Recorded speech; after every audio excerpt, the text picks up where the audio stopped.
everybody, and welcome back to the Remix Rumble KDA Cup. My name is Necker, and I'm your desk host this weekend, joined by our coveted cast of Casanova, Crowan, Azael, and Gangly. Casanova, Crowan, how are you both doing? I'm doing great. I'm excited to send a couple players to regionals, right? That's what we get to do today. I always personally, as a spectator, love when we have like a new patch in the quick turnaround. I know how hard it is as a competitor, but as a spectator, you get to see this meta evolve in real time and all the cool, different, crazy compositions that people come up with. A lot more cooking happens when the meta is less defined. So much cooking. There was a lot of great cooking and great action yesterday. Got to end off the day with the Soda 3 from Malala. That was a treat. And I couldn't be happier to see competitive TFT being back for Remix Rumble and continuing to just be so exciting. I know, same. Yesterday, I was actually really shocked at the number of times you saw players pick prismatic portals. Yeah. Like, what a blessing. We never get to see that. Our competitive players are so boring when it comes to sometimes picking those portals. Okay, that's the only one we're missing out on. Otherwise, my bucket list has been complete from the very get-go of our tournament coverage. This roadmap, though, for North America is a little bit shorter than normal. So if you're just tuning in, for Remix Rumble, we only have 3 official North American events before we are already looking at finishing out the set with the Remix Rumble Championship. I honestly can't believe that, Casanova. Feels like we just got started a couple of weeks ago. Yeah, and we keep harping on it. We got to talk about how, the short set makes it so you really have to bring it to every single one of these cups because, having an early exit, that can just lead to ladder or a top 4 being your only shot to make it. Yeah, absolutely. And I think even though we have a couple of players that were right on the cusp of making it into this final day, they're still going to be going home with like 24 to 26 qualifier points. And like that adds up, Crowan, but there's still only 10 of those qualifier point spots and only so many spots they get to instantly move forward to something like the regional finals. Definitely. We haven't seen a competitive kind of scope like this in NA yet, so maybe those qualifier points will be enough if they have another good finish, even if they end on the top or out of the top 4 at Hardsteel Cup. But, it's still, the pressure is on. You don't want to be in that spot where you're like, am I going to make it? I don't really sure. And there's only, I believe, 6 slots from ladder as well, so even that race is really, really tight. So it's just, what can go on? There's a lot of questions, but excited to see who's able to pull it off. Yeah, there were a lot of players with those early exits, right? Like Ashmoo, Preston, Dish Soap, and, we're going to have to see if they can, get in through ladder. And we know Dish Soap always kind of is looking to lock in that snapshot, but it's crazy to see some of those players being in kind of a tough spot. Yeah, and all of those players, I definitely expect them to continue to hit ladder hard. They already had to in order to qualify to play in the KDA Cup, so maybe they can continue to push those limits and those boundaries. We are going to be playing in day 4 of the KDA Cup today, which means we've got 32 players. We're going to be playing 7 games, so the first 5 will be our top 32, our 6th game will be for top 16, and then that final lobby, who can come out on top. It's almost like a mini checkmate format when we take a look at things. Crowan. Yeah, definitely. That progression is always really exciting, right? Who's able to start out of the gates really, really strong, secure their spot in the top 16. But, it's not over yet at that battle. You still got to get into the top 8 and play for those top 4 spots. We do have bonus points, of course, coming into today. And those have played a factor before in the past. So players who have gotten, 3, 2, even just 1 bonus point could really make the difference. Yeah, those top 4 spots are going to be the 4 spots that every player is pushing for to make it right into the NA Regional Finals for Remix Rumble. But there's also $12,500 in prizing on the line, but that's only going to be awarded and distributed to our top 12 players. So I feel like that still even just puts the pressure even further, Casanova, because of course you want those spots, but that money for first place looks pretty nice too. Yeah, I mean, the money is like always the big bonus, right? I feel like a lot of our players, just the big goal in TFT is to make regionals, is to make it to the championship. And, considering the shortened season, even making that final lobby might not lock you in via qualifier points, right? If you completely bomb out the next cup, it's possible that someone can overtake you. And so making it to the final lobby is just one step to try and make that top 4 to get into regionals. The top 4 has never been more important than it is now. so much pressure for all of our players, but I think even the format aside, it's one of the reasons why NA has been able to forge such high caliber players. It's the pressure cooker that we see these players have to go through the gauntlet of games, and it all makes these players stronger when they get to the other side of the competition like this. But yesterday makes me so excited for what we have in store for day number 4. I mean, going into yesterday, what were the expectations for the tournament when we had this giant patch come through? I mean, expectation kind of looked like, oh, we're going to see Disco, we're going to see Pentacoli. These seem like the winners of the 4-cost, but then also 3-cost reroll really on the rise. I talked about it in day 1 pre-show, right? How Vex feels like the strongest unit in the game right now. And we did see a good amount of reroll with Vex, but also plenty of other 3-costs taking the stage.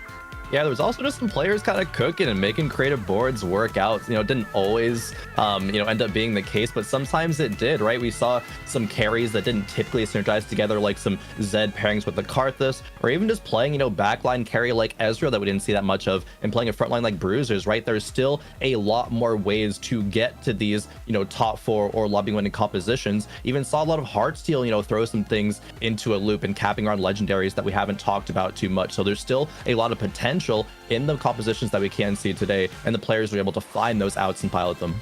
I mean, I think one of the things that really surprised me is, like, Casanova, you called out the Twin Terror composition earlier on yesterday, and then we saw a Lulu Twin Terror game, and that's the kind of cooking, right? We need to be eating good today with all of these newer takes on these types of comps. Yeah, for sure. I mean, we had talked about, like, hey, Twin Terror is just so strong right now. There has to be another way you can look at this, right? There's the obvious one of Executioners because it uses it so well, and Executioners are so strong. But also those units are very contested. And so we saw Robyvan have the JG. He had that dual gauntlet to give the crit ability to the Lulu. And then it's like, okay, well, extra crit from Twin Terror, attack speed. This all works out. And Lulu is a pretty strong reroll right now. So Roby using that for tempo, and he found the top 4. I thought that was an incredibly cool use of Twin Terror.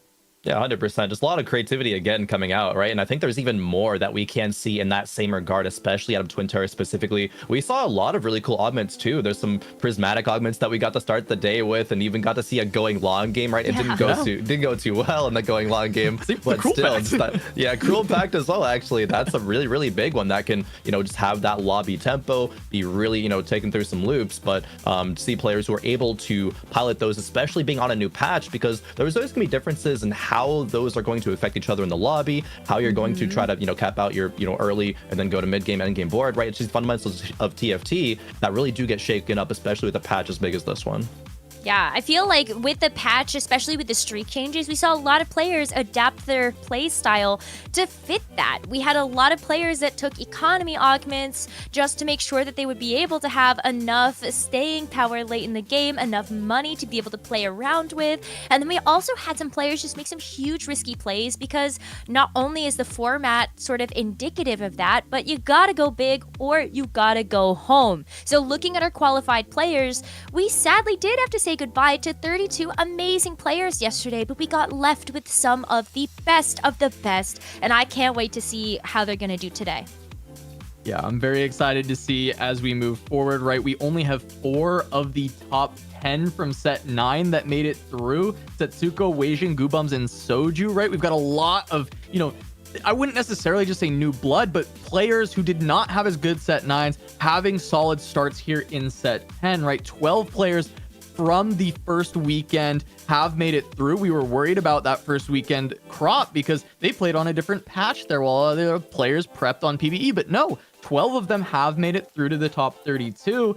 And alongside them, I mean, it is just incredible to see Ripple have such a strong performance, right? With that 1.5 average really popping off and showing his stuff. Yeah, that was absolutely insane. And it's also exciting to see the players who have not done well in Cups before really perform this time around and make it to a final day, right? There's 8 players kind of on that list that have made it to day 4. Weird, Kaiwang, Bruce Law, Biri, DK, Peckle, Yuhao, and Xleo. And even that last graphic, Yuhao able to make it into that top 5, right? Amongst the caliber of players that we have here today is absolutely insane for their first kind of major showing at a Cup. And alongside of that, none of our points leaders from day 1 through 3 got the points curse. So congratulations to them for all making it into the final day. We'll have to see if they can maintain that consistency moving forward. But that means like Roby Van Knoop from day number 1, Humbug from day 2, and of course Overdrive from yesterday have still made it into that top 32. So a lot of amazing players to keep an eye on when it comes to what we can expect from later. But I think something else that makes me really excited about the rest of today is, while we got those highlights, we only got to see 6 games. We have so many more games and players that are going to be taking on this field of competition. And who better to kind of celebrate some of that competition with than with Malala, who is one of our competitors in the top 32. Malala, welcome to the broadcast. Can you believe it yet that you are the Vegas Open winner? We see that belt in the background. The belt in the check. I love it. Yeah, I honestly, love it, I can't really believe it. I always thought like I had the potential to win a tournament. It just never came. But yeah, honestly, winning the Vegas Open was like a dream come true for me. All right, Malala, I mean, we can see you displaying the belt, the check behind you. I know you're getting that emote as well, and I just have to ask, how much are you going to flex that in tournament on people to just get mental edge? Like, is that going to be spammed everywhere? Yeah, I'm gonna be sharing that one in solo queue, making sure people know, just get that a little bit of edge wherever I can. I'd be intimidated. Yeah, that's always what it is. Just got to get those edges wherever you can. But speaking of maybe those edges, right? What were your biggest learnings from yesterday coming into today, right? It's on a new patch. There was a lot of discussions like what's going to be good. Maybe some comps started to be, you know, on the forefront, especially like 3-cost rerolls and 4-star or 4-cost carries as well. But what were your personal biggest learnings coming into today? Yeah, I think right now on this patch, especially for tournament, there's like a little bit of like a seesaw between people rerolling and like people going fast 8 for Karthus and TF. I think the most important thing is just to make sure you don't play a line that's super contested. I don't think any single comp is strong enough to justify more than 2 people contesting. So I'm just trying to make sure that I play a line that's less contested so I can guarantee like a good placement for myself. I want to kind of continue on that. Did your study group feel like they were really good about knowing all the kind of available lines right now and identifying what was really strong? Because we talked to Ripple yesterday, and part of his success was playing 6 different lines across the 6 games. I'm just curious, did your group kind of fall to that same situation where you know so many lines you feel like you found edge over a lot of the field? Yeah, honestly, on like a new patch, it's kind of important to be able to play all the different lines, just because I feel like no one actually knows exactly what line is the most broken or like what line is going to win out all the time. So as long as you're comfortable on the lines that you're comfortable on and you play them well, you usually should be able to get a good placement. Like as long as you don't get like contested and like you miss on your roll down for a reroll comp. I feel like that's what's most important. Yeah, 100%. I actually want to kind of take it back a little bit to the Vegas Open. He said it's kind of a dream come true. That's a massive accomplishment. Do you right now feel any kind of pressure to live up to that performance again? You know, getting that tournament win is like, okay, I know I can do it once. I should be able to do it again. To be honest, I like before I always knew I had the potential to win, but I just thought it would never come. And the fact that it finally came on like the biggest stage, it was a complete relief for me. It felt like a chip off my shoulder. I didn't feel like I had like the respect of my peers as like a true competitor, but winning the like Vegas Open made me feel and like prove to myself that I am actually like one of the best like NATFT players. I don't really feel too much pressure anymore. Obviously, I still want to compete and strive to be the best just because I'm a competitive person. But right now, I feel like the nerves are like slowly gone away. I love that. Yeah, what a great tournament to win, Malala. I think that definitely proved your worth as a competitor to everybody that was able to watch that event. And so I just wanted to give you a moment here before we let you get ready for your tournament. Any shout outs that you'd like to make? Yeah, sure. Just shout outs to my study group, Philip, Weijin, Toronto, Tokyo. I want to give a shout out to Bufosaurus. He was actually in Vegas and he told me like every single day that he thought I was going to win. So that actually helped me a lot. And I also want to give like a shout out to Frodan. I wasn't able to shout him out at Vegas, but Frodan was actually like the first caster who put me like when I was first coming up. He was the first one who put my name out there. So yeah, shout outs to Frodan too.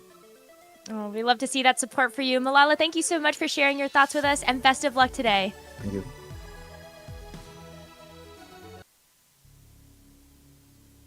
So great to hear from Malala. What a legacy that he has created for himself after winning the Vegas Open. It's so hard to go up from there, Crowan, but I feel like this is the type of person that can. Yeah, 100%. I love the mindset. I love the answer of like, yeah, he knew he was good enough to win a tournament for so long, and finally winning one on the biggest stage, right, that TFT's ever had, being able to compete at a LAN and get that is just pressure off of his shoulders. But the work kind of isn't done right, and while he's not feeling that pressure to like have to perform and have to prove himself, he still wants to compete, still wants to do well. I think that's the mark of a real true competitor there. And now having had that experience, I have really high hopes for Malala moving forward in the competitive TFT setup. I'm also wondering, like, it can take so much weight off your shoulders to have that one win. And this is a player who, you know, he had that reputation as a choker that I think he shattered at Vegas. And I think maybe part of that was that pressure on his shoulders. He's like, I know I can win when I have to do it. And it, you know, would mess with him when it got towards the end, when he got so close to winning. And now that that's gone, I mean, we might never see, you know, that Malala choker thing happen again. He might just be an absolute beast in these final lobbies when he makes it there. Time and time again. And I'm excited for the new era of Malala. Totally unburdened. And you could hear from him as well that he has such a confident read on the meta at the moment when it comes down to what angles players need to take in order to actually get a first or a second in these super stacked lobbies. So that's where we need to start drawing our attention to is, okay, so the expectation coming into this weekend, we were going to see a lot of those 4-cost carries come through with like Twisted Fate, Akali, and we are starting to see a little bit more of something like that 3-cost reroll come through. But is that the sauce? Is that enough, Casanova, do you feel like, for these players to continue to find success? Yeah, I actually think a big thing is coming into the final day. I think a lot of the players who had refined the 3-cost reroll lines and knew exactly the spots that they should play them from are still here, and they're going to continue to look for those spots and have success with it. Whereas players who were more forcing into 3-cost reroll lines that they felt comfortable with and they liked them and they thought they were good, but ended up maybe taking them from spots that weren't as strong, are the players that ended up getting eliminated. And we heard Malala talk about this seesaw between those 3-cost rerolls and the 4-cost, and I think that's a good angle to look at it, because you actually kind of need to be able to do both. You need to see and saw on the axis, right? You have to go up and down between these two depending on your spot. And we saw some players do that exceptionally well throughout the day. One of them was, of course, Darthnub, who has been very good at playing flexibly around what was available to him. And Corona, I mean, we saw this country board. This was fantastic in how he played around the Samira in the set. 100%. I think country is one of those 3-cost rerolls that is really so powerful, especially with, you know, Vex right now. I know you're a big fan of Vex in this current meta. She's just really strong, but especially playing around the executioner line, right? Not being able to go that kind of vertical country angle that we've seen, but be able to flex and go that 4 route, especially leveling up, adding that Akali, and then finding all those 3-stars come through when the board already is so strong, and you can play stronger units like the Alawi over the Tom Kentrite at that point, and we know how strong Alawi is in this meta. So just really well done by Darthnub in that game to get a first place. Yeah, it was great, his recognition and ability to see, okay, well, Vex and Amumu are contested, but I see that Samira and Set specifically are not. So, you know, we'll trim down country, we'll play around Samira and Set, we'll still keep the executioners in because Vex is still a great unit at 1 and 2 star for the crowd control. And then once his opponent started to fall one by one in this very contested lobby, he used that tempo to save HP and then roll down and hit everything at that point. So really well done from him. And I think that this was a great example of kind of mastery over some of the 3-cost reroll lines and being able to recognize a really good spot to go for it and play more modularly. 100%. But then there's other comps, right? Not only the 3-costs that exist, but also these 4-cost kind of carries, like this board from Dish Soap here. This was an insane game from Dish Soap, able to get up to that 10 pentakill because of the power of emblems, right? Dish Soap had 2 pentakill emblems, was able to reach that crazy vertical, and at that point it's like, yeah, you're probably just gonna be winning lobbies, right? Especially with, like, this is a Pentakali composition, right? There is the Akali on there, yeah, but it also was what the Forge 10 pentakill. It's like, it's the Giga Chad version of this composition. He had Trickster's Akali, that's why there's 2 copies there on his board. But the What the Forge like option, right? Not many players would have picked that in Dish Soap's position, but he's like, no, this composition can really work out with that option, having double Cyber's focus on that Karthus, so just like one tapped every single carry, and especially with that 10 skill bonus, it was just super well done. But you can also do some more cool things with emblems as well, right? Especially with Country being a craftable emblem now, and even Spicy Abby's had a fantastic 8-bit game towards the end of the day yesterday, where he was able to have that recognition of grabbing a spat in the stage 2 carousel. Even if you couldn't craft the emblem right immediately, he was just playing for that out, recognizing, hey, this probably isn't going to be contested, I can go for this, and made it work out really well. It was really interesting to see him commit so early to that as well, right? Being able to just pick up the spatula off of the first carousel, and then playing and committing towards 8-bit on stage 2. Whereas a lot of times we would see people maybe hold the spatula, play it flexibly, maybe wait till the stage 3 carousel and just be like, okay, well, maybe I can make a tactician's crown, or we'll see if pentakill's open or if country's open. But no, Appy's just said, okay, 8-bit's gonna be open. I'm very comfortable playing around Ribbon. He played a lot of edgelords leading up to Vegas, and so he knows that line, and it worked out beautifully for Appy's. And I'm curious if there's anyone else who has some secret sauce with the spatula, or will still just even play around the 8-bit. Sure, I mean, Heartsteel was the other emblem that did pop up a little bit, right, in terms of that other craftable emblem, and we saw some crazy games that were raising the stakes, and those worked out super well, especially when you get to that level 9, level 10 gap around legendaries. Yeah, I'm excited to see what other augment choices that some of these players can make that might surprise us. And on the other side of things, like, can these players continue to find these more unique spots to be able to go for a creative game plan? I think one of those players we really need to hone in on here is Ripple Overdrive. You heard it from him yesterday after being the points leader for day number 3. Ripple Overdrive played 6 different compositions to get an average placement of 1.5. And, like, this is unprecedented, Casanova. We, like, rarely ever see numbers like this. Yeah, I mean, pretty much Setzy in set 9 was it for putting up numbers like this. Robin songs in set 5, right? I mean, this is of course a cup. This isn't a regional, so we don't have to get too crazy just yet. But Ripple having a beautiful performance yesterday, and Ripple has been on my radar since set 6. He had some pretty solid stats. They were, kind of middle of the pack, but very consistent across all of set 6. And ever since then, he's been a player that has been pretty close to reaching that top level, been very close to being someone who, hey, could win a tournament, kind of like Malala, right? He's in that spot where he's very much on the cusp of getting there, and it just hasn't had it happen yet, even having a very good regionals placement in set 8. So now coming to set 10, Ripple going into overdrive and getting a 1.5 average placement on day 3. I just want to see how far he can take it. Yeah, Ripple's set 8 overall was really good, and you're mentioning that great performance, right? He got 7th in regionals, making it to that final lobby. In set 9, he didn't have that much kind of impressive showings, but it looks like he's very much back in form for his set 10, and it's super exciting to see, especially after yesterday's games, right? It's like, okay, I want to see Ripple do it again, please. No day 3 curse, right? 7 more comps. I'm expecting 7 unique comps on top of the 6 that he did yesterday, and then we'll be able to call him a god. The second player I want to highlight here is Kyun, who ended up with the 2nd highest points yesterday, and also like fantastic numbers across the board, top 4 win rate of 100%. Yeah, I really love seeing Kyun up here. We saw a couple of great games from yesterday on broadcast, or he converted into a 2nd place finish overall on the day. But also kind of set 9 was the first time in a while that Kyun was really consistently doing well in tournaments. He only missed out on regionals by like 1 or 2 qualifier points, but having the consistency now set to set is really promising. And I'm very excited to see Kyun kind of back in form like this for the first time since like the first few sets of TFT. And the great thing about Kyun's play yesterday is he was playing very flexibly and being okay going into more off-kilter lines. We saw the Olaf reroll that he played to that first place. A lot of people know about this line. They might be willing to play it, but Kyun showed some mastery over it and understanding how to play around that last stand when it got to the very end of the game, even beating a Yone reroll comp with his Olaf. And I think that we saw with Ripple playing 6 different compositions how important that flexibility is. And I think Kyun's results coming from being able to be flexible, knowing a lot of lines, it's no different. And we expect this out of Kyun. He's always been able to play very flexibly. I think the third and final player we have to highlight here is Soulless.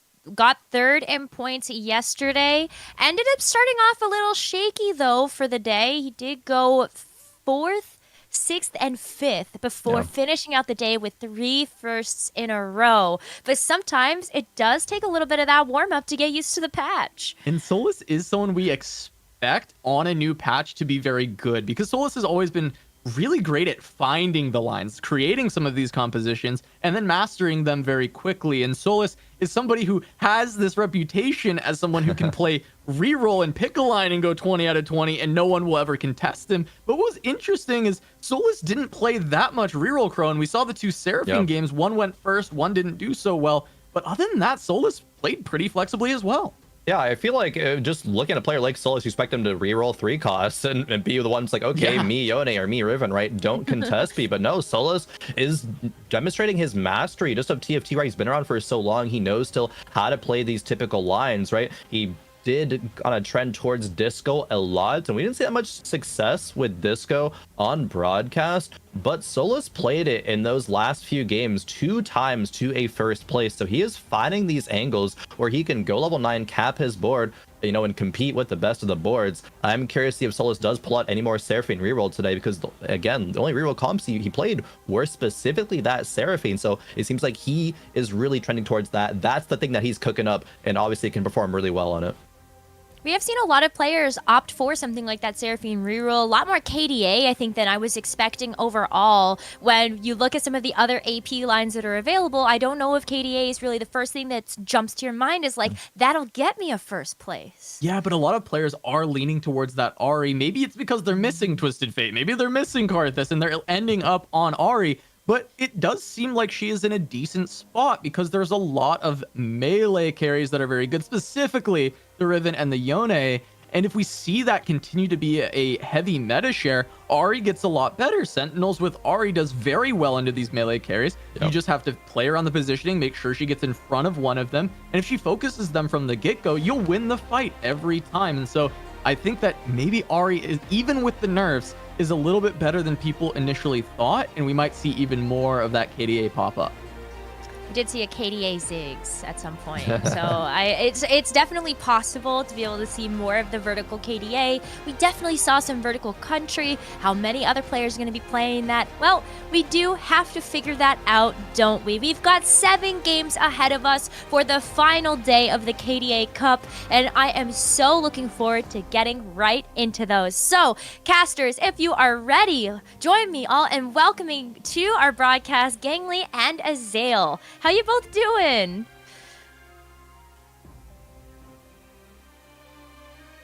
Thank you, Necra. Welcome to day number 4 of the KDA Cup. Gangly here alongside Azael. And I want to start first, Azael, talking about one of the mantras of this weekend that we've talked about, which is really there's no margin for error.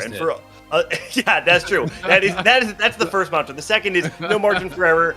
All these players, there are crazy high stakes going into the first cup of the set, because only 10 players can qualify through qualifier points, and 4 players are going to be qualifying for those top 4 spots. It feels really good to make it into the top 32 today, but the truth is the work's not done yet. Yeah, absolutely. I mean, you really need to be pushing for the top. You want to be able to get one of those spots directly into regionals. You want to be getting, as many points from this as you possibly can, because it is so competitive. We saw a lot of really great players go out on yesterday, going out in some of those bottom spots even, guys like Dish Soap, guys like Replay, people that were expected to be up towards the top, not having those results they want. It is just incredibly competitive. There's so many of these returning top players, and there's a lot of guys who I think are having kind of more breakout performances that are really kind of slimming the spots for those expected top finishers. Yeah, I mean, we talked about 14 players who are coming into the weekend as a whole that had never made a final weekend before. And right now, 8 of those players still remain, which is a pretty high number when you consider the level of play that you're mentioning that did not advance to today. So the start of set 10, I know we talked about it before, only 4 players who were of the 10 best performing players in set 9 made it to today. So we are really seeing this kind of changing of the guard in a way. And with such a shortened set, it does kind of wonder it makes me wonder if this is an opportunity for those newer players to kind of rise up and make themselves a star in just the first weekend of TFT set 10's competitive circuit. I mean, it totally is, right? I think especially for people who had a good performance, in Vegas, then are coming here, having another good performance, to me, that is really how you build your name. Because one good performance, people can say, well, they got lucky or they high rolled that event or whatever. You can kind of sweep it under the rug a little bit if you're trying to be negative. But, if you start stringing together good placements at these events, people really have to sit up and take notice and realize, hey, this person is doing something right. This person is doing something that maybe I'm not, right? And I think that's also one of the most fun parts about these kind of events is when you have new players coming up and pushing these established players, they have got to adapt if they want to survive, right? They have got to be able to be honest with themselves and say, what are these new guys doing better than I am that I can adapt to my gameplay to stay on top? That's part of the beauty of TFT, right? It's a knowledge-based game that changes so quickly. We see a lot of players who can run down 400 LP on ladder, and then Friday night, it clicks for them. They go into a tournament, and all of a sudden, I'm looking at you, Kiyun, you are the second place finisher in day 3 of the competition, because it really can change so quickly. So if you're not putting your all into every single game to get the most out of it, you're very quickly going to fall away. And we talk about a lot of the new players, but I also want to talk about some of the veterans, because the first lobby that we're going to be looking at today is going to involve a ton of those veterans in the scene. We're looking at players like Kiyun, Malala, who won the Vegas Open, Gubam, Setsuko, and I think it's kind of exciting to start on a part in the tournament where we're immediately getting the veterans, because as much as these new players have the ability to break out and make a name for themselves, in order to do that, you have to beat the best. You have to beat the people who have been around for so long. So we'll see if those new players are able to make it out, especially against a stacked first lobby like we have today. Yeah, I mean, I'm really excited to watch Setsuko as well, because this guy was just such a monster in set 9 and has been for a while, honestly. But, at Vegas didn't have the performance that he wanted, right? People were expecting him to be a guy who was in contention to win the whole thing. It did not work out. Obviously, the format there was really, really tough. People were getting cut so aggressively, so quickly. 75% of players got day 1 at Vegas. That's just how the tournament goes. So I think being back in this more standard tournament format, where half the players are going to be able to move on. They play 6 games on day 1 before that cut is made. That's more his comfort zone. He's playing from home as well. That's the comfort zone as well. So I think I have really big expectations for him coming into this. And he's been a player who has just really been impressing me over the last couple of years. That's someone that, especially I think with these kind of more risky late game lines, that's one of the people that I always go to watch to learn from, right? Because I love that kind of first or eighth style, and I feel like few people embody that better than Setsuko. Yeah, he definitely was one of the favorites, like you mentioned, going into the Vegas Open. And the thing that's fascinating about Setsuko is for so long he had this title of being a ladder warrior, right? Of not being able to perform in tournament. And then in 2023, last year, he did kind of the unthinkable, which was that he won 3 different tournaments in 1 year, being one of only 3 winners in the entirety of set 9 to have won a tournament. This is a guy who something clicked in him, and back-to-back was the best average placement performer in set 8, best average placement performer in set 9, once again finds himself in day 4 competition. But like I mentioned before, he's not the only heavy hitter, right? You've got Kiyun, one of the longtime veterans, Malala, a champion in his own way at the Vegas Open, Gubams and Robinsongs, 2 veterans of the scene who have been time and time again at the top of the competition no matter what set comes up. And this is where it's interesting, because now we have players like a lab member, Kane Drew, Darth Nub, who has been playing for a while but has not actually found the highest level of success, and Peckle, one of our players who is brand new to the competition. So I think the lobby dynamic is quite interesting, where we have the stars, right, in this lobby alongside some of these players who have an opportunity to break out. Yep. Yeah, absolutely. And Darth Nub, I thought, performed really, really well yesterday. There's so much pressure, I think, on these players, right? Especially when you're in a huge lobby like this, a lobby with so many big names. I think that can kind of sometimes get into your head, especially if you are a little bit newer, if you hadn't had as much tournament success. You almost have to play kind of nameplates off, as we say in League, where you have to be playing the game sometimes and just remove yourself from who you're playing against. Don't get too in your head about the fact that you're playing against Setsuko or you're playing against the guy who just won the Vegas Open. You're playing against some of these really big names. You have to make sure that you're playing your game and you're making the right choices based on the game state, not based on who you're necessarily playing against. That's a really great call out too. Something they talked about in the pre-show was being able to have this wide range of knowledge for a line. Something you're talking about here though is it's more about spot recognition too, right? It's not just about knowing the strongest units, knowing the strongest lines. Something that really matters in TFT is being able to recognize if your spot allows you to play what is strongest, or if you're forced to really make do and play something a little bit weaker. But if you know the spot, that knowledge will allow you to place really highly. We saw it with Roby Van Knob yesterday, who played this Twin Terror Lulu reroll game, right? Something that obviously is a little bit more creative. And that's what I love about TFT. It's not just doing your homework, learning the lines, learning the meta, being able to think critically, rely on your intuition in order to see lines and find an edge against other people is one of the ways that you can make a name for yourself in this game. Yeah, absolutely. And especially in those contested lines, those skills you're talking about are incredibly important, right? In that Lulu Twin Terror game, he didn't just go into it and get Twin Terror and say, yep, playing Lulu. It's because someone else was also playing Twin Terror in the same game. It was actually Ashmu who was playing Twin Terror in the same game. And Ashmu went 6 and rolled down immediately. He had a horrible roll down, didn't hit anything. But obviously, Roby didn't know that was going to happen, right? So he's just saying, I'm going to be contested on this line. I think there was also a country player in the lobby also. So you know that whole kind of package of units is going to be really heavily contested. So instead, he pushed levels. He took Tiniest Titans to keep his health high, to get his economy up. You're probably not going to win out with that Lulu comp, but he was able to get himself into a top 4 position, right? And sometimes that is the best that you can do from your spot. Not every spot is going to be able to actually win out and get a first place, right?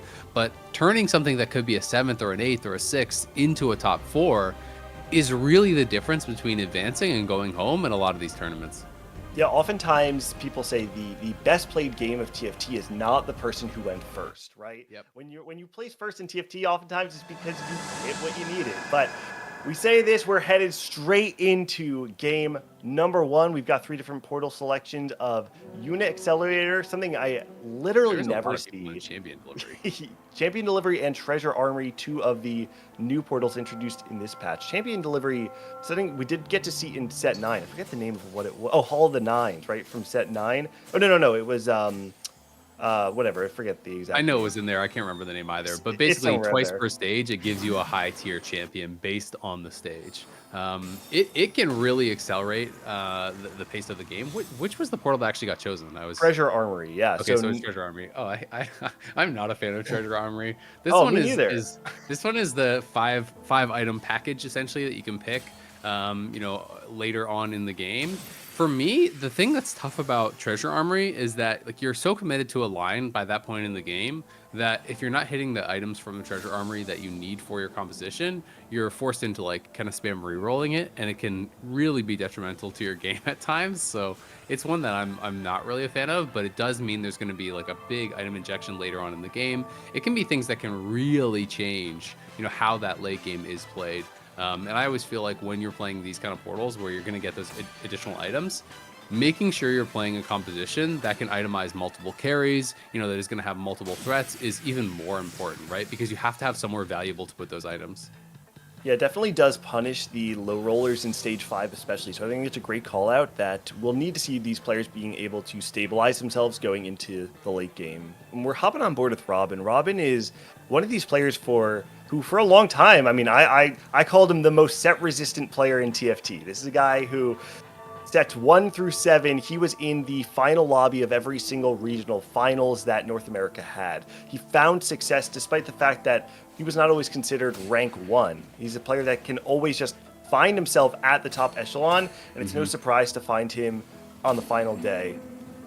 Yeah, absolutely. I mean, I think he's a pretty damn flexible player, which is one of the really good things for him. We're on board with Setsuko, who did have a set on board as well as a Cassante, so if he could find that Aphelios or potentially a headliner, it could be pretty big. Goobam's going to lock in March of Progress, so, very likely playing around those 3 cost rerolls. That's almost exclusively what I see with March of Progress. Does have an IE that he could slam on bench or BT, potentially even QSS. So does have really good 3 components to play along like Riven, Yone, even Country. So I feel like he's in a pretty good spot with the components plus augment combination.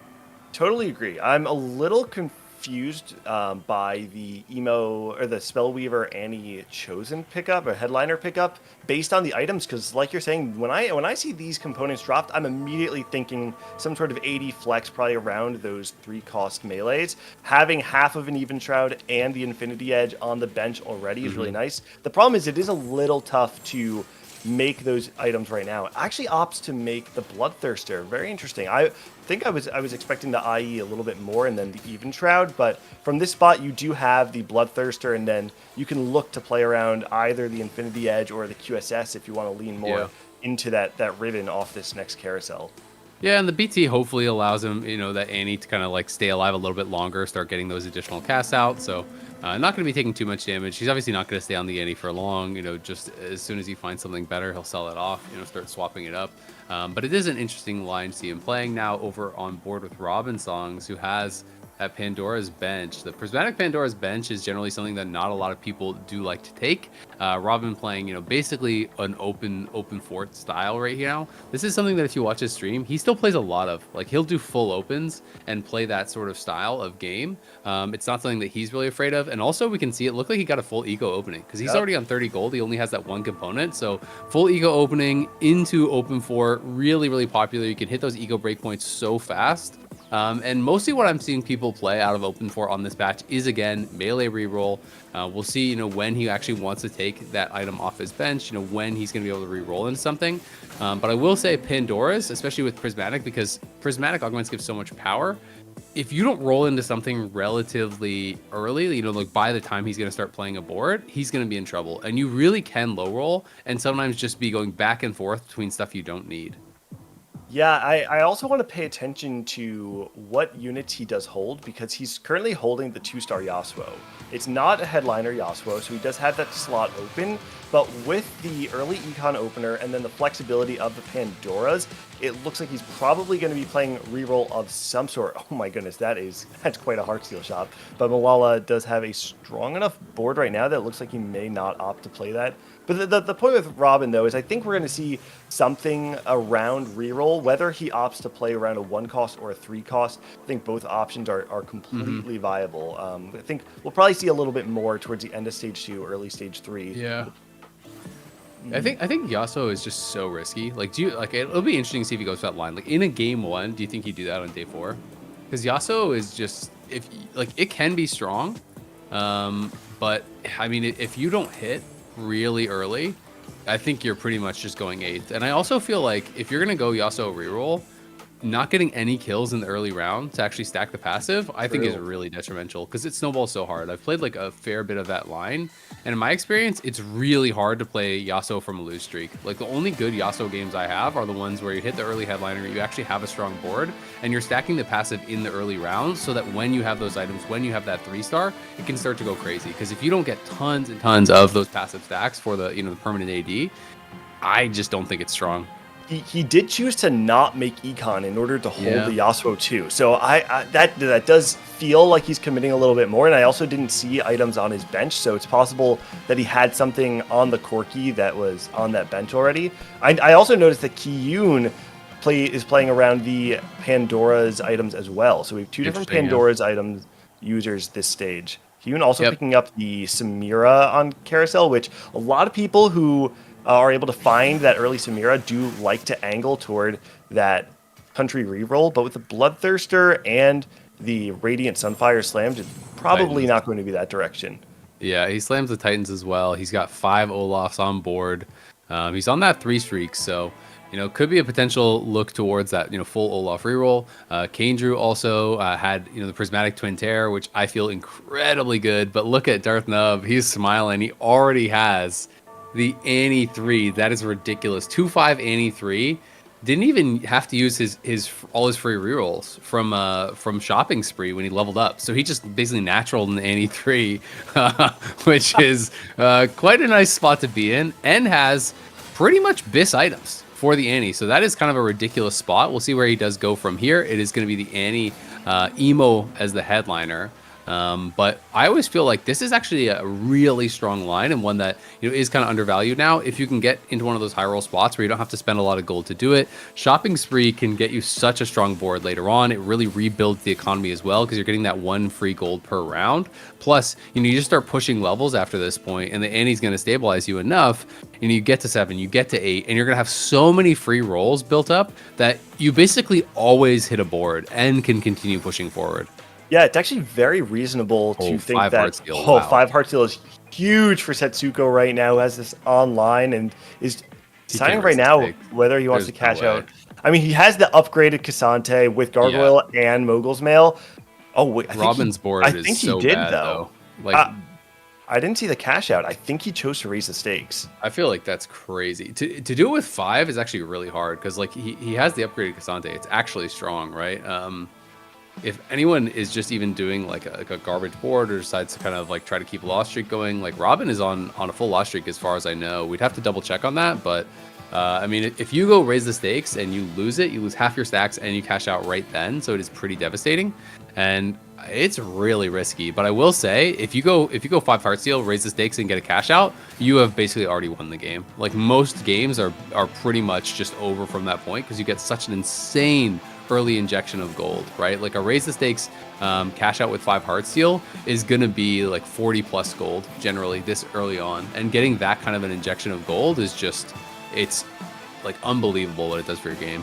Yeah, I mean, it's one of those things where even if you low roll on your level 8 board, wherever you end up, you have so many resources that you're going to hit some sort of 2-star because of the headliner mechanic. You're going to have an ability to make your board that much stronger. I also do want to draw some attention to Darth Nub's spot. When we talked about having this early anti-headliner, having Shopping Spree online means that if Darth Nub is able to get a strong front line, go level 8, level 9 without rolling all that much, you can actually utilize those Shopping Spree rerolls on level 9, level 10, and actually cap out without the Anti 3. You sell the Anti 3, you start to play around a stronger, potentially even legendary headliner unit, and there's a world where even with the influx of gold that we're going to see out of the 5 heart steal, that if Darth Noob can greed long enough and play around a cap board, his cap will be incredibly high.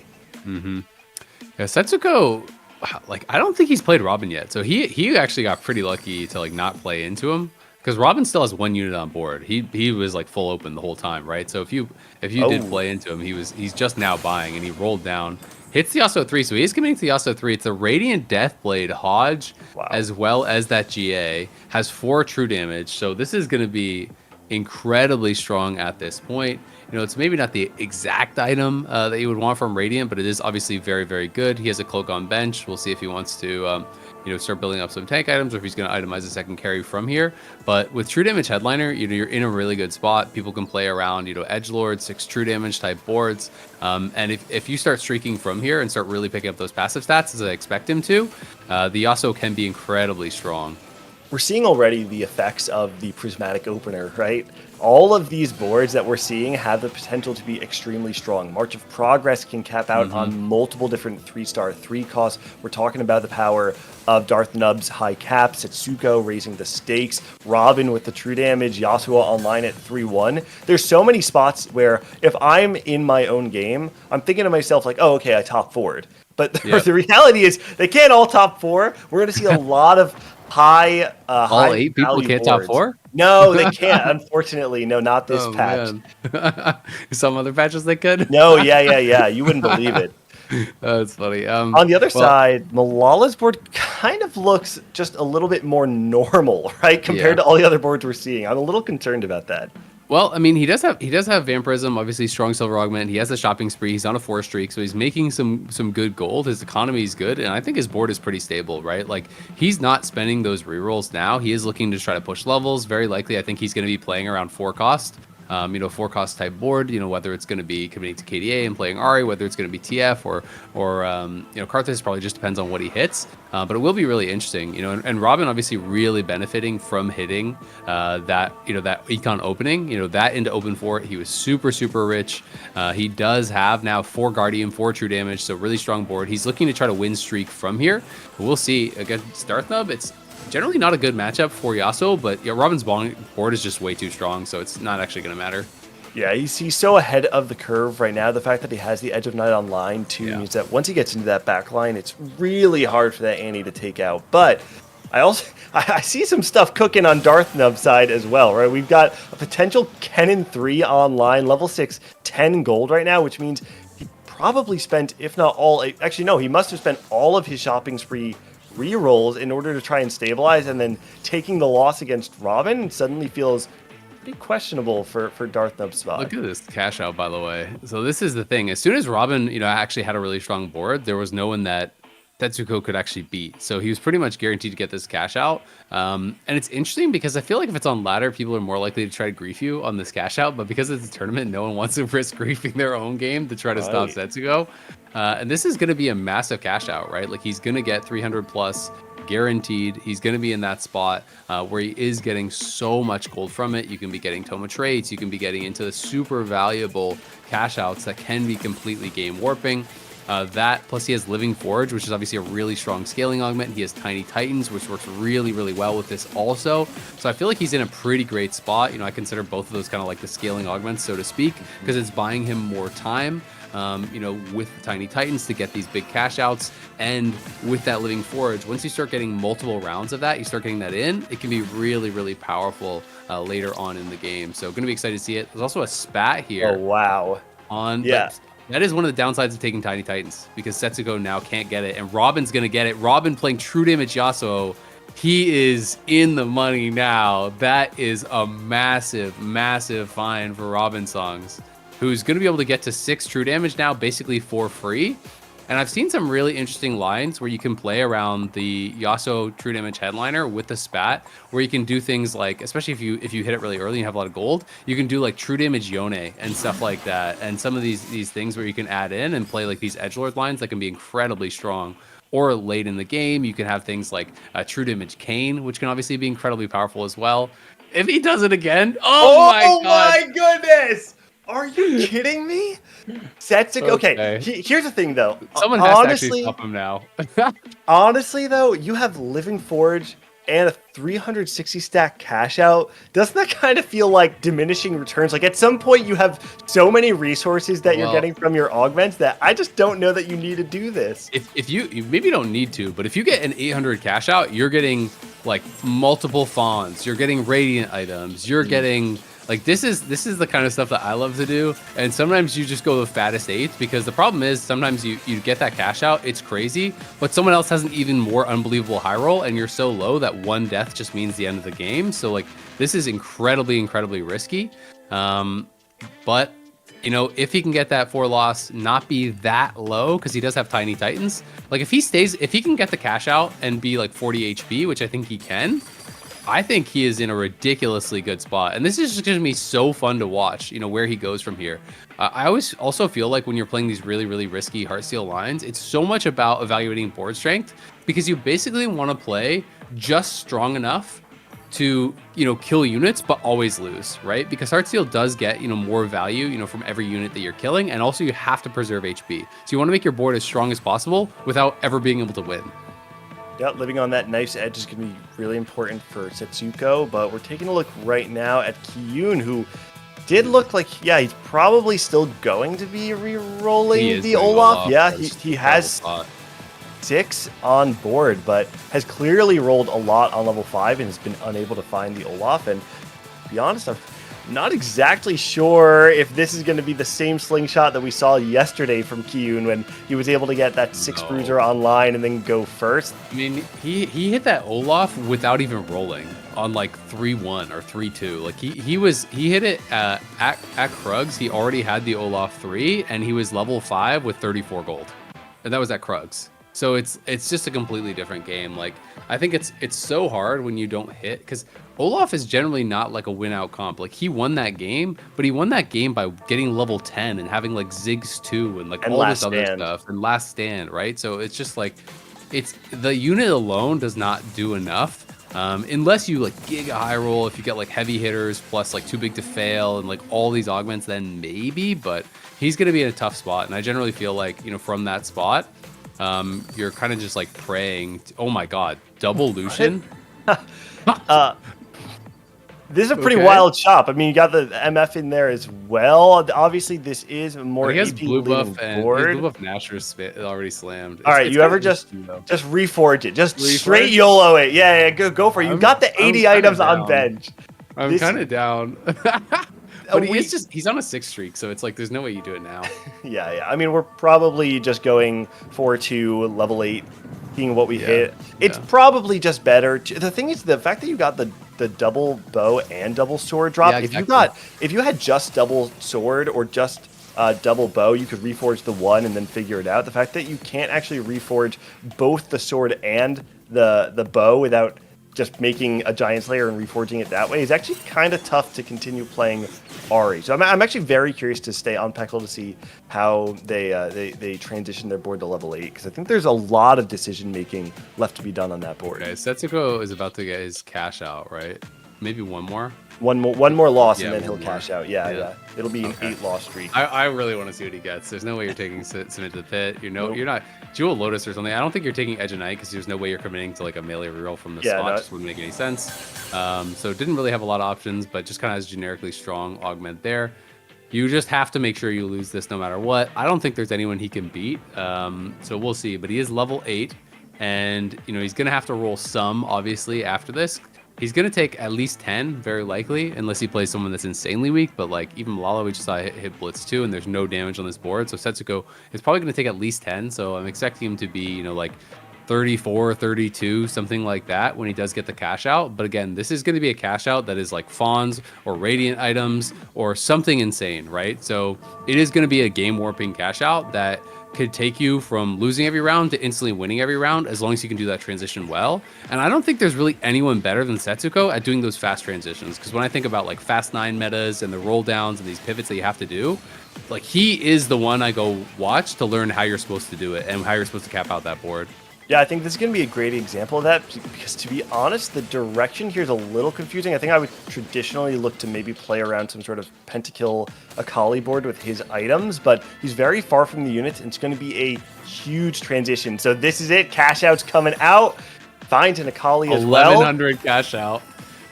2 Fawns and a Radiant item, and 2 Radiant items. Or no, 1 Radiant item. A Radiant Guardbreaker coming in, 2 Fawns, still has the Mogul's Mail. Has to find his Chosens right now, though. Hasn't actually hit any usable 4-cost Chosens. Finds an Akali. Diego.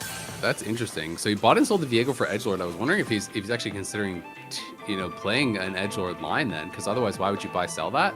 But he does find the Akali. He has the Radiant Guardbreaker, so it's not the worst. He could do Radiant Guardbreaker. There's obviously the Infinity Force on his Senna that he could use. He has components for a Hodge on his bench, so he's got some things. But so I would say from this spot, I would actually be kind of sad to get the Fawns low key, because you're kind of broke. Yep. Having items is actually better. It's not that Fawns are bad, but because he doesn't have a lot of gold, he's not necessarily going to have incredible traits and synergies, with these extra two slots, right? At least not right away. So it'll be interesting to see what kind of a board he can craft. Whereas if you just got, 3 Radiant items or something like that, you can kind of just slam them on almost anything and you just start to win. So he does need to have a little bit of gold here. He needs to start winning, and then he'll be able to build out a crazy board with the double Fawn. But I think it's a lot less immediate power than had he just got a ton of gold or a ton of items, which is some of the options you can get from these cash outs. Yeah, I think the play here right now, because you don't have a lot of money like you're calling out, is find your headliner like he's chosen with this Executioner Akali, and then use the additional slots to enable the Akali through her traits, right? If you can get yeah, exactly, Twitch, Karthus, Vex online, and then all of a sudden you have Infinity Force plus Guardbreaker plus Hodge on this Akali, that's probably enough for quite a bit to carry you through the game. So we'll have to see exactly how he transitions, but you make a good point. There's actually still a lot of work left to be done on this board. I think it's going to be a lot of selling all of the pieces you have right now and slowly over time building up a board. Also, just want to call out the Jewel Lotus as well. Does mean that while you will have the Executioners online, you will have the additional critical strike chance, the additional critical strike damage because of the overlap of both the Jeweled Lotus crit chance that it gives you, plus the Executioner's interaction. So I think he has Radiant Guardbreaker, which is more crit, and if he slams a Hodge, that's more crit, right? Like Yeah, there's definitely an Akali 1v9 board here. I think there's also, I mean, as of right now, there's no world where Setsuko does not win this game, but I think we'll find out if in a couple of rounds he can't get the board online, if he can't make a solid transition, if you just kind of fumble it and lose 3 fights in a row to people who are spiking on 4-2. But he's probably safe for at least a little bit. I would assume so, absolutely. I will say, though, if it's kind of like all eggs in the Akali basket, I feel like you kind of have to play the KDA Akali. I don't think you can really play True Image from that line, because otherwise I think if you go True Image and you just run into something that like you get stuck on a frontliner a little bit, sometimes you can get focused down and burst down, right? Because it's not like he's going to have a GA or something like that. But maybe I'm wrong and I'm kind of like, you know, overestimating the power of some of these other lines. But it'll be interesting to see how he does actually cap out that board. He's got a lot of decisions to make. And also, we don't know what the reasoning for the pause is just yet. We'll give you guys that information when we find. It looks like there was maybe a bug or something, so it's going to be investigated. We'll give you guys info as we get it, but it does give you a little bit more time to kind of think through your line and what you want to do. And I feel like if I'm Setsuko, it's kind of an advantageous pause, right? Because I can really think, okay, what exactly do I want to craft? You can't do anything, but you can look at your board and you can say, okay, I have this many units, I could sell these units, get this much gold, I could look for this, and this is the try to board I'm trying to actually build, and you can really kind of think through that decision tree to set yourself up, you know, in that best possible spot. But we haven't really looked at Kangeru's board.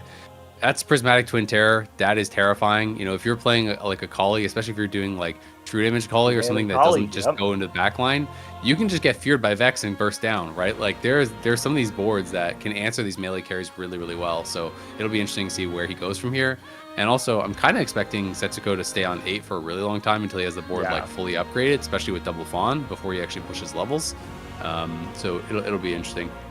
Yeah, there's also another part of Setsuko's cash out that I think we need to talk about, which is that if Setsuko gets significantly stronger and also has 2 additional units on the board, it also means he's going to deal a lot of damage to other people in the game. So if you're one of those players who took a lot of damage early, players like Robin Songs, who was open forwarding, Darth Nub, I know was pretty low on HP.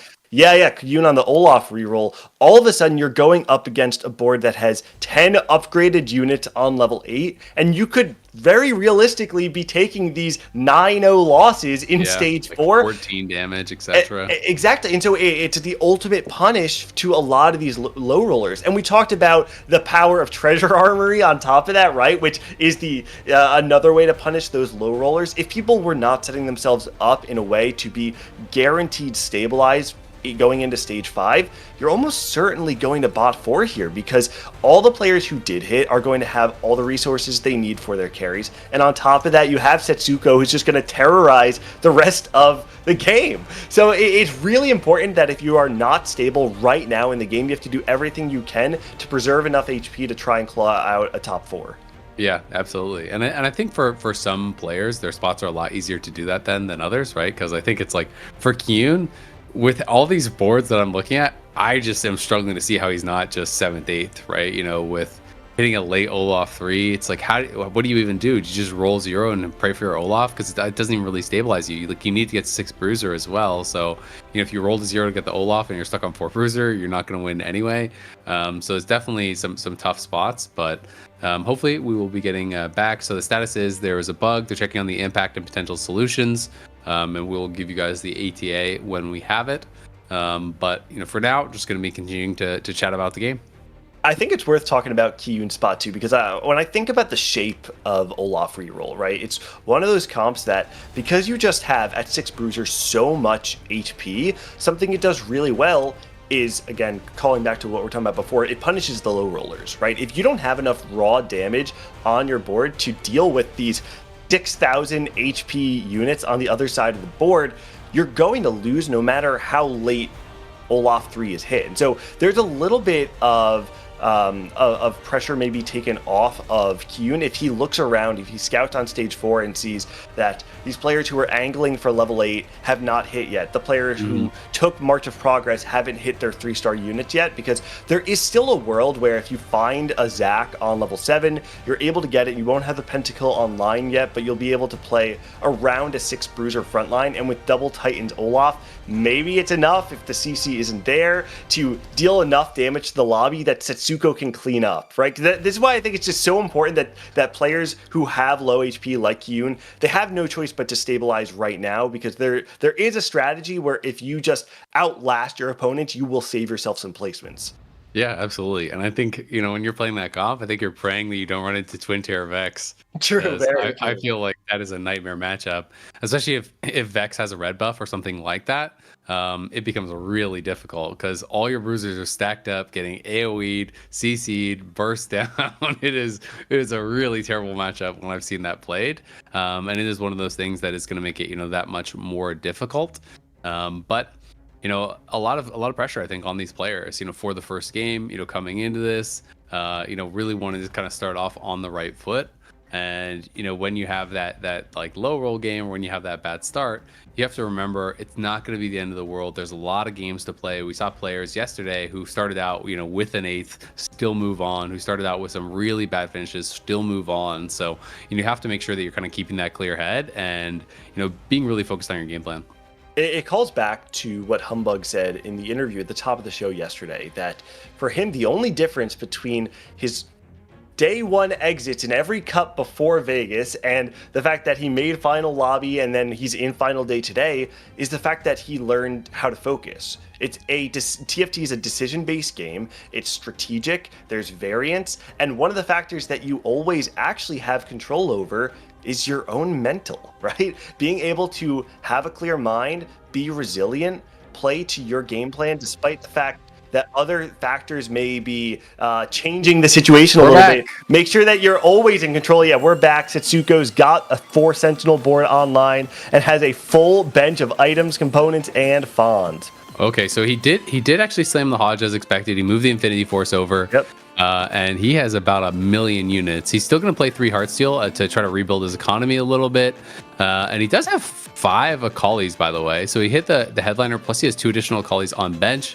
And he did not swap it over to KDA. That's kind of what I would have expected, but he stayed on that true damage line for it. Now looking over at Peckle, who's going to be able to take a win here. He's got that RE2 already online. Kane slow rolling at 7. Now let's see. He has 5 Vexes. Looked like he only had 1 Twitch. Was that correct? Did I even see that? I want to see his whole board. Yeah. I think we should definitely try and stay on Kane here, because being able to understand the power curve of this lobby, which is about to escalate incredibly high, means that having 1 Twitch on bench, or you're saying 1 Twitch, like a Twitch 1 or 1 additional Twitch? It looked like he had a Twitch 1 on board, but I only saw it for a split second. So maybe there was a Twitch 2 and a Twitch 1. But if you're at 4-4 and you're not close to hitting your 3 stars, it's definitely a bit of a tough game, especially for the 2 costs like a Twitch. Okay, so he has 2 total Twitches. That is horrible. That is actually a 3 total really low roll, because he even took rolling for days. So he even took 8 free rerolls and he just hit a Twitch 2 at 4-5. So that is awful. Honestly, that is a tough spot to be in. Here we have Malala, Disco headliner picked up there for the Blitz. Okay, TF2 is big. I was going to say he really needs the TF2 with his board, and that his board is actually strong. Also massive that he hits both the Sona and the Alawi on the roll down at 8. So now he has 6 Disco. This is a good board, but he is on a 7 loss streak. He's got to start winning from here. And this is where you're really scared to run into some of those super high rollers, right? If you run into a Setsuko or something like this, even though this is a board that would normally stabilize in a lot of lobbies, it might not stabilize in this one. And we'll see. It's going to be definitely a win here for Malala. Kane just not in a good spot at all, especially, as I said, when you take in consideration that he took rolling for days as well. So we got, what is it? Is it 8 free rerolls on the silver one, I think? I believe it's 8 on the silver. Yeah. That sounds correct to me.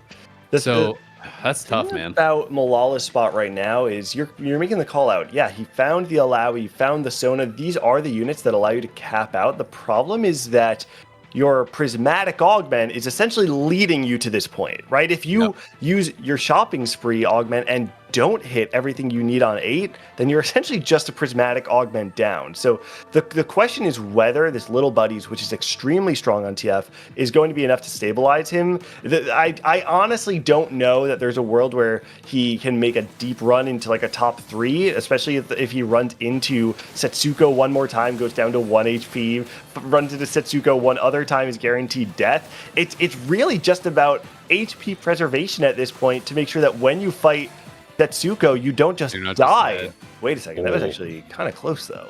Yep. Yeah, that's what I'm saying, man. Like when you play the true damage variant, like some of these like melee carries that can't actually get backline. Akali doesn't get backline like an edgelord doesn't get backline like the KDA variant does when you're playing true damage line. So when you play against any reroll and stuff, like if that was a little bit of a better front line, he could have lost. Like Annie can kill that.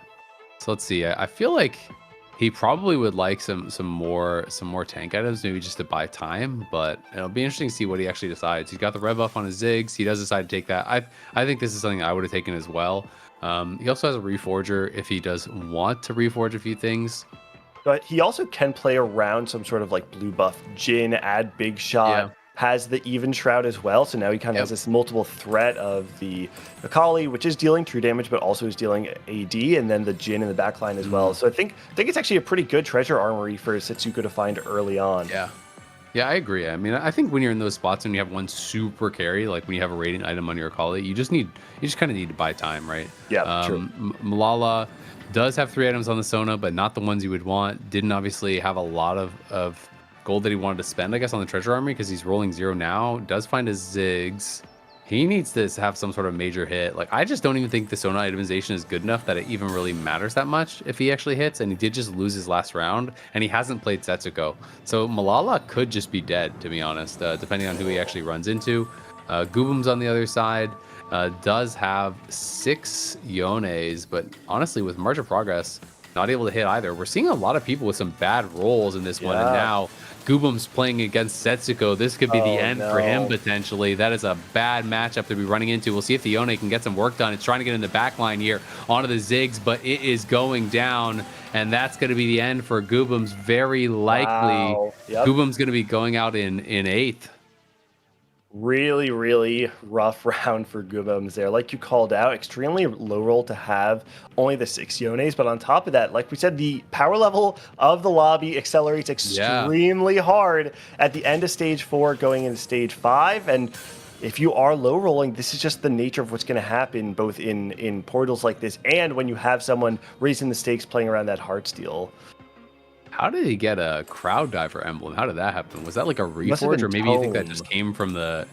Yeah. Absolutely nothing for him though, and he doesn't even have a crowd diver on his board. So was it from the treasure dragon? Maybe. Yeah, I think it was probably Tome of Traits off the treasure dragon, and then just like a blue buff and stuff for his Ari. Probably something. If you could take it from the treasure dragon, it had to be with other really good stuff. Yeah, I mean, regardless, it's kind of tragic, though. If you get a Tome of Traits or anything that allows you to have an emblem and then you roll something that has no function on your board, this is the kind of thing. Oh my goodness. 2 Vex 2s just blow up the board. Not going to be enough to kill him right now, right? He does go down to 3 HP. Oh my god. Kanger's 1 off, by the way, and rolled 0. So there's honestly some pretty low rolls in this game. Like the fact that Goobum's had March of Progress 5-1, didn't have a single 3-star. The fact that Kangeru took Rolling for Days, is level 7 at 5-3 without a single 3-star uncontested on Twin Terror. Like there are some really bad rerolls or low rolls in this one. Because if Kangeru was on a couple of 3-stars, which is very normal, by 5-3 with Twin Terror when you're uncontested and you take a rolling augment, like he would be in a wildly different spot. A lot of these people would just be dying to him. Especially when you think of the matchup spread, right? You have this Zed here for Peckle, you have Kiyun playing around the Bruisers, you have Setsuko playing around the Akali. Having the Vex 3 against melee matchups, it would be a huge spike for your board and would save you a significant amount of placement. But I actually don't think it's over quite yet. One of the things that's nice about Twin Terror is that as soon as you do hit, it's such a huge spike that you will probably be able to beat everyone in the lobby apart from Setsuko and maybe Kiyun. I'm not sure exactly how strong he is, but he's been streaking until right now, so he's got to be pretty strong.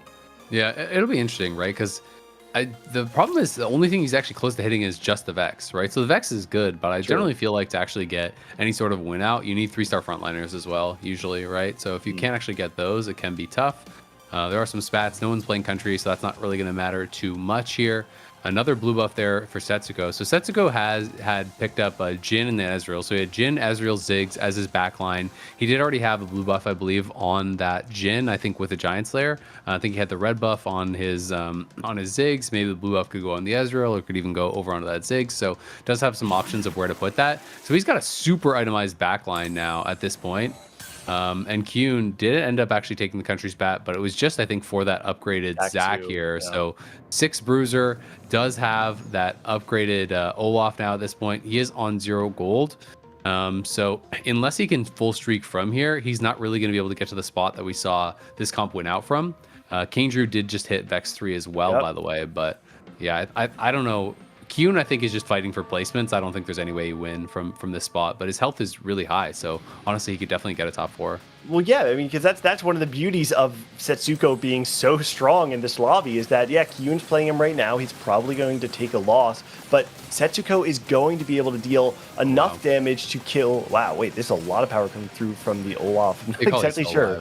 Okay, the Akali's in the back line. Yeah, okay. Definitely not enough to take out that. But yeah, Setsuko is going to very easily be able to kill Darth Nub, Malala, Peckle, who are all on 1 HP right now, which almost guarantees Kyun a spot into that top 4, depending on how the matchups go. Who did Setsuko lose to, by the way? We didn't actually see that because he was at 30 HP after his cash out, and he's at 19 now. So he lost to someone. But he did go 9, and Peckle has the Ziggs too. Wow, with the Radiant TG. But Setsuko did go 9, and he hit the Ezreal 2 and the Jhin 2. So Setsuko obviously just got a lot stronger as well. So maybe whoever beat him wouldn't be able to now. But wait a second. Oh my God, that's 7 Ziggs. 7 Ziggs. Okay. Well, now all of a sudden that gets a lot scarier. And Robin Songs, we have not checked in on his board at a long time. He did get that true damage spat. It's over on that Viego for him. Has 3 items here, obviously still on that Yasuo. The Yasuo in the back line, he's going to be able to win this, and Peckle is dead. Wow. 6 Ziggs doesn't matter against 6 true damage, apparently. So what I was going to say is I'm pretty sure that if there's anyone Setsuko lost to, it would have to be Robin based on the HP totals, right? Just because everyone else, it looks like they've probably taken the damage from Setsuko's board to be low enough. Robin currently sitting with that true damage board, and you called it out at the top of the game. It's not that you just have this Yasuo 3, which can be really strong. It can definitely get you into a top 4, but being able to cap out with the +1 true damage as well is what enables this comp to cap extremely high and play for that top 2, top 1 finish, even competing against the, 700 Heartsteel stack of Setsuko? 1100. 1100. Yeah. So, I mean, it's pretty insane. We'll see. I do still expect Setsuko to win this, but at the end of the day, his cash out, I still think, was actually, much worse than normal. Like, Fawns are really strong. Don't get me wrong. It's a huge cash out. He's definitely the odds-on favorite to win the game. But when you get to the super late game stages, some of these carries just, are so powerful that it doesn't actually matter if you have 2 extra garbage units on the board at all, right? Like, they have to be units that are really adding traits, that are really adding value through CC or something else, or it just doesn't make that big of a difference. Kane has gotten to 8. He did hit that Vex 3. He did hit the Pantheon 3 as well. Still 3 off, unfortunately, for him on the Amumu. It's the Executioner headliner, so he has 4 Executioner. We'll see how he does. The Olaf is on the other side, and okay, it looked like it was going to wrap on the Vex for a second, but I think the Vexes should go on the Olaf now, and I think he's going to win this, but we'll see. Yeah, the fact there's no healing debuff, actually. I don't think he is going to win. It's kind of hard because, you do have a lot of burst damage, but there's so much sustain between the defenses of the Titans and the Bloodthirster. The problem is for Kyun is that there's so much tankiness on this Pantheon that you actually can't cut through it. And because the Karthus does not kill the backline, Kyun's actually going to fall to 4 HP, and it can potentially go down in 5th. Yeah. So, definitely seeing the power of the Twin Terror. For a second, I thought the Olaf was going to wrap, and I was kind of thinking he might be able to win as a result. But yeah, no healing debuff does make it a little bit harder, but a lot of people are really low health here. Kyun incredibly low, Kane obviously incredibly low. And, at this point, you're kind of praying for placements, and you're praying you don't really rotate into Setsuko if he's going to be the strongest member on board, because Setsuko is probably going to be a death sentence for whoever does hit him, especially, with those upgrades he got at 9. Positioning is going to be huge right now. Kane has the Vexes up against the Disco board. Not exactly sure if that's what you were aiming for. You could actually have too. positioned to the other side. Malala is currently, I believe, on a 5-game win streak. Oh, on the other side, Robin just destroys that Olaf. Kiyun going to fall. Kandrew on this side, though, up against the Malala. The TF cast again, and both Vexes are dead. Kandrew goes down as well. We'll see who takes bigger of a hit.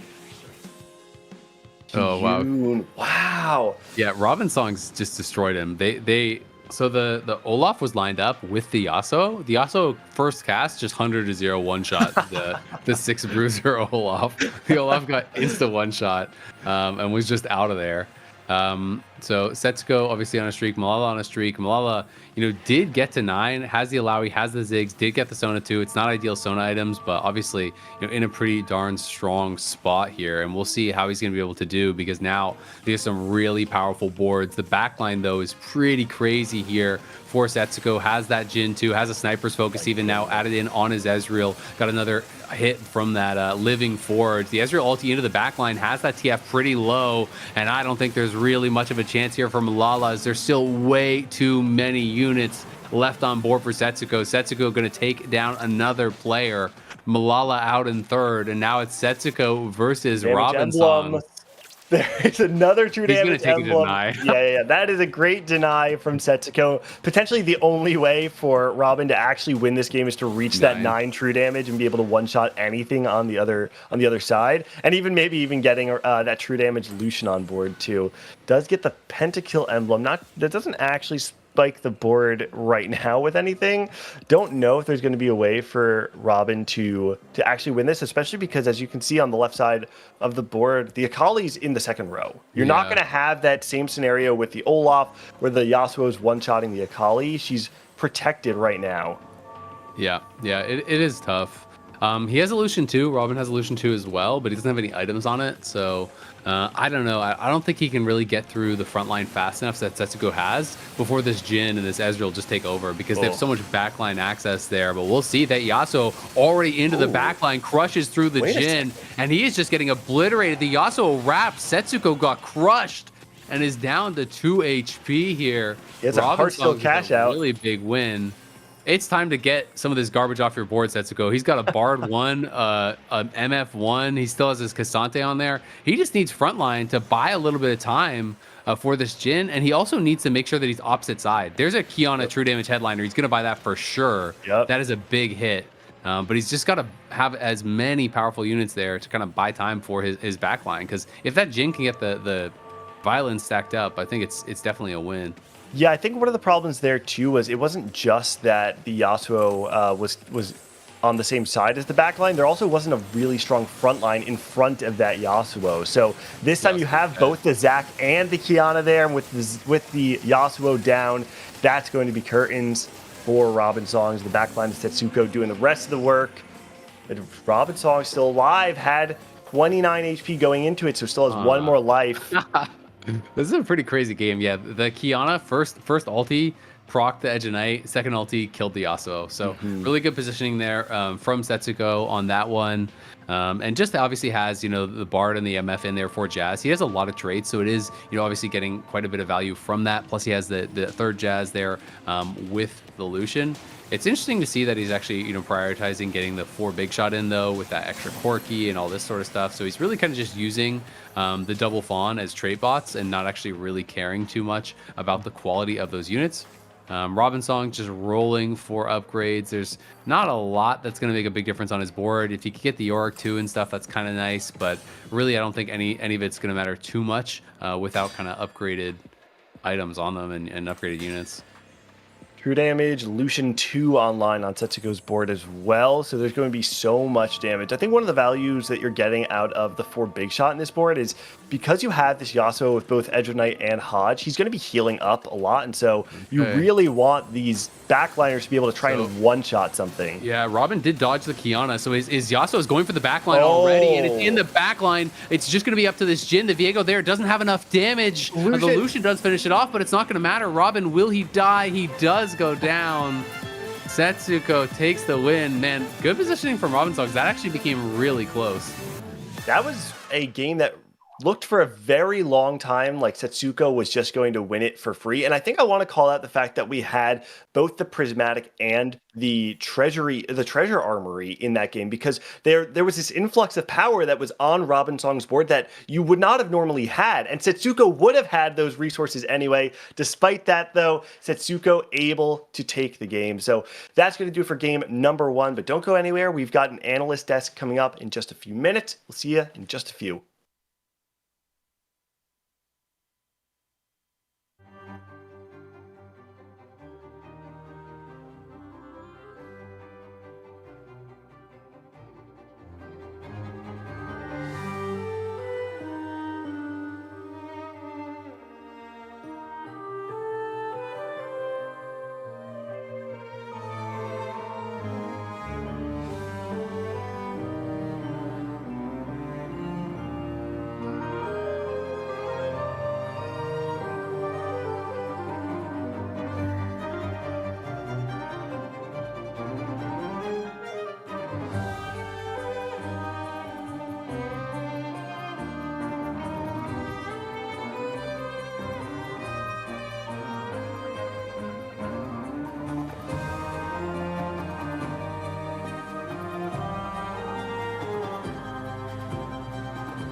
Welcome back, everybody, to our coverage of the Remix Rumble KDA Cup. This is day number 4, so we are looking towards which 4 players will be able to make it to the NA Regional Finals at the end of all of this. We've got Casanova and Crowan here to break down that game number 1 just a little bit further. And I gotta say, this game, I felt like it was just such a roller coaster from start to finish. Who was going to be able to take that first place? Yeah, I mean, it's big, right? We saw some big comebacks coming from, Malala, Setsuko with the over 1,000 heart cash out with Heartsteel, raising the stakes multiple times. But I think the big story of actually multiple lobbies here were the 1-cost rerolls. In this one, we had Kiyun on Olaf, we had Robin playing around this Yasuo, and Darthnub playing around the Annie. And while it didn't go so well for Darthnub, we still saw that Yasuo make it all the way to 2nd place and almost beat this 1,000 heart cash out that Setsuko had. Yeah, no, it's so crazy. I am really curious though, because Darthnub hit really early, right? He had Annie 3 with 3 items, right? One from the super fan, but on 2-5, he was so ahead of the pack. But maybe it's just what one cost we're starting to discover can actually pull out these lobby wins or get top 4s, and maybe Annie just isn't quite one of them. We saw Kyun, win with Olaf yesterday, but he did just narrowly bottom 4 in this game, even though he had the 6 bruiser online of the items that he really likes, right, between the BT and the Titans. But really, Yasuo seems to be well in front of the pack in terms of where these one costs can go, and especially contesting 1,000 heart cash out, right? Like, that was really close at the end. Came down to a little bit of positioning differences. Setsuko getting that Kiana online, but that still could have gone either way. Yeah, and I'd like to just go on a little bit further with that point, right? Why one cost reroll versus something like a 2 or 3 cost? What is the value add there for going for a reroll like that? Well, one cost, you can get it online early for tempo, and then it lets you push levels later. Really, one cost, you want to be finding it on 3-1 at the kind of latest to get online, and then you really start pushing the tempo of the lobby. It gives you a lot of power early, so then you cap out with legendaries in the very late stages of the game. And we've seen these one costs be able to find wins, right? Kyun did it with Olaf yesterday, and I was watching lobby 1 a little bit, trying to see how Ripple Overdrive, our point leader, was doing to start the day. But it was actually weird playing Olaf reroll, ended up finding the big win there because he was playing Remember Your Roots, Last Stand, heavy hitters Olaf reroll, and he capped out with 10 pentakill at the end of the game to go first. And that's just another way that you can utilize these one cost rerolls to just get all that early tempo, and then you find a way to get that big cap. Definitely. It really is about that lobby tempo, right? Because in sets in the past, it's like, okay, this one cost is just so good. Even if I'm not in a good spot for it, I can just try to reroll. As long as I hit the 3-star, right, then I'm good to go. But that's not really the case in this set. You have to be playing from already having a ton of copies, going into the Krogs, not roll that much gold to find your 3-star, and then recover your economy. Use that little tempo bridge to, like Cass mentioned, get into the late game, push levels, and then find boards that can still be contesting with those 4 or 5 cost units. I love the explanation there, because I feel like it was so easy for us to tunnel in and okay, well, the 3 cost rerolls are so good, but you have to get to that position first, and then kind of seeing this emergence of those 1 cost rerolls kind of gets you thinking, maybe you just go for it if you see it right in front of you, instead of trying to go for something that might be a little more high value, like a 3 cost reroll or a 4 cost headliner. After the very first game, we can see where kind of all of our players are at, and that's going to be a couple of bonus points even coming in here. Yeah, a lot of the players, even with bonus points towards the bottom of the table, so definitely going to need to try and bring that back up. But just taking stock of some of our 3-point earners, right? Kyun ending up getting that 5th, so those 3 points are going to help out a ton. Ripple took a 6th in that game after being our point leader yesterday with 100% top 4 rate. Finally going to take a bot 4 here at the start of day 4, but he does have those bonus points to help out. And we look at Solus and Upset Max, they've actually been able to continue to hold on to that with some pretty solid placements.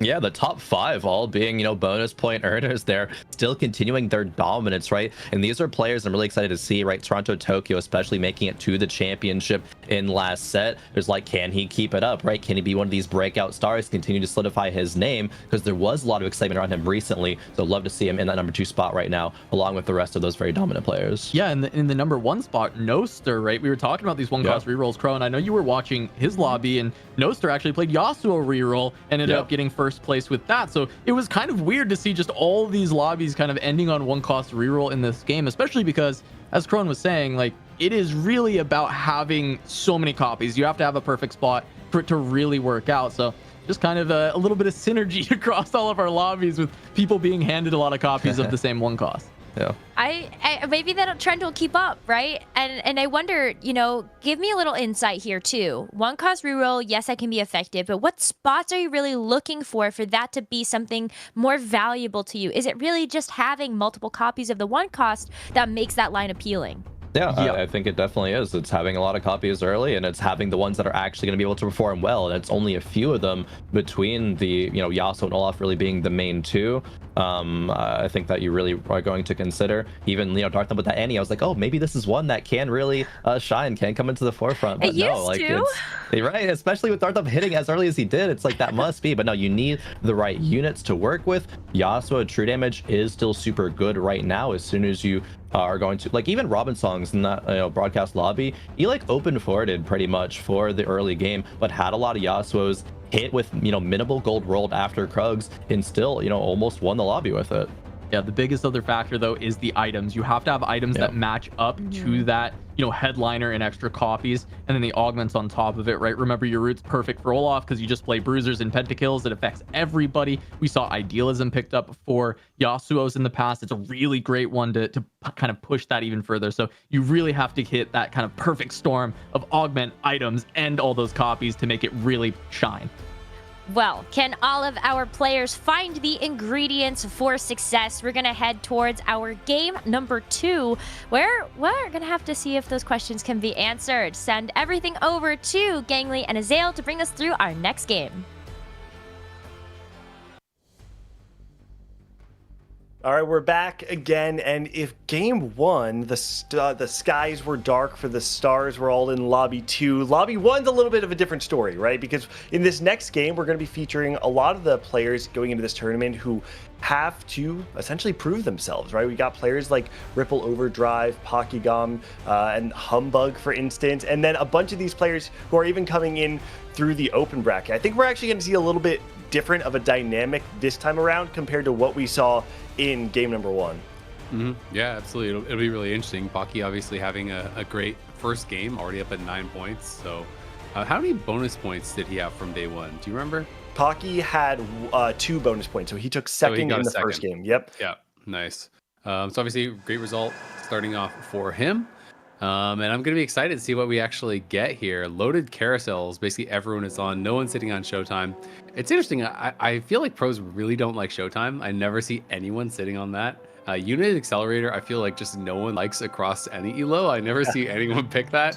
I feel like no one even knows what it does. Like, it's kind of funny. Oh, Humbug, he's the one. He's trying to one guy the lobby. Yep. Oh, and Force's Burf account, aka Weird one guy's the lobby playing Unit Accelerator. Yeah. So this is, like you mentioned, probably the least, taken. Yeah. If not certainly one of the least most popular portals. And I think that here's the interesting thing. So Weird is the player that took this portal. Force and Smurf account is a known open forwarder, kind of plays plays the beat of his own drum. He's the kind of player who wants to play creative and to some degree maybe degenerate lines. I guarantee you that this was not a portal that was just taken because they wanted the mental edge over the rest of the lobby. I bet that there's actually some like dark tech hidden cheese that this player has in their back pocket that they've been waiting to bring out in tournament. Yeah, it's going to be really, really interesting. I mean, when I'm not going to profess to be a Unit Accelerator master by any means, but when I have got it, I have always gone melee rerolls. I kind of generally think that when you're talking about move speed in TFT, move speed just benefits melee units way more. Attack speed is kind of just generically strong for range and melee units, so maybe there's some math there that it's actually just as good for range comps. I'm not sure, but I have had the most success by far when I'm playing this portal by just playing Riven, Yone, stuff like that. Because how fast your melee units move around the board really does increase their DPS. Once you get through that front line, the faster you get towards that back line, the bigger difference it's going to make. So will be interesting to see where we're actually going to go. Degree did have a Yone on his bench, so almost always worth holding that just to see if you do kind of luck out with the Heartsteel 2-1. He did also have the 5 Annies in shop in that last shop and chose to not take it. So I was not exactly sure if maybe Degree is just not open to playing Annie at all. Yeah. That is one of those spots though that I think players would consider playing. Maybe it's just because you don't have the tier on bench and you don't want to have to rely on the carousel. Yeah. Yeah, like if you have no tier, I'm pretty scared to play Annie with no tier. I always feel like it's pretty hard without Shojin, and if you kind of aren't able to get that, then you get trapped in this line that isn't very good. But it could also be a nod towards the portal. Maybe he's just thinking, hey, you have to play melee on this. It's going to be interesting. Gachagam here, Pokygom is playing just that Mosher Vi headliner. Have you seen some of this stuff that people are doing now? I've seen a little bit of full Vi reroll, where it's like actually Vi headliner, Mosher Vi, and I've seen some people playing comps around that a little bit more. Not expecting that, of course, but it is something that I've seen popping up a little bit here and there. I haven't personally seen it. I don't think that this is going to be the spot for it, but also, you know what? Riven, right? Yeah. This looks like you're angling towards some sort of level 7 reroll. Pokigam in particular is the kind of player that has historically been known for playing around 3 costs. Back in set 5, when we kind of had this rise of Pokigam, he was extremely powerful playing around the assassin reroll type of playstyle alongside that 3 cost. He really likes to try and understand specific lines deeply, and when he's in form, there is nobody in North America that can really contest him in being able to play around 3 cost reroll. So this kind of feels like the perfect meta if that's where you want to angle. Yeah, and maybe the perfect portal, right? You know, being able to actually play Unit Accelerator on that. I do think it has that advantage. We have on the other side, Biri, 5 Yasuos. And I'm curious if we can actually check over if it is going to be a true damage Yasuo headliner. And that is, correct me if I'm wrong, that augment is the one that gives you QSS after you get a kill, right? Correct, yeah. Indomitable Will, I think it's called. Something along those lines, yeah. So it does take the place of that QSS, which, here's the thing, if you're playing Unit Accelerator and melee reroll is going to be more prominent, you are probably going to see more people playing things that are strong into melee reroll, right? Oh, it is the true damage. Very, very strong spot for Biri. Definitely going to be happy with that pickup. But I wouldn't be surprised if, in response to the melee rerolls of Yone and Riven and Yasuo, we start to actually maybe even see something like the Ahri pop up, because last patch we saw so many of these melee reroll comps they really struggle with the Ahri matchup. And even though she's weaker, the fact that more players are leaning into it means that this could actually be a spot where Ahri could shine. I think it makes a lot of sense. You know, Ahri Sentinels in particular, I think is really, really strong. The melee units have trouble actually getting through that really beefy front line. And Ahri has the burst damage to actually be able to knock those down. You know, when you're talking about these 4-cost comps that are really popular in the meta right now, it's Karthus and it is TF. They can really struggle because they're not single target damage champions. They kind of spread damage around the board, and these melee champions with a lot of lifesteal can kind of just heal through that. It's not really an issue for them. Whereas if an Ahri gets on your Yone, if an Ahri gets on your Riven, as you're saying, you can just burst it down, and that's why it is a good matchup. Biri taking 3 loss at 90 HP, 3 near perfect losses has got to feel amazing. Yeah, and with all of them essentially just being econ losses, right? Now you've unlocked, Spatula online as Biri well. Gets that's a true damage spot. This is literally Robin's spot. Okay. Oh, and Degree snatches it. Yep. Wow. Not sure what Degree's playing right now, but yeah, that could have been huge for Biri. That would have been absolutely massive. A little bit unlucky that it was on the opposite side, but also lucky that the first 2 people didn't want it, right? So you win some, you lose some, I guess. But I want to see Degree's spot now coming out of this. So he grabbed the spat. By far the 2 most common we see is either Country Spat or Pentakill Spat. So really kind of just playing a little bit of a mishmash, not really much of anything on board just yet, but could easily be going towards Country if you want. The glove being slammed on the Urgot is a little bit unfortunate if you're going to go towards Country, because generally you want that, on your Samira much more heavily, but he does have 2 Country, has that spat, so there is a potential to go towards that line. Could, of course, just play towards Pentakill as well. There is the 8-bit line also, you need to just find that 8-bit headliner. Not going to be stacking up too many stacks since it's just going to be from that Garen, but you can play like 8-bit Riven and that sort of style, which is also really strong. Yeah, a few different angles for sure. It does have the Rod, which makes it a little awkward to play the Riven, but you can just kill the Rod playing around the Crown Guard on that Garen for now. So I think Degree coming out of the next PvE round is going to be looking for a little bit more direction. And if he's able to find something that gives him a clear 3 cost to play toward, or potentially the 4 cost like you mentioned with the Pentakill, I think he'll be very happy. I think it's really just about preserving HP right now, trying to get as much gold as possible so that you're in a better spot whenever that direction kind of comes to you more naturally.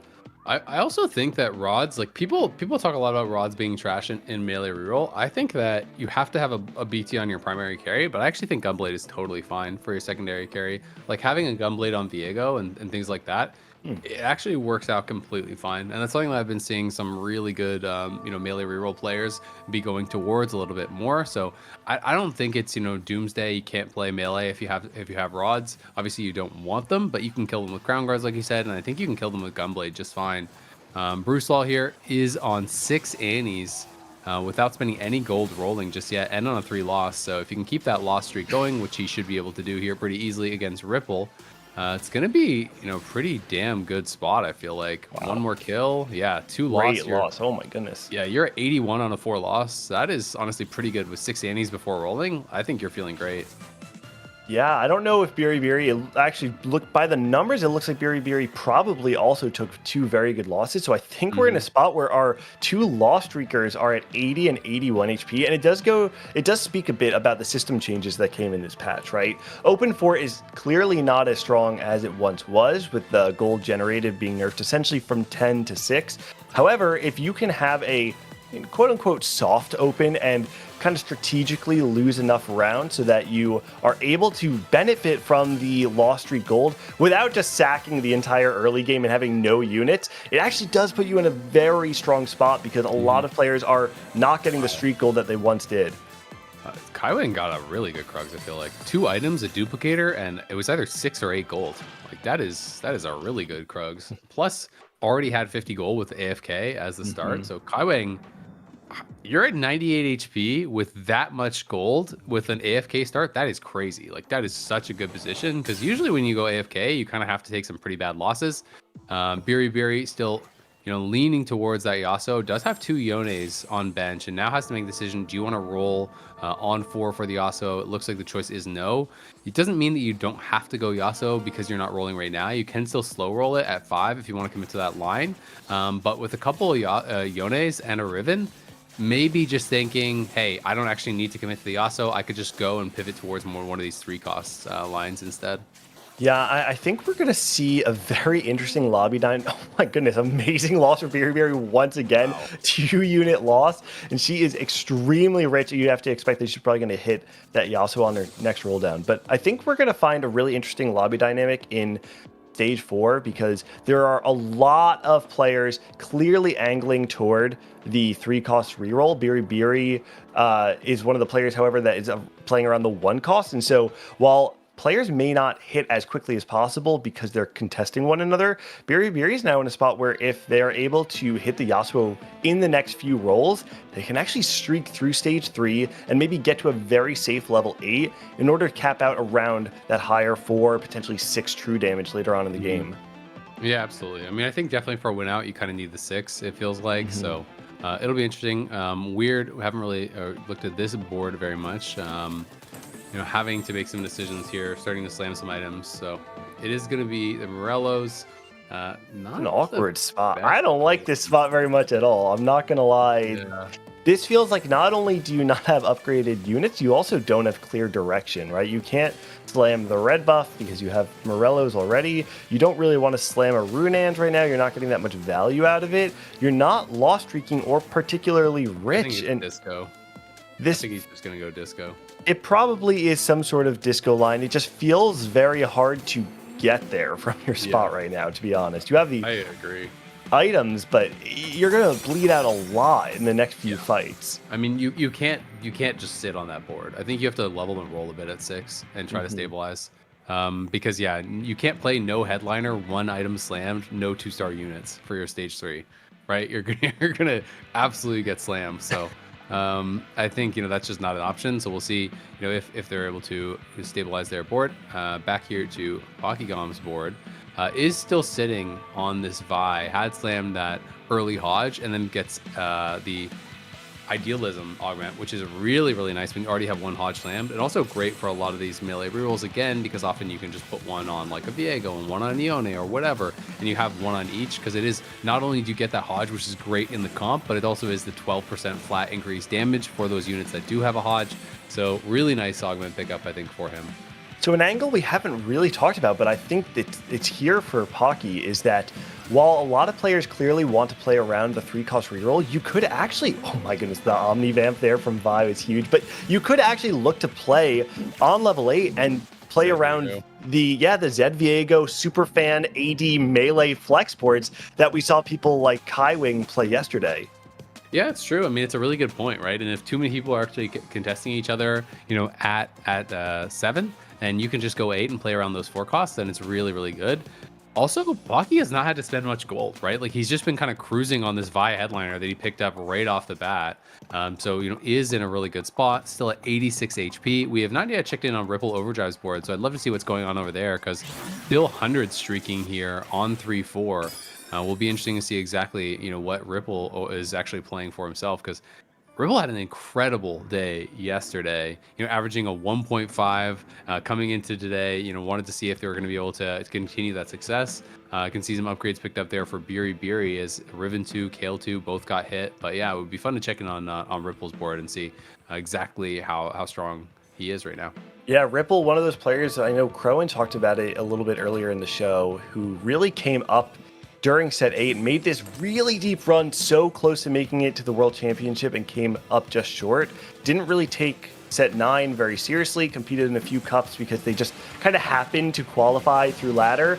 But this set is kind of Ripple's chance to show that when he's in form, he can not just be a one-set wonder who made a deep run in set 8, but is actually a part of this top echelon of TFT players. So I think being able to start off that run with the highest score of yesterday, having the bonus points going into today is the best spot you could possibly be in to really prove yourself as back and forth.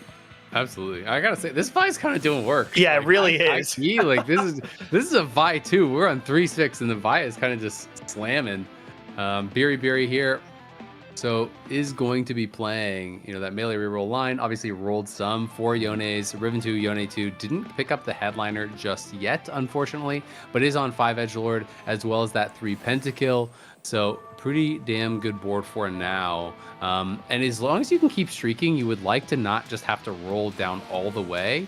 I think has a pretty good chance here against Bakigom's board because he's still playing that Vi as the headliner. Hopefully for Biri, they're going to be able to actually take this win, keep that streak alive. What if you Vi really does it? Gold. No, Vi, I don't think Vi is that strong. No. Okay. There might be a problem. I have to call Mort if Vi wins that round. That Vi is wild, though. Vi reroll is looking a little bit better. Maybe there's an angle. I see the angle there. Yeah. Listen, I honestly, especially now might be at an this 8th stage, angle, but I'm down. Now that we're seeing people commit a little bit more to the 3-cost reroll, we're seeing Biri clearly hit, I believe it was 4 Yones and not have the headliner selected. That's huge for that disco board. Definitely a really big hit. I wouldn't be surprised, though, if we do see Pocky end up playing around more of those 80 flex melee boards on 8 instead. Yeah, that would be really interesting, right? We haven't gotten to, we've been talking about that, and I know some people are playing those in tournaments, but we haven't really been seeing it on stream just yet. So definitely a fun variant, right? Finding those lines that are powerful, that are uncontested. You're kind of hoping that some of your opponents are going to be, contesting each other for these comps while you just push levels. You take guaranteed power of having that extra unit on board, guaranteed power of getting that extra level, and play around an uncontested line, right? And that's going to give you much better odds to be able to kind of put yourself in that good spot. So for now, still just sitting for Ripple on that Corki 2. It is that big shot headliner. So 3 big shot right now, not actually stacking any, well, it does have some 8-bit stacks, not a huge amount, but is stacking up the 8-bit, is sitting on that Caitlyn as well. So at least keeping that Caitlyn line open. With the IE, with the items on board, I don't really think you're going to go into Riven or anything like that. I feel like you kind of have to play more around these range units, and it feels like he just wants to push levels and play more heavily around like level 8, level 9.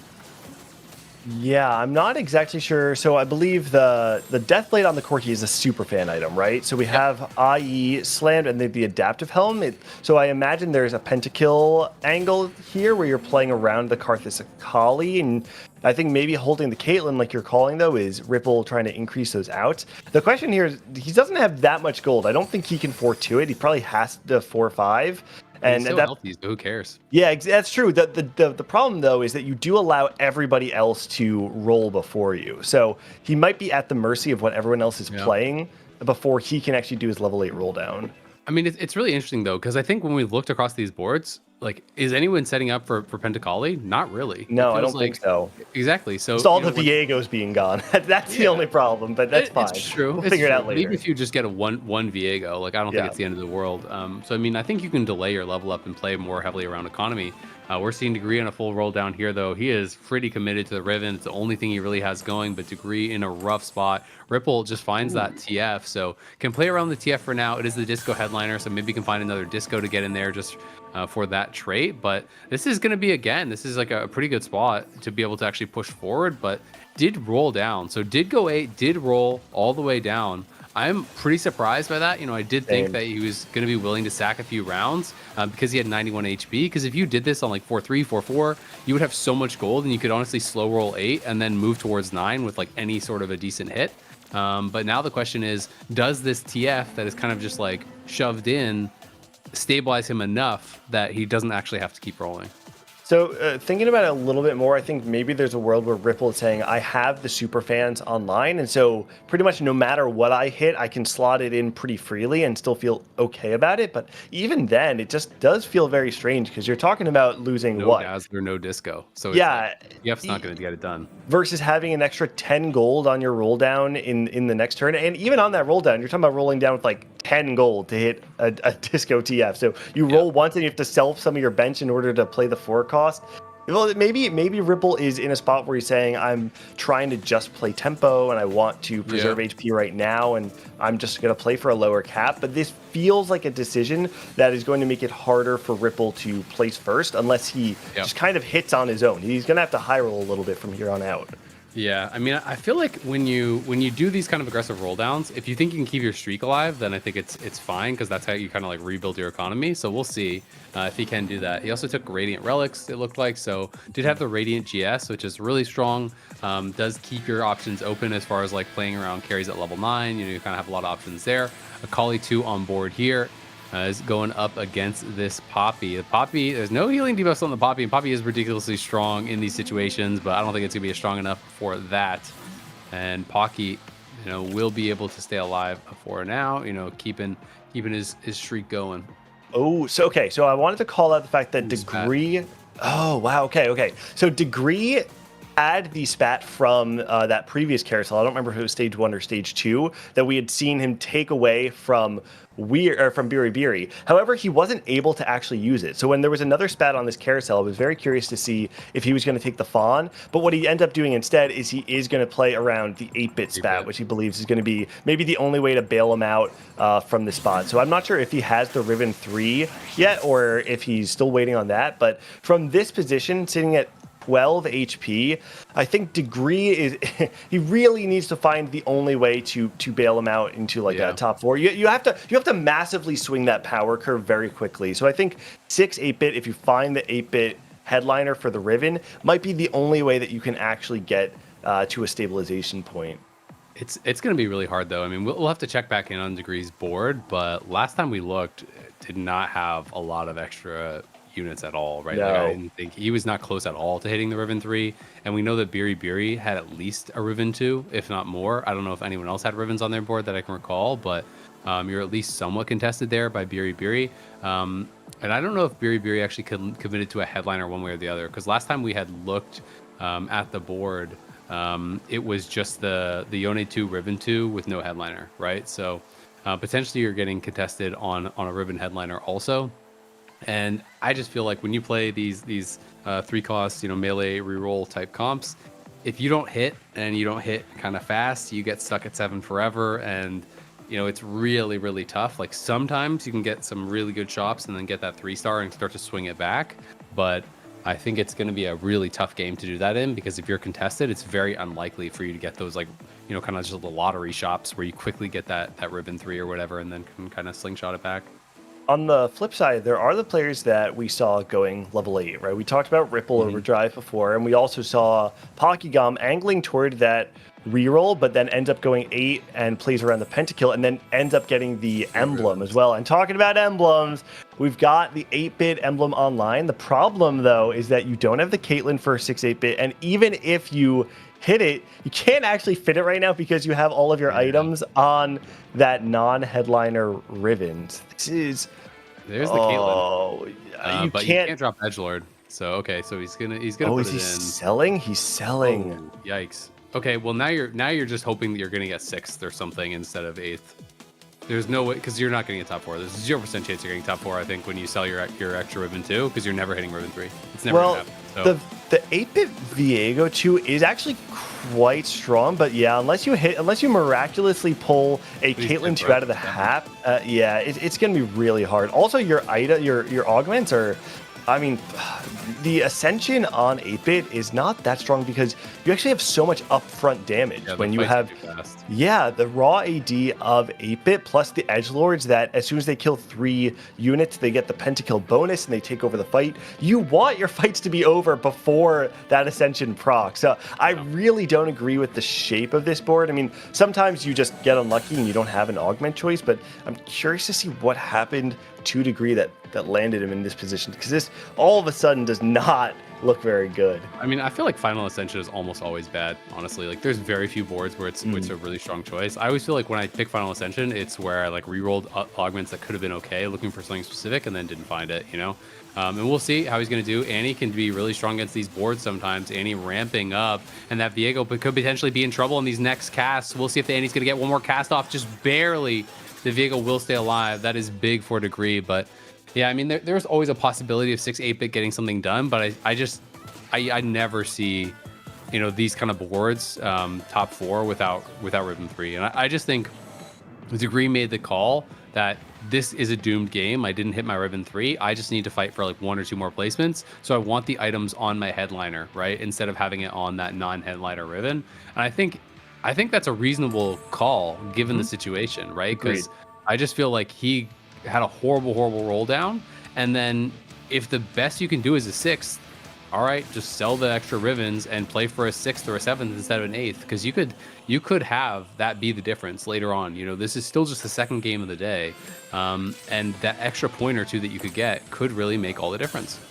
I think the biggest issue for Degree, to be honest, even more so than the Ribbon 3 not being an option anymore, is the fact that he's playing from 12 HP. Right, if you are playing Riven 2 plus Caitlyn from tempo and you have 50 HP through stage 4, I actually think there's definitely a world where you can cap out on 8, get rapid fire in, play around the Caitlyn instead, and get that 5th or 4th. But the fact that you now have to win out is it's pretty much just impossible for Degree. And we see Biri on the other side hitting the Riven 3. Oh my goodness, so it's probably curtains for Degree based on their matchmaking. So we'll have to tune in, but for right now, we do see Kaiwang, who's playing around a flex AD/AP board, this Zed kind of acting as a makeshift Akali, but actually putting in quite a bit of work. Honestly, the biggest issue is that there's just too many units still on the board, and with 2 single target damage units like Ahri and Zed, just not able to deal with everything, and eventually fall to Ripple Overdrive's board, who did actually pivot over to the Ezreal now with the Radiant Giant Slayer alongside the Infinity Edge. So Ripple looking like he's in a really good spot. Yeah, it's definitely interesting, right? Like his line did really look like kind of those Ezreal Caitlyn lines from last patch, but not a lot of people are playing them this patch. He has 4 big shot in because he did have that Kaisa as well as the Jhin in. So, you know, is going to be in a pretty strong spot at this point, you know, sitting at 80 HP. So now you're just pushing levels, I think, if you're Ripple and you're looking for that, you know, ultimate late game cap. I don't think you need to roll anymore whatsoever. Forcing Smurf account down at 11 HP. Biri took a loss even after hitting that Riven 3. So matchmaking going to make a big difference from this point. Humbug looking to try to knock Forcing Smurf account out from here. We'll see if he's going to be able to do it. The Yone 2 not looking like it's going to be able to get it done. Trying to heal up, but it does get CC'd and it's going to get burst down by that TF. And that's got to be it here for Weird. Likely to go down, but no, excuse me. On the back line. Oh, huge fight. Fortune barely alive. But that whole fight looked like it was going Humbug's way. At the very end, the Zed went on it, and I definitely thought that Weird was going to take it, but the TF with the final cast dealing enough damage to secure it for Humbug. Fortune now down to their last life. As well. Oh They're man, we might on basically 1 or 2 HP. Yeah, we could actually see them go head-to-head. I'm not sure that they've played each other recently. And you have a Yone 2 up against the Riven 2. It's the 2 people who just completely missed on their rolldowns and are both trying to salvage the game in different ways, with the 6-8-bit on one side and then with the Z2 on the other. So I hope they get to play each other. Yep, I mean it's Yone Riven, but it's almost more Zed. just like the Zed versus the Viego. So let's see how it's gonna go here. All coming down to this: who's gonna get 7th, who's gonna get 8th? Really, at Yone trying to work through. The Zed gets burst down, but on the other side, the Viego's still alive. It's really all up to the Viego now, and it's gonna get it done. Weird gets knocked out. Biri knocked out as well. Is gonna get the 8th, even with that Riven 3. Biri ended up not winning a single round after hitting that Riven 3. And Degree, who sold off the extra ribbons, made the call that, you know what, this is not a game that I can win out. I just need to fight for positions. Has at least secured that 6th. This is a crazy game if you were a Degree, and really does speak to the fact that Degree was able to cut their losses and say, I'm not hitting Riven 3 this game, I'm just going to play for placements. The fact that you're actually able to save enough HP, you took 1 loss with 11 damage, which means probably a 1 unit loss, the only amount you can lose by to stay in the game, and then win a fight against the other low roller. It's huge for Degree. But I also want to call out Humbug, who was the Disco player in the lobby, right? Disco is what we were expecting to see a lot of going into the weekend, and we're seeing time and time again that when these Disco players are not able to hit and get online early enough, this is kind of just what happens. They are strong enough to not take a ton of damage, but eventually, going into stage 5, the latter half of it, they just don't have enough pieces to stabilize, and Humbug might actually be bot 4ing from an uncontested Disco spot. Yeah, I mean, honestly, especially against these melee comps, it just feels like such a bad matchup. We'll see if he can actually take down this Riven 2. It's going to be about if the Viego can get in the backline. Great ult from the Viego, goes straight to the backline, but it's back into those melees now. Cast. Once again, it's going to cast one more time, and Humbug is gone. Even with the Riven 2, it just doesn't matter. And that's what it's just one of these kind of meta things where the shift is making it so Disco is just not good in these lobbies, especially when so many people are playing melee reroll. And I think even more so on the unit accelerator, you know, people are going to force melee reroll. Degree might actually get a top 4. I mean, Kaiwing, Bruce Law at 1 HP, Kaiwing at 4, Degree still hanging on with the Riven 2 at 1 HP. Swapping those items over to that Riven headliner has earned him at least a couple extra points. When you think about it, this Viego is enabled so exceptionally well because you have just the raw damage from the 8-bit alongside the Edge of Night, and Viego is probably the best Morello's applier in the entire game. He has this AoE Morello's applied to the entire board. They take additional damage, and then just through the sheer auto attack damage that Viego is putting out, alongside the Caitlyn auto attacks with a ton of AD, and even just the Riven 2. He takes another fight over Pokygom, who is looking to go at 9 right now. Bruce, it looks like Bruce also wins his fight against... He had a ghost. He had a ghost. Bruce got a ghost, but Humbug is dead. 3 players at 1 HP right now. Holy.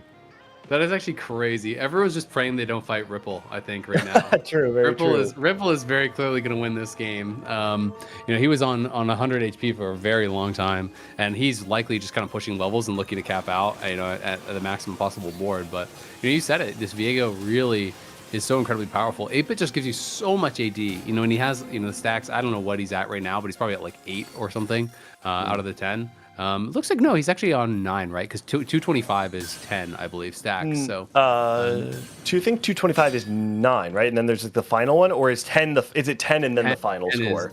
It's 10 and then the final score. Okay, yeah. I think 225 is 10, but I could be wrong. I'm not 100% sure. But either way, he has a lot of those stacks, so is in a pretty good spot. It gets a little bit of extra damage coming through here, and does actually hit that Caitlyn 2. So Caitlyn 2 GS. Nothing to scoff at. We'll see who he's going to get as that matchup. Bruce Law at 1 HP, Degree at 1 HP. We also have Kaiwing at 1 HP. But Kaiwing has last stand. This is going to be a tough board for him to get through 2 RE2s. But the Riven's immediately in the back line. And how much work is it going to get done? No, not enough. It's going to get burst down by those RE, so it's up to Viego. The Viego is gone as well. Kaiwing looking like he's going to be able to take that round over on the other side. Bruce Law looking like he's going to be able to actually stay alive here as well. It's just up to that Karthus, and the Karthus will not be enough. Wow, Degree finds the Lucian on level 8, puts the rapid fire in, and in the end, able to actually take the 1v1. Kaiwing falls, but Degree is still alive. How did Degree win? His Riven and Viego died so early. I can't believe it. it came down to that Lucian that Degree had in the back line, and I believe it was just because the Viego was able to stay alive long enough, despite the fact that Ari had the single target damage, Degree was able to output enough, and there was not any Omnivamp on that back line of Kaiwing, and so Kaiwing just falls. The last stand Omnivamp not being enough. That's actually so crazy. Once the Viego and the Riven died, I literally just started watching the other board. Because I just thought it was over. I didn't even realize that the Lucian was going to be able to make it happen. Ripple, though, here just kind of killing people off one by one, it feels like. And we are going to see Degree getting another win. He's top 3 with Riven 2 after having to sell his other extra Riven 2. That is crazy that Degree was able to scrap out a top 4. I thought there was legitimately no chance that he was actually going to be able to get a top 4 from his position once he sold. Yeah, I mean, I'm shocked. You didn't. It's not even like you hit the Caitlyn 2 extremely early, and you had 3 items on it. This was just 2 on stage 6. Right. This was just the power of Riven 2 and then 8-bit Viego. I think the Viego is clearly the key player in this story, but we also do have Pocky. I want to give some attention to him because he is now level 9, has the 7 pentakill online, and this is the point in the pentakill comp when the scales begin to tip a little. When you're playing that early super fan variation, it's much cheaper and much weaker, but I will say it does not have a ton of single target damage apart from this Akali in the front line. The thing is, if the, oh my goodness, what I was going to say is if the Riven's able to get into that backline, then it's actually really good at cleaning up that Karthus, but there's just too much stuff on Pocky's board. He's able to take a win there and secure himself a top 2.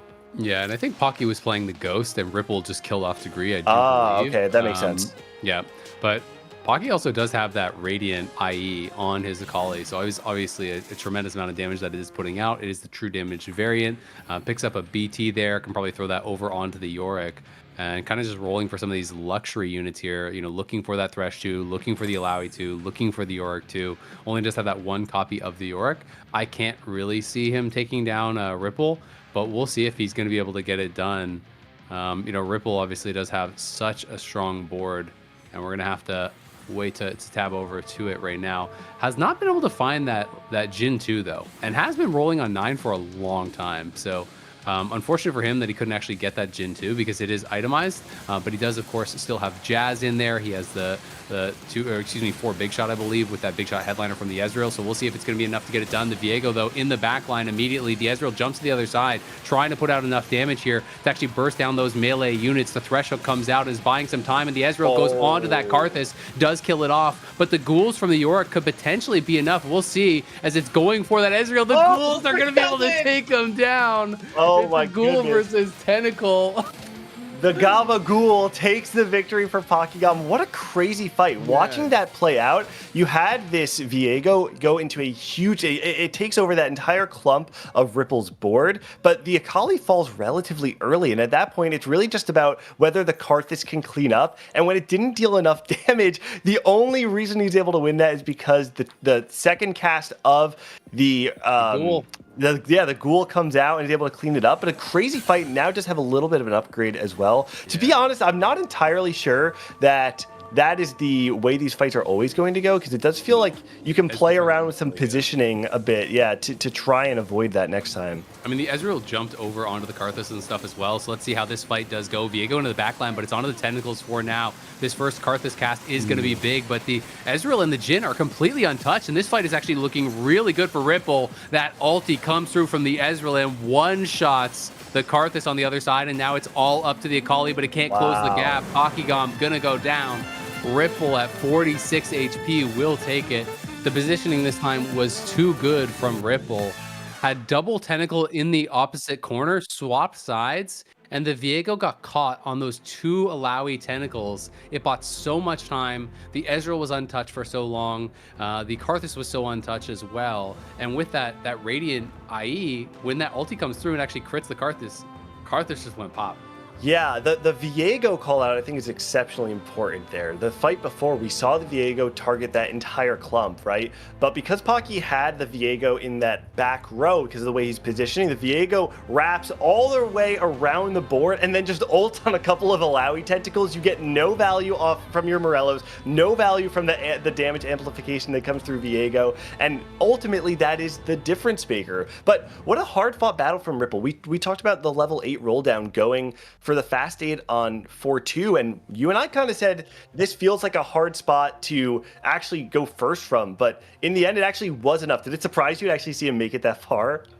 Yeah. I mean, I think he did a really good job. I will say, so I was surprised by the level 8 roll down. You know, if that was me, and you know, I would have definitely been thinking about just going towards 9 and then rolling more slowly, or you know, like going to 8 a couple rounds later and then kind of slow rolling on 8. But either way, you know, he had such an HP advantage that once he stabilized on 8, he was able to kind of cruise towards 9. It's okay to take a couple losses because he played such strong boards early on, right? You know, he was still 100 HP. I want to say at like 3.5 or something like that.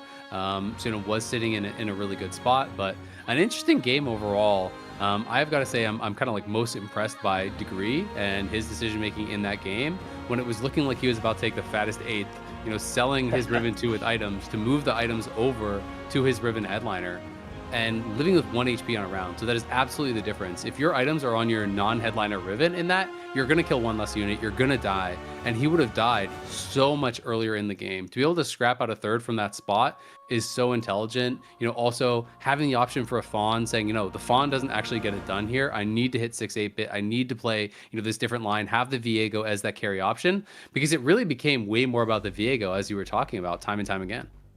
Yep, yeah. Ultimately, Ripple, Overdrive, Gotcha, Pokygom, and Degree, the 3 players with bonus points going into the day, going 1, 2, and 3 in that final game. So we'll see how that affects the standings, but don't go anywhere. We'll be back in just a few minutes for the Analyst Desk of game number 2.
Welcome back, everybody. It's day number 4 of the Remix Rumble KDA Cup, and North America has been on a tear when it's come down to recreating the meta and what we can come to expect out of an amazing day of TFT action. I've got Casanova and Crone here back on the analyst desk to break down that second game, and I think that just the biggest storyline of the entire game is how Degree got a 3rd place.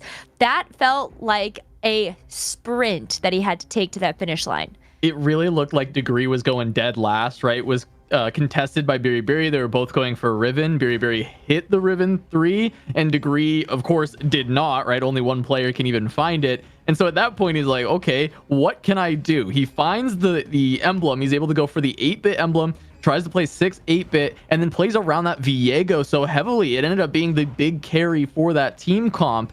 And it went from an 8th, and then suddenly he just kept taking out player after player, climbing all the way back, and makes it into that top 4, makes it into 3rd place. And there was that big crucial fight when all 3 of those players were at 1 HP, 3rd through 5th place, where the Caitlyn actually did so much damage just because of the power of 6 8-bit. Yeah, that 6 8-bit stacking up for so long, right? He's been playing it since like the early game. It was like a 1-item Caitlyn as well, right? Just a Giant Slayer. Yeah. But when that damage came through at the end, like Kaiwing's reaction was like, what just happened? Like, I lost that fight? That was absolutely crazy. And I think the positioning also with Degree the whole game through, right, being on 1 life, having to position a Riven 2 and a Viego 2, right, your main damage dealers, because there's only a Caitlyn 1 at that point, and get to that spot was just even more impressive for fight after fight after fight.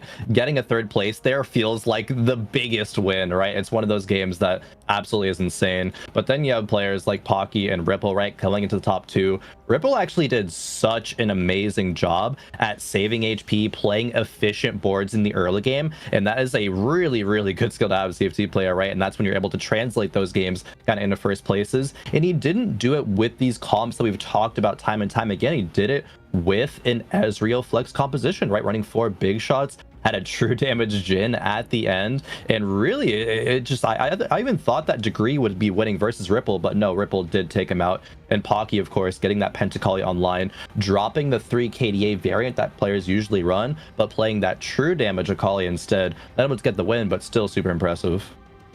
Still even had some improvements that he could have made to his board too. So had he found like the Thresh 2 or even like the Yorick 2, I wonder how far Pokkygom really could have brought it to make those final fights even closer. But it makes me so like amped to finally see a Pentacoli composition actually get into like a top 2 standing, because I feel like every single Pentacoli player that we've had on stream has struggled to get the composition online.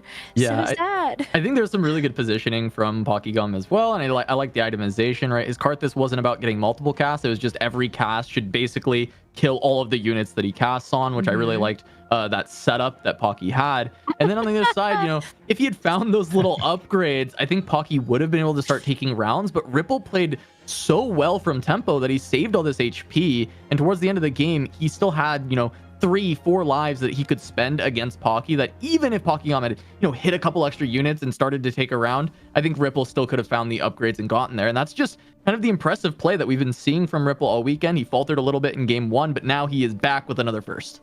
Definitely. I also want to give some props to Bruce real quick, managing to top 4 with that Annie 3 going into that KDA line, right? It was saying, oh, Darth Dub's spot in the last game was so good, surely he'd be able to top 4, didn't manage it. So I was like, oh, is Annie just unplayable? But no, Bruce does prove that it is able to get into these top 4 situations. So well done there. Super well done. Annie reroll is not dead. Not yet. Especially when you're able to get the Spellweavers online. But look at the victory laps we're really coming into this top 6 right now. Everybody with bonus points. Everybody also starting the day with a 1st or a 2nd. And that's just like honestly what you hope to see coming out from those top 8 players. And it gives NA a lot of hope and strength going towards something like that championship at the end of the line. I know we have a couple more events and also steps before we get there, but NA is definitely bringing the hype so far. So a couple more games we've got left to go. We're gonna reseed the lobbies during this break, and when we come back, a fresh lobby and a fresh start here for some of our players with game number 3.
Hello, everyone, and welcome back to the KDA Cup here. We're here on the final day. I'm Azale, joined by Casanova, about to get into the next game here.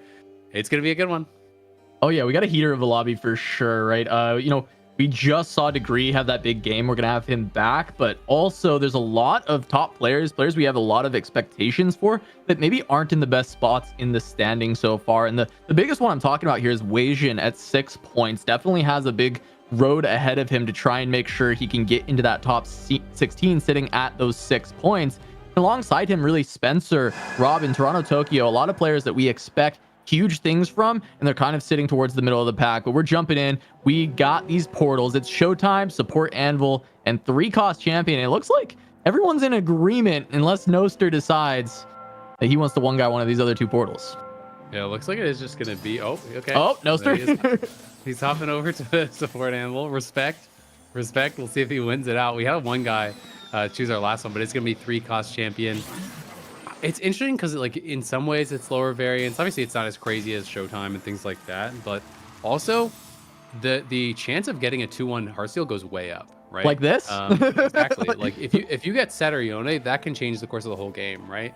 There's kind of just 2 different angles that I generally take with this. If you have a Tom Kench or an Olaf, you can easily actually solo that next stage. He has double set now, by the way. And if you sell, you can make 10 with interest. But if you have a Yone or a Set or something along those lines, generally you'll hold it and try to play for that Heartsteel. So I don't expect Robin to actually, sell all this. Yeah, I'm actually really interested about how Robin decides to play this spot, because he does have, the pair of sets, right? So trying to fish for the set 2, and then, having the Urgot, it pairs up for a really strong stage 2. But as you just said, it might just be bait, right? This is a lot of gold. It is 9 gold on his board that he can potentially sell for. He probably keeps the Heartsteel around, but interested to see if Robin, tries to go full econ with this very heavy gold start. I mean, unless you're going to slam tank items, a set 2 I just don't even think is worth having on your board. It's too expensive. I would definitely hold 1 set to try to see if I can get that Heartsteel. So looking around, this was Toronto Tokyo obviously sold off whatever 3-cost unit he did start with. Is going to be making econ on this round, is going to sell off very likely that Eve, make 10 here. So just going to be looking for what items he does pick up. Has a belt so far, but it'd be fun to just kind of tab around through some of these different boards and see what 3-cost units people did actually start with, because if anyone gets Heartsteel in 2-1, that's kind of the big thing I'm always looking for on these. Obviously there are some strong 3-cost units, things like the Urgot, as you pointed out. So he didn't actually sell. Interesting. Yeah, bot shop. It's the Rage Blade and picks up, I wonder if he picked up the Jinx because he got the Rage Blade, because I know it's really strong with that, and sometimes people will just slam a Rage Blade on an early Jinx then play towards Disco. Yeah, it is good for streaking, and as you said, I mean, Disco is a line that he can go towards. I know Toronto Tokyo is going to be open to probably a wide variety of lines. He tends to kind of know all the different ways he can go. He definitely will have his comforts, but yeah, it does kind of feel like that's the direction, right? The Rage Blade got dropped, and suddenly he decides to not actually play for Eco, so it feels like that's the only thing that really makes sense is jump on board with Degree. This is Heartsteel immediately. You were asking about these 3 costs. Who could have gotten Heartsteel? Degree found it, has the set, gets the Heartsteel Cassante, and now with help is on the way, right? You can lose streak for now. Your power is going to come a lot later. You get the Heartsteel cash outs, and you also get that item coming out later on into the game. Yeah, exactly. I mean, it's always interesting. I think that there is obviously a lot of value in this early Heartsteel. I don't think you need to like full open. You want to still kill some units. I don't think it's the end of the world if you win some rounds. So I don't think you need to get too ridiculous with your positioning and everything like that, because you're still just getting free gold, right? If you're keeping your health high, you're getting that little bit of an injection of gold.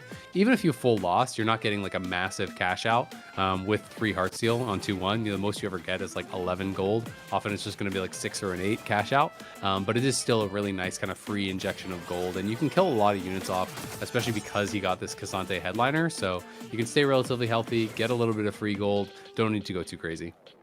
Yeah, and I'm curious if any of the Heartsteel players will actually raise the stakes at a certain point as well, because like Degree has this very early on, and I think winning in stage 2, this is something I've talked about with Heartsteel, throughout the whole set. Winning on stage 2 with your Heartsteel is great, and then in stage 3, you start to lose. You just keep in the same Heartsteel units, and then you lose instead of upgrading your board.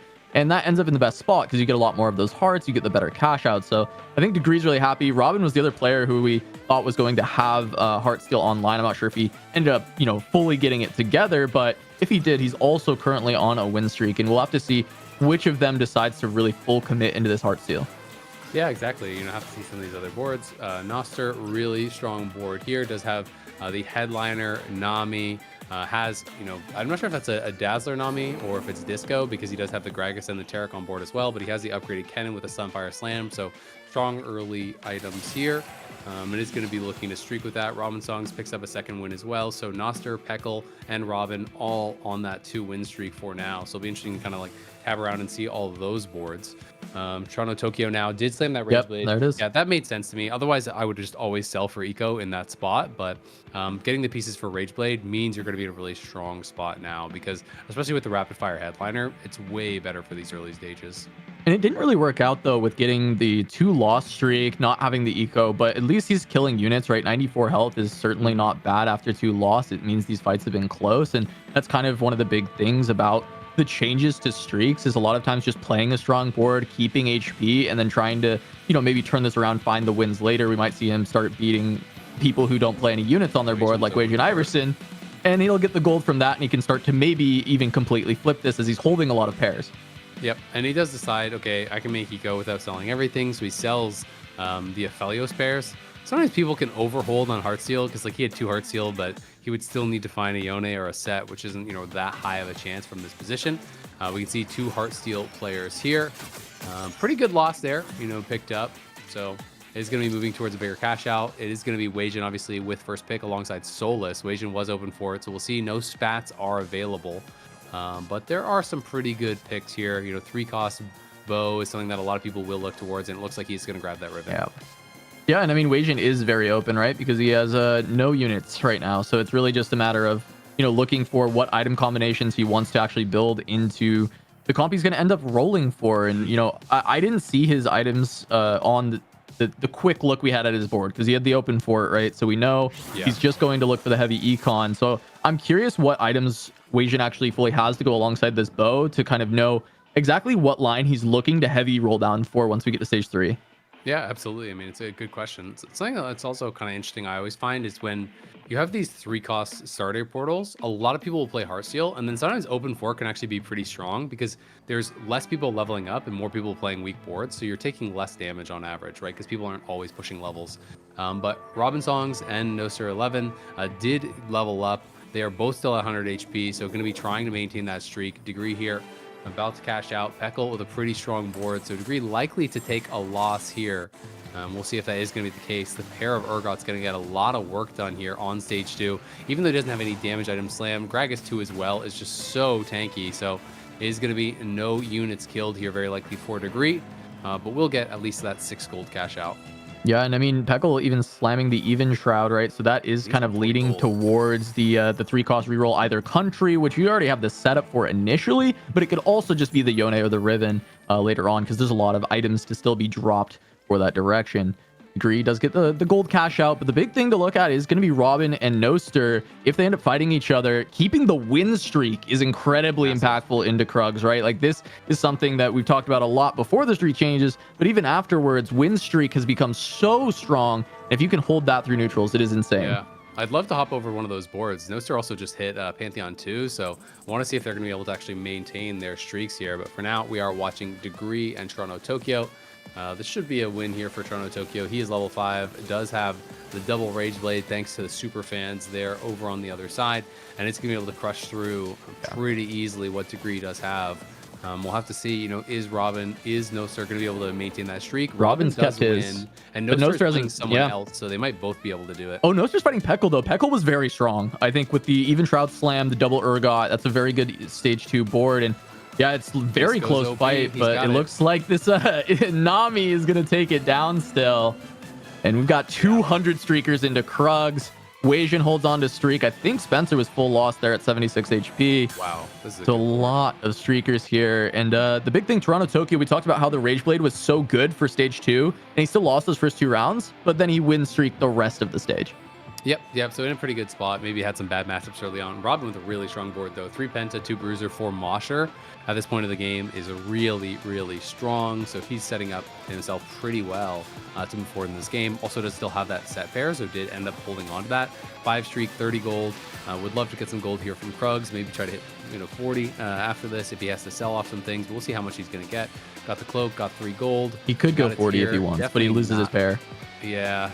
Not what he's hoping. I think he's going to hold on. And those items are not very useful for him right now, unfortunately. So that's always a little bit rough. He is also playing Spoils of War. But when you're on this 5 streak and you get a really bad Krugs, it's tough, right? Because it's like, do you think that you can actually, get to a spot where you can keep winning? So he's going to try to maintain that. He's going to slam right now and just try to maintain that streak at all costs. So I really want to see Noster's board at this point and see what he's working with and see if either Robin or Noster are going to level up. Are they actually going to look to contest each other and try to keep that going? Where Solus here, rolling for those Yasuos, he's 2 off on the Yasuo. Oh, all 3 of them went to 6. Slammed.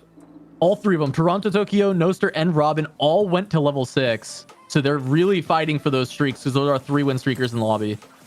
Yeah, and that's huge. I mean, you get into that 6th streak, that is the new point that you have to get to when you want that bonus 3 gold. That is the changes on these patch. So maintaining your streak at that point is huge. Solus here, he's definitely going to lose this one, but he needs to hit that Yasuo soon or he is going to be in a world of trouble. Continuing to roll down to 10, not finding Yasuo. So he's dead broke, still needs 2 Yasuos, doesn't even have a second item to down all the way. That is, okay, that's looking rough. Team building can just do it right away, but he's 1 off. And then you have no augment, right? Like that's just, I don't know, it's tough, man. Feels like you want Harm Assist or you want even Tiny Titans to just buy you some more space. Yeah, it's really tough. I feel like it's probably Harm Assist or Unified. And he hit it right away. Interesting. So he does hit. That's big. We'll see if he can start to turn it around. I feel like he's too broke. I feel like this is already kind of a cursed game unless he can get a spat or something to kind of slingshot this back because the rest of his board isn't even very strong. He doesn't even have items to slam on the Yasuo. So it's not even like the Yasuo is going to go 1v9 with 1 item. So it's really tough. On the other end, we did see that Robin Songs continued the win streak where Noster lost. So he lost his win streak. So Robin is the only full streaker right now and it's going to be an incredible spot. Yeah, the big thing I'm looking at is if Toronto Tokyo fights Robin, right? Because Toronto Tokyo also put a lot of investment into getting so much stronger here. And, either Robin or Toronto Tokyo probably is the one who took down Noster. As we see Peckle once again kind of just running with these Urgots. But this is actually, a fairly weak board. And Solus is actually being able to pick up a lot of kills for the Yasuo. Start getting this stacked up. And the big, inflection point will be when he can get to the 3 items. Because that's usually the sign that you can actually play 1 cost reroll is when you have at least, 2 items that are good for the carry very early, and Solus did not have that. Yeah, and that's really tough, right? Like when you're already committed to that line and then you get a bad Krugs, you can't actually slam items for it, but you're already locked in. Toronto Tokyo obviously still playing towards what was expected. As soon as you slam Rage Blade, you're basically just going for TF. That's really kind of like all you're looking for at that point. But the Jinx Headliner, it's a really good item carrier for that TF to be able to try to push you towards it. Sometimes you can hit like a Senna or something that you can swap out for, play that Senna as a little bit stronger headliner. But he's in a good spot, has Superfan, has KDA, has that 2 Sentinels, so decent front line, decent back line. Even if he loses, it's not going to be by much. Where Peckle on that other side does have that Katarina headliner, and that 2.5 item Gragas is just so tanky at this point of the game. It should likely be that win there for Peckle. Just not nearly enough damage from the Jinx to actually punch through all of that front line. Yeah, Toronto Tokyo already falling off a little bit in strength from that early stage 2. Saw this is 2 losses in a row, and they were big losses, right? Because he's already dropped down to bottom 3 in HP. Robin keeping that win streak still throughout stage 3, and Weijin keeping the loss streak. We need to see Weijin's roll down because he's gonna have so much gold. But I'm curious if he's greeting to 7 for 3 cost odds and just taking a ton of losses here.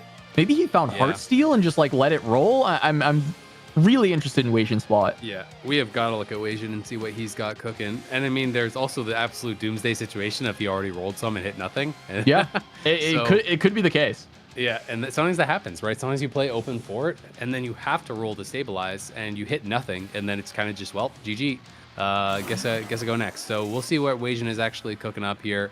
He is level 6, does have a lot of gold, so he went 7, and now it's time for the roll down. Sells the Nart headliner, and he needs some sort of direction here. He's going to be looking for the Riven very likely with that Riven too. So he'd be looking for that Riven headliner, potentially a Yone headliner he might pick up. And we'll see what he's going to be willing to actually settle for. There's that Riven. Kayn. It is Edgelord and a Kayn. Oh my Kayn god. And Viego. That is insane. That is actually insane. What a hit. Oh my god. These items kind of suck though, high key. They do. They're pretty awful actually, but you could potentially just go pen with Last Whisper. It's actually not the worst thing in the world. Ends up going for Quicksilver. I think that's a defensible choice, and having Harm Assist can kind of make up a little bit for lack of sustain, at least at this point in the game. Yeah, I mean, he's going to be winning for now. Hitting the Kayn and Viego on that roll is actually insane luck, right? Like, that is such a good roll down there for Weijin. He only had to go to 30, and he's stable now. He doesn't actually have to roll anymore. I think you can actually econ back up and slow roll. Having 6 Rivens this early, and we haven't seen anyone else playing Rivens. Well, so 7. He's largely uncontested. He has his secondary and his tertiary carry with the Kayn and the Viego already on board. So yes, it's not the 8-bit Riven, but I don't think it even matters because he hit the Kayn. It actually turned out even better. Yeah, I was going to say the same thing. Like, it's actually just better that it's not 8-bit because you found Kayn Viego right away, right? So just playing the 5 Edgelord now, you're so much stronger right this second, and it's going to give you so much more time to completely cap this board. And being on 7 Rivens, realistically, Weijin, you would think shouldn't have to slow roll on 7 too long before he can start pushing levels and actually, you know, find Kayn 2, find Viego 2. Absolutely. I mean, Kayn 2 is obviously going to be a long ways off. You have to get pretty lucky to get it on 8, but you know, you can start upgrading a lot of these other things. And you know, one of the really high key powerful things about Kayn is what just happened there. You get that kill with your ultimate, he gets 3 gold, right? He just got 3 gold for free because of that kill. I always, when I hit an early Kayn and I'm playing these kind of comps, I itemize it second way over Viego because it just gets you ridiculous amounts of gold.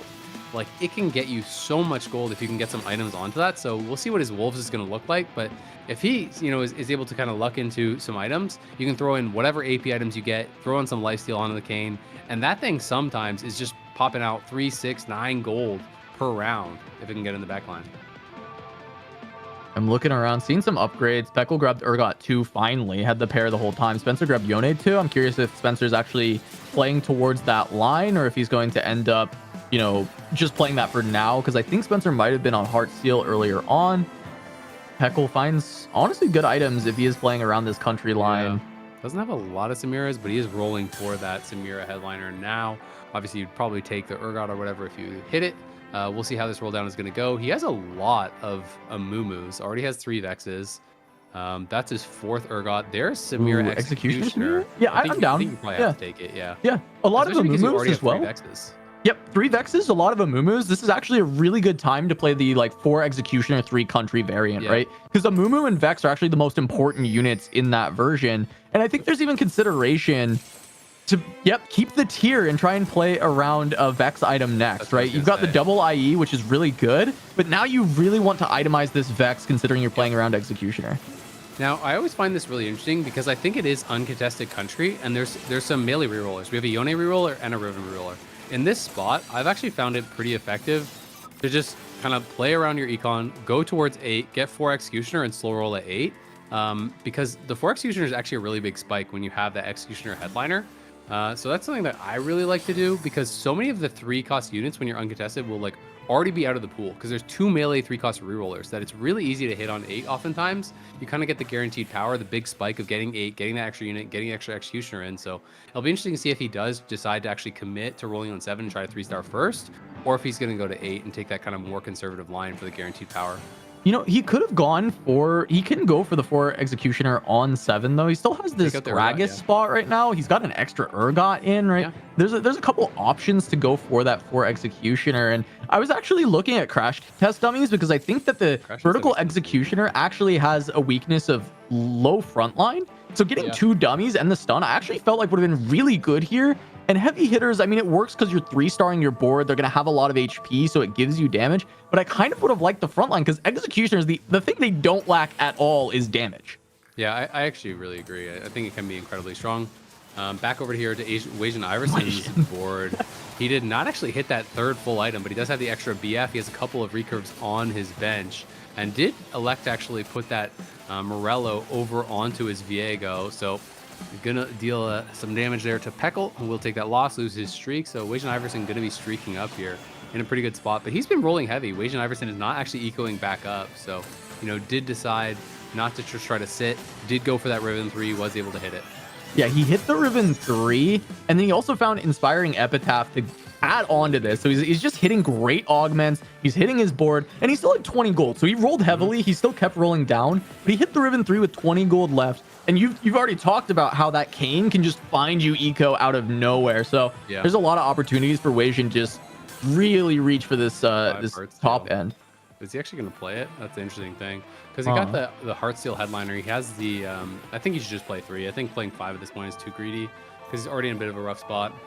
Has some nice support items, but he didn't really set up his front line to actually get value out of that Randuin's, unfortunately. So I feel like that's a little bit of a mistake. You kind of want to have that little circle clump that people love to do with that because you get so much additional armor and MR. And we'll see if that actually makes a difference here because his front line is going to be that much weaker. And this Yasuo with the Giant Slayer is working its way through it. We'll see if it has enough time to finish off this fight. The Ezreal trying to take it down, but I think the Yasuo likely to win this fight. We'll see. Ooh, one more cast. Ezreal. Oh, it's so close. But the Ezreal is able to get it done for Degree. And I think that is a sigh of relief from Degree because I'm with you. He missed position there. He needs to get full Randuin's value for this front line because his front line is pretty dog water. It's very weak right now, so really needs to beef that up. Yeah, he was not punished for his mistake, and that always feels good because you need those wins. You know, when you're low HP, when you're rolling down like that. Solus picks up the spat. You know, the first couple people able to go did not want to grab it. So I'm interested to see what Solus will do with this. He's sitting up at 60 HP. Robin Songs, haven't checked on him in a while, has taken a couple losses. So is down to 74 HP. So only streaker right now is Wajan Iverson. And we're back here over to Peckle's board where he does have that 6 Amira. He has 4 of the Urgots, 3 Vexes, 6 Amumu's. Hasn't been able to pick up anything else too big. Robin here on 8. Dead broke, but does find the Karthus headliner as well as a Yorick, which is really nice to find early here. So is going to start itemizing that Yorick very likely, I would think. But we'll see if he actually wants to throw the BT and stuff on the Akali or if it's going to be in the Yorick. I like it on the Yorick when you find it early. I think it's really powerful with that 5 Pentakill, especially because he doesn't have the Pentakill spat for the Akali. I think you're going to get more by itemizing that Yorick. Yeah, for sure. I mean, Yorick can be such a great carry in the late stages of the game, and you can just see how strong this Pentacle comp is immediately. Plus, Metalheads is going to help with the sustain for it. A very, very good setup for Pentacoli, and we're seeing, you know, Peckle start to take a lot of big hits here. And I think one of the things that's been interesting is this Urgot 1 just kind of chilling on the board as well. There's an Amumu 2, there's a Samira 2 on the bench that could be played over it, or even just finding one Guardian, or even replacing this Gragas at some point throughout this game could have happened. Or the 4th Executioner also isn't in. So Peckle hasn't been rolling. They're going 8 like you thought might happen with this composition, which I don't hate going to level 8. But it did feel like you could have rolled just a little bit and gotten significantly stronger. I agree with that 100%. I think that you should probably try to roll a little bit. Or honestly, I feel like playing a Mumu 2 is way better than playing the second. I as well, yeah. Like, I think it's not even close. Or the second Samira, I like as well. I think both of those are actually way better. An Urgot 1 at this point is basically useless. It doesn't even have Mosher. It's not doing anything, right? It's not like it's that strong. So we'll see how he's going to be able to do here. True Damage Spat was grabbed over on the other side for Solus, so that's actually a really big out. I forgot that he was that True Damage Yasuo player. The Yasuo trying to get in the backline. We'll see if this Vex can CC it up. It cannot get the cast off, and that means the Yasuo going to be able to chop through this backline. Peckle taking another loss here, but this one at least wasn't a big one. Yeah, and Indomitable Will is such a great augment for this Yasuo line in the silver slot. So he gets that first kill, and Yasuo is really great at grabbing that first one, and now he doesn't get destroyed. He just sold his headliner, by the way. He sold the Samira headliner. Wait, really? Yeah, he just sold his Samira headliner. I want to go back to Peckle. I want to see what he's doing. Was it an Urgot in shop? Was it Urgot headliner in shop? No, he didn't have anything in shop. So he's maybe going to try to still on 7 and rolling for it. Vex or something? I am so confused by this line. So I guess he felt like he had to play towards country headliner. He doesn't want to play the Executioner variant. I think the Executioner variant is not bad at all. Executioner was better. in this spot, considering the amount of Vexes, the amount of Amumu's. I think that was really strange. I'm pretty surprised because now he's okay, but it hits a 7. Thresh. He's rolling down. He will get 5 country. There's always the bailout of getting like a country spat or something like that, and then going 7 country when you do have the country headliner. But he's 2 off Urgot. He's still 3 off of Samira, and he is not close on the set. He is very close on the Amumu. He's 1 off on the Amumu. Now needs 2 more of both the Urgot and the Samira, but he's losing bench space as well. Yeah, now he's got to start to ran out sell of bench things he space. wants to keep. This really is that awkward spot where you didn't hit everything. At least he has double IEGS. That is pretty much as high damage as you can get for this. But he has to make that choice of what to sell. He does sell off that extra Urgot, but this was like a really weird line. He went up to like 80 gold. He put some gold into experience, then decided to sell his headliner and roll down again on 7. And Peckle could be, in a really tough spot. He's got a couple rounds now where he has to hit. Like, he's got to hit now and start slingshotting back because he's 5 lost and he's dead broke. Yeah, I mean, okay, there's the Amumu, but the items, it's Sunfire Even Shroud, so you need something to really beef that unit up because he's supplying you your anti-heal and your shred, but both of those items do not make you tanky at this stage of the game. Yeah, I mean, he could go, like, he has some tank items on his bench, so he's got options. He could do Gargoyle, he could do Redemption if he wanted, but I think you want the tier for the Vex. So maybe it's just like a Gargoyle It's gotta be Gargoyle. Yeah. The Gargoyle moves some stuff back, I guess. Yeah, that's what I would do. Gargoyle Redemption is supported, but no Vex item. Yeah, that's the tough thing. But I mean, he's losing. He's got to do something, right? Yeah. So, it's not going to be any Vex item. He's going to be hoping that he gets Vex items off the carousel, very likely. Wajan Iverson here is sitting on so much gold.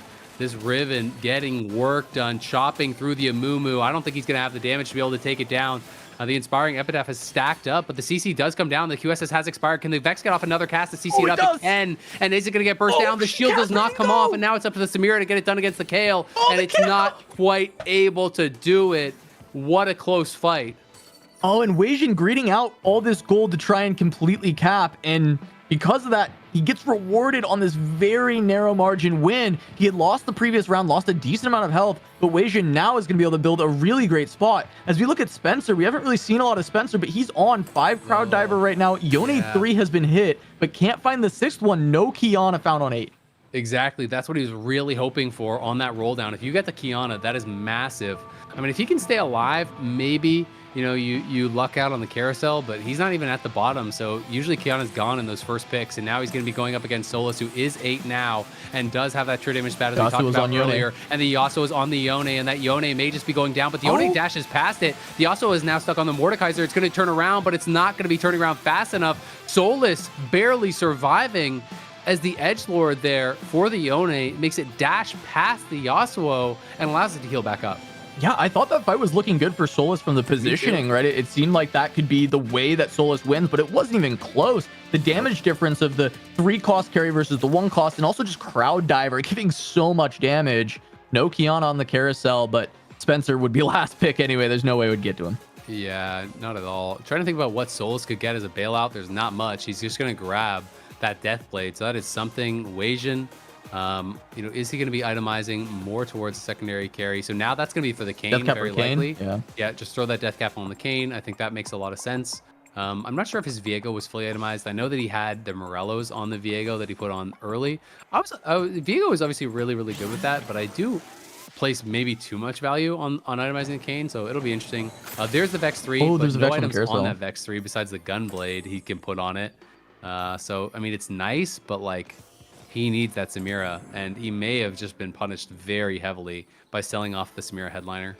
Yeah, and it's with the heavy hitters choice as well, right? It's only good once you 3-star your units, and so basically down an augment when there was the option of crash test dummies. I know it's not as good as it used to be. The stats aren't that great on it, but when you're thinking about what this comp needs, it really is just a little bit more frontline and just not able to get it together. So we see going up against Robin, it's going to be that pentakill setup. It's still a Yorick 1, but he's got some crazy items, and the front line's pretty good. We see the cast from the Karthus just deletes Samira. So now the carry is gone with all the items, and it's up to the Vex. Gunblade Vex ain't going to get it done, I think. No, it's not doing it. Through. Oh, so that's going to be Peckle going down, and it felt like a great spot, but just could not get there at the end, never finding the Samira. Noster falls as well, but Noster going to be bailed out. Solus goes down. So we've got our 6th, 7th, and 8th for this game. Yeah, and that's tough. I mean, Solus, he had to roll so long to hit that Yasuo 3. And Yasuo 3, I think, can actually be a really strong line, but only on like a high roll variant, basically. Like you have to hit the Yasuo 3 super early and be able to push levels, or it's just not strong, right? And he had to roll way too much gold, so not shocked to see him go down in 8th. Peckle had such a good spot. I feel like this is going to be one of those games where he's going to go back, review it, and really wish he had tried some different lines. Of course, there's no guarantees, but I feel like if he kept the Executioner, Samira went 8, rolled on 8, played 4 Executioner with that crash system. This could be a very different story, but let's see how this one's going to go. Wajan Iverson, now 9, is going to be putting out so much damage. Look at the Kane in the backline, has the GS death cap as well as that GA. The Riven's in the backline as well, and this Ezreal has no chance at all. Gets chopped down there, and Wajan Iverson going to take another win. Yeah, Degree should fall here. Going to go out to -2. That's going to be 5th place. Toronto, Tokyo, Wajan, Spencer, Robin making up our top 4. And Wajan has really put together such an amazing board here, right? High rolling into that Kane and Viego early on and just used it to get to level 9. Still has 30 gold, so potential after this PvE round to roll down, maybe find Kane, find Viego, and fully cap out this board. Yeah, I mean, he has 2 Kianas, right? So, like, he could even hit a Kiana 2 as just that luxury item. Sometimes you'll just get a random Kiana 2 in a Thieves Gloves or whatever. Be able to have that value from that. It's going to be kind of up to, I think, Robin. I think Toronto Tokyo playing Disco has no chance against this melee reroll. I just think it's such a bad matchup. You're never going to actually be able to beat out Wajan. Wajan now on 2 Kianas, 2 Canes. You got to roll. Obviously not going to be selling your Riven for Kane that. 2. There's the Kane 2. That is massive. Does he keep going? It's interesting because he probably is so stable that he could have just stayed, but he wants to just 2-star everything, make sure he's in an incredible spot, looking for that last Viego, looking for the Kiana. Not going to be able to find it just yet, but yeah, I really want to see, what's Robin Song's board? Is he someone who actually has a chance to take down this board from Wajan? Because you're going to need something really special to be able to do it now that there's a Kane 2 and everything. Yeah, Disco's not going to do it, but on the other side, this is the Crowd Diver board. Still no Kiana for Spencer. For Robin, so maybe that could help to get it done. Yeah, Yorick too definitely can make a difference there. The Shred especially can just be massive. And looking, it's like Wajan is still strong enough to just beat the Crowd Diver board because no Kiana there. And on the other side, Toronto Tokyo, Disco not going to be able to stand up to Pentakill, especially with Yorick too. So really, we've come down to it. It feels like it's Robin versus Wajan. Yeah. Maybe if we see Kiana picked up for Spencer, he can start to contest, but it still feels hard pressed. Yeah, I think it's going to be really tough for him to do it. And he's starting to just hold on to some of these extra pentakill units. Is Robinson going for like a Karthus 3 or anything? Because honestly, I think even with the Yorick 2, unless he gets like Karthus 3 or something crazy, I just don't think his board can beat what Wajan Iverson has. Generally, Yorick 2, even with good items, Yorick 2 just gets one shot by some of these melee carries, by the Yone, by the Riven. It can be really tough when they have those cap boards. So we'll see. It is going to be a close fight here. And yeah, so Robin is going for Karthus 3. That's why the extra Karthus is getting held now. He has 7 Karthus, so is going to be looking for that. Yeah, and I'm just looking at that Yorick get eaten alive by the Edgelords. I think 7 Edgelord is just too much, right? The damage, the attack speed coming through. And Robin takes a huge hit. And on the other side, I mean, yeah, it looks like the Ghost can be beaten by Spencer, but I don't know. I don't know if he's actually even beating real Robin. No, I don't think he's going to. I think his board is not really that luxury cap out, right? He's stuck on 5 Crowd Diver. I think if he got 6, there's definitely a chance. So it's going to be up to that. Robin going to be rolling here for the Karthus 3. That's really his only way, I think, to win this game. Given the position, given how strong Wajan Iverson's board is, he's likely going to be playing for that second. He knows he's going to be playing to Spencer, so you have to position well for that. And we'll see if he's going to be able to take down Spencer. If he does, he secures himself a top 2, which is really, really good. But with Wajan Iverson even holding a Karthus, there's only 10 forecasts, so you'd have to find every single one that there is, or find a way to get some duplicators. Yeah, and we're going to see him go up against Spencer in this fight. It feels like Spencer should go down pretty easy, but just watch that Yone, because he is walking towards the Karthus, but ends up now onto the Yorick, and Yorick is going to be able to stay healthy, get that Shred, get enough damage out. That's just going to do it. Spencer lives on 1. He's still hanging out. There's a carousel. Maybe he finds Kiana here, but that might be the difference against Robin, but I don't think it helps him beat Wajan. I don't think it helps him beat Wajan either, and he should be playing Wajan. And Wajan just denies it to get his own Kiana too. Yeah, that sucks. That really sucks for him, but we'll see what Robin's gonna go towards. He's just gonna grab a Gunblade here, likely just for the Akali, something along those lines. Because I think everything else is already pretty much itemized. And again, all you can do, you just roll for this Karthus. We know at least one is being held, but there is a slim chance, an extremely slim chance that he could still find it. So now he has to kind of scout around and see, does anyone else pick up any more Karthus? It's just the one on Wage and Iverson's bench, so in theory, you still could get it. The problem is you need to find the only 2 copies in the whole thing left, and there's not a lot of players there, so there's so many other 4 costs that are in the pool right now. And Wave and Iverson has Kiana 2, he's got Kane 2, he's got Riven 3, he's got everything he could ever want with this comp. Yeah, and we're going to see Spencer go up against Weijin, probably just get slaughtered here because all it was is a Kiana 2 upgrade for Weijin and nothing for Spencer, as these fights have not been particularly close. Yone even getting onto the Riven right away, but Riven dueling pretty well into that, in fact, winning. And that is just going to be Weijin taking that one. And now Robin actually does have the opportunity to try and sell board to find the Karthus 3, and maybe that can be enough, but it's going to be really tough. This is the last chance for him to look for it. Honestly, even if he gets the Karthus 3, if he has to sell too much, I think he just loses. I think so too. There's like, especially when you're playing into GAs, it needs to cast twice, right? Like that's the problem, is that when you have a GA, when you have these things that can kind of like slow it down, you're not just going to one-shot the entire board. I think it's correct to start selling stuff because I think there's a 0% chance that he wins from here. But I think the odds are so ridiculously low anyway. You wouldn't even get that much gold. Like, what do you even sell from this spot to actually roll for it, right? Like, you sell all your 2-star 3 costs. You sell Gnar. It ends up being like 30, 35, 40 gold that you can sell off this board, which, you know, for two Karthuses, I mean, it's doable, but there's one out of the pool. And even at that point, I do agree with you that, hey, that might not even win. If it's just Karthus, Yorick, Akali as your whole board, that's the only thing that you have. Might not be enough, and Robin gets absolutely deleted. Weijin needed a big game, and he's got it here with the first place. He only had the 6 points going in, but now he's caught back up and more close to that bubble headed into game number 4. Yeah, Weijin absolutely Goomba stomps him there at the end, crushes him down, you know, playing that open fourth style.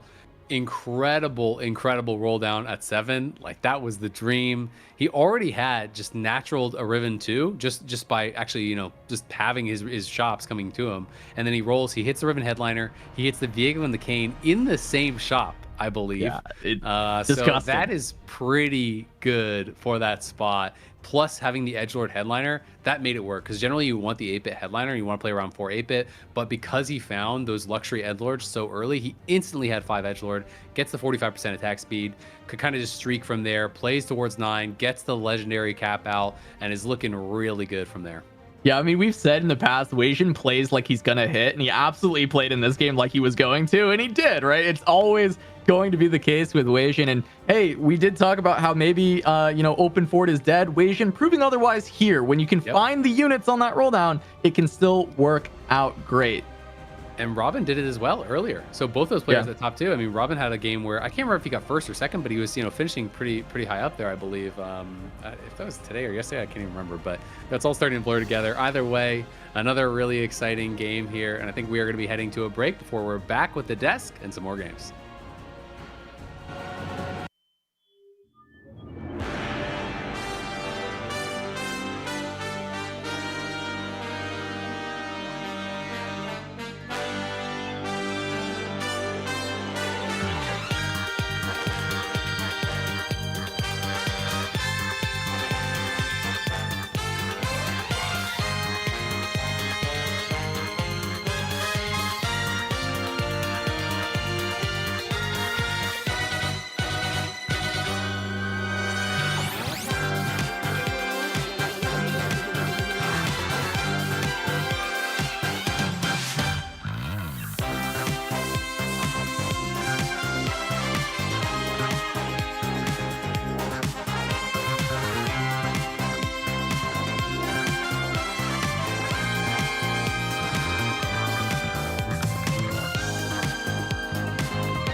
Hello, everybody, and welcome back to the Remix Rumble KDA Cup. It is day number 4, and I'm joined by Gangly to break down what we just saw in that game number 3. Gangly, I feel like it's been a while since I've had a chance to talk to you, so how are you finding the day so far?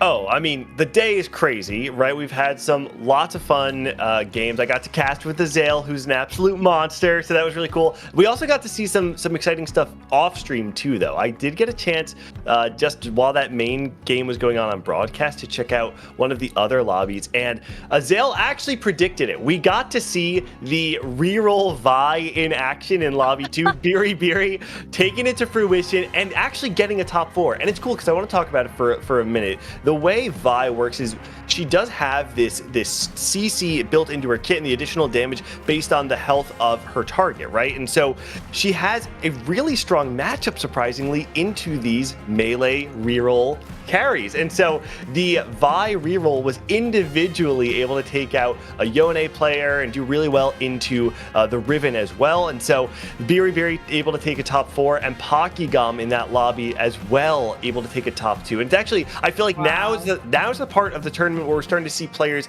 kind of snowball, and the players who are on top are starting to pull away a little bit, right, from the field. Yeah, we're kind of seeing that looking at the standings just after those first 2 games, that there were a couple players that started out the day with 2 top 4s, and all of a sudden they're in the leading of the pack. So wonder if that's going to maintain the case as we continue to look through these next 4 games. But for this game number 3, we got to kind of hone in on lobby 3, and this was the one that excited me the most, Gangly, because I feel like what a star-studded lobby we got a chance to watch after the reseeds. Yeah, I mean, you got to look at Robin Songs and Weijin Iverson going into this game, right? 2 absolute stars of North America, and interestingly enough, they ended up in the top 2, and the way they did it was kind of the polar opposite. You had Robin Songs, who win streaked all the way through stage 2 at 3-1. We had 3 different players go level 6. Robin Songs is the only player to maintain 100 health and that win streak. On the other side, though, Weijin Iverson plays around the open fort strategy, which you talked about it yesterday, is a little bit weaker with the system changes, but obviously still viable. He goes open fort, and on 3-5 stabilizes his board with the Riven 3, and then ends up taking the lobby over Robin Songs. And I think that's such a testament to how good Weijin Iverson is as a player, to be able to recognize a spot that he can still open for it, but not have too little HP that he's going to end up falling in the end game. I remember this fight in particular, Peckle was a big surprise to me as a player, just kind of watching how they were building out this board. And I was so hopeful, because I look at that and I go, oh, but like, I love country reroll. You had a bunch of units, though, on the bench that sadly wasn't converting over to kind of like the fully optimized board that we hope to see out of something like that. But still, you know, Peckle still has a dog in this fight, not going to be out of it yet, despite being at the lower end of the standings. Poor Goobums and D-Pace still also have to try to pick up the pace a little bit. But Gangly, we still have 2 more games for these players before we actually cut down to a top 16. Yeah, game number 3 is a really important inflection point for these players, right? Because you had 3 games to get to your spot in the standings, but only 2 games left to actually get yourself up. We saw players like Soju and Deepay and Goobums that you mentioned, even Spencer being in that bottom 16. On the top 16, though, I'd love to just stay here for a minute and kind of talk about some of these players. Weijin Iverson being one of those players that everyone has their eyes on, but we've talked a lot about players like Pokygum and Ripple Overdrive, 2 of these wildcard players that came into the tournament with a lot to prove, because though they have had very high highs, their current form has kind of been in question.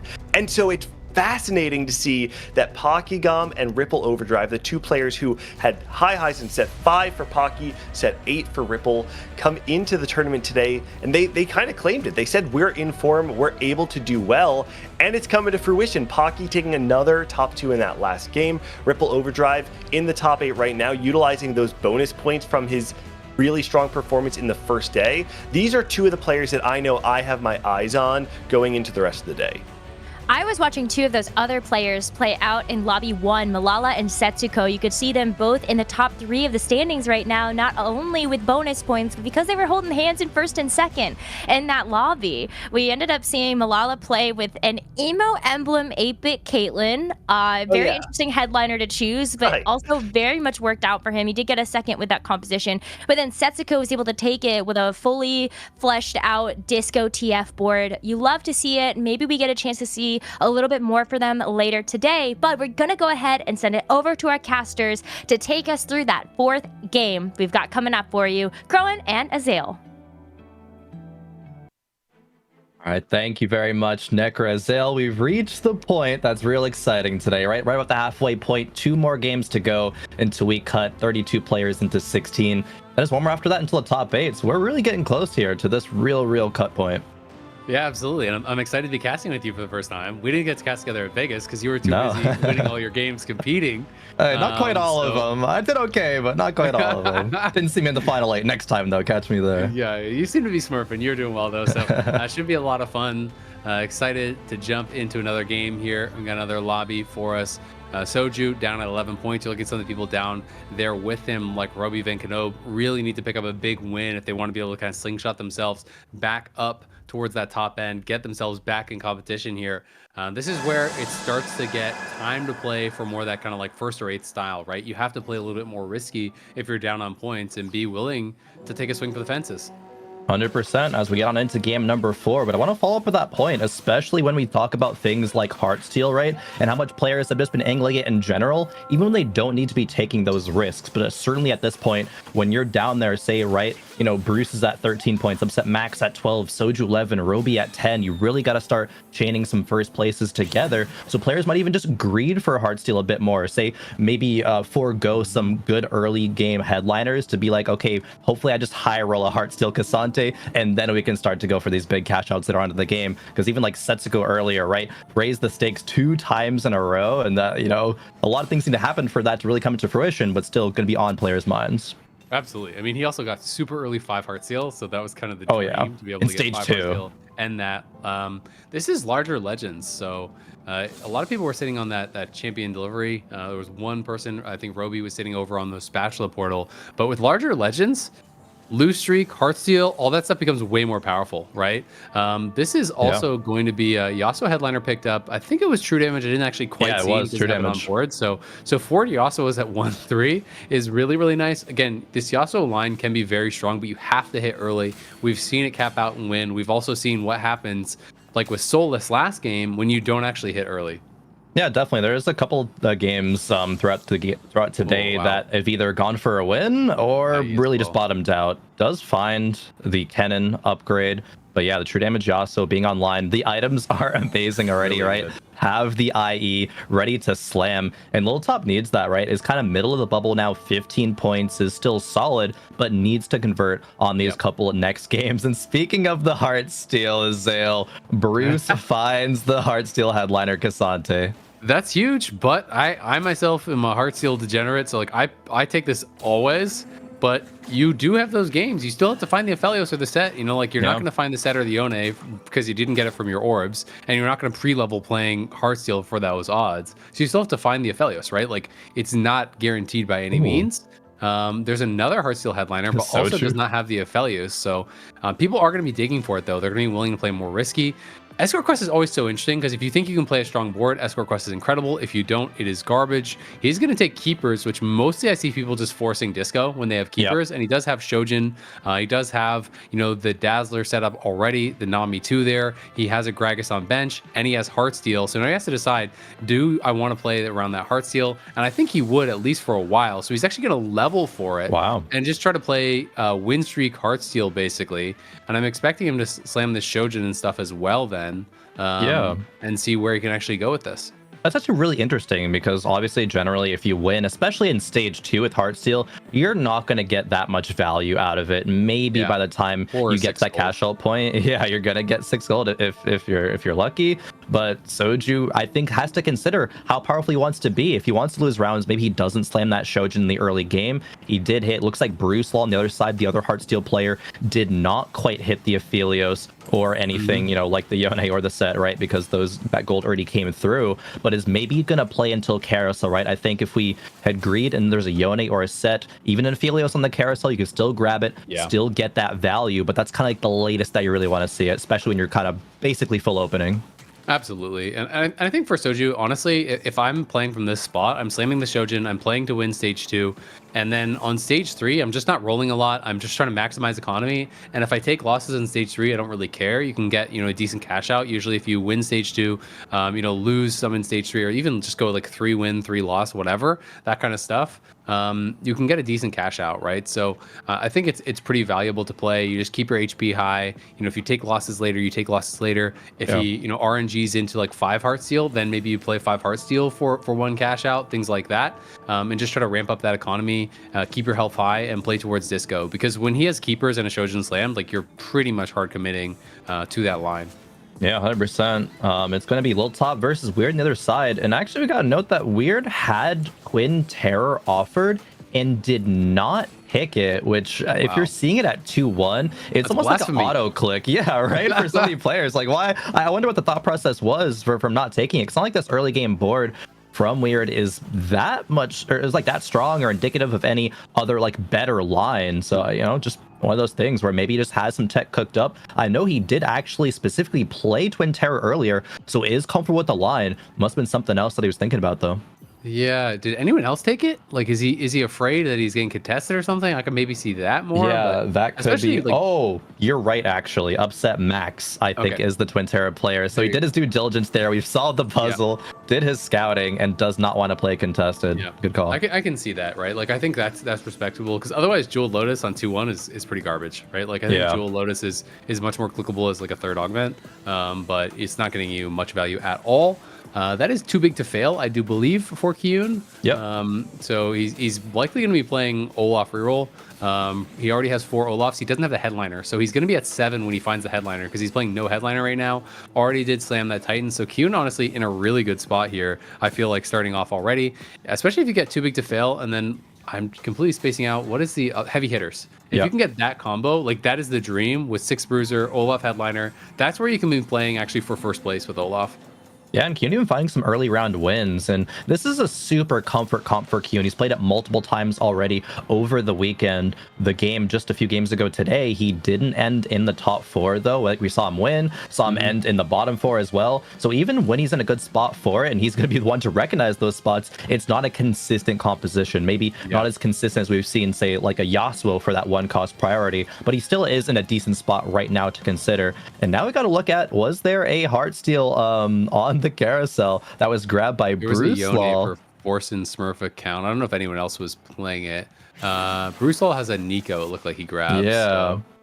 So. But Soju, so he's just playing that Heartsteel. So he did slam the Shojin kind of as I expected. He's trying to get keepers value. If you're wondering why, you know, his positioning is a little bit weird, that's why he is doing that, to get the value from the keepers. So he's just going to keep leveling. Now gets Sentinel in, wants to keep his HP high here. He'll get a little bit of a cash out. He's obviously going to get to the 6 gold, but that's about it. And he's just going to be working towards that disco line, pretty much guaranteed. You can play other stuff with keepers, but basically anytime I see someone take keepers on 2-1, they're going for disco. Yeah, 100%. And hey, 6 gold, right? It's not bad, especially with Soju leveling up, trying to preserve a lot of HP while he's not going on a full win streak, right? Even, you know, win-loss, win-win-win is still going to be fantastic. He has 5 units now, so just a lot more keepers value. And the Bard Shojins is still going to do a lot of work. Maybe if he's lucky, farm a little bit extra gold as well. The gold isn't amazing for Soju right now, still only about 13, but still in a very solid spot. Going to get that 6 gold next round and be able to make at least 20. One thing I will say also that I always find is kind of like underrated about an early Bard. Oh, 4 Heartsteel now. Interesting. So now you're kind of wondering, like, do you hold it? Because if you get the set, I think I hold it for sure. If you get the set, you maybe play 1 5 Heartsteel cash out. But having an early Bard really punishes people who don't have damage items to slam early, because it actually does a significant amount of healing. And you know, it's one of those things where you can have a decent board, but it's kind of low damage. And sometimes you're getting 4-0'd, 5-0'd by this board, right? Like the Bard healing plus having Sentinel in, the Cassante headliner. it is something that's pretty difficult. Over here, a little top, basically full open. Not quite. He is holding those Yasuos on bench. Looks like he's playing Vampirism. Still has just the 5 Yasuos. Has a Yone. Does have that Kayle on bench as well. So has the Edgelord set up. But I believe he has not found a single Yasuo since PV phase. Because I'm sure we saw him pick up those 4 in the same shop, I believe. And this is where I get really nervous. Like when I play this line, I usually just sell my Yasuos then and I don't commit to it. Because I feel like if I don't have 6 or something like that, I don't want to roll for it on level 4. Yeah, I think we've seen players in exactly that spot having to roll so deep. I believe it was Solus in the last game, rolled to like 0 gold, still didn't hit. And it's such a rough spot to be in. And I think you really need to be in a spot where you're at least 6 to 7 on Krugs before you start to consider, hey, is this even worth it to run? Yeah. Now, finally, we are seeing the Twin Turret composition by Upset Max basically full opened, but has found pairs of solid units, right? Has the 2 Twitches already, has the Even Shroud on the Pantheon. About 40 gold, so Upset Max is still in a solid spot. Being 82 HP, 4 or 5 lost is really solid. And the items, being really blessed there. IE Red buff is really good on Twitch. He even has potentially like a Shojin if he wanted to go the Vex route instead. Those are all really, really good items. If it's me, I'm just doing IE Red buff, and I'm probably just slamming it on Twitch right now because I think you can just start to turn around. Maybe he's okay taking a couple more losses, but he finds the Twitch 2 as well. Can play 4 Punk there. There's a Punk Pantheon. I think I just buy that, and I streak this stage by selling items. I think I'm totally fine to play that. Really like that. You get to play 4 Punk with that. You get the big value on the front line. Yeah, Upset Max is going to think about it, but does indeed agree. You have all those really good items to slam. Even the leftover Cloak and Tier is fantastic. Use the Tier for a Vex item later. You can put a Cloak item on the Pantheon in the front line. Even you can sell that Pantheon headliner later. Try to find the Twitch. Looks like now he was thinking about it. Maybe seeing the matchup. Not summoning the IE though yet. Okay. Oh, here he goes. Just a little slow. Late. So I guess he wants to lose, but not by that much is kind of the thought process. Because he's on 5 losses. I can respect taking a couple more losses. So maybe just like the delayed slam to try to get it. But now I think he's going to win. He is going to win. So, well, whatever. Doesn't really matter. Either way, he wins at the end of the day. I think if you wanted to lose, you shouldn't have slammed at all. If you were okay with winning, then you should have insta-slammed to try to do more damage. But it's not really a big deal either way. Oh, we do get some exciting options here. Recombobulator for Lil Top. And Lil Top actually... Oh, yeah. Lil Top didn't roll for the Yasuo as it looked like. No, he's pushing levels instead. So I think that's exactly the right choice, only being on 4 Yasuos after Krugs, as you were calling out. Yeah. I've played those lines a lot. I've tried hard rolling for it. I've tried not. It like almost never works unless you have 6 or something like that, because it's not a win out comp. Like you need to get 6 true damage. You need to have all the other stuff to win, right? The Yasuo just kind of gets you there. So meanwhile, Kyun, 27 gold, level 5, has the Olaf, has really, really good augments here as well. Too big to fail, and I think that's Silver Veil.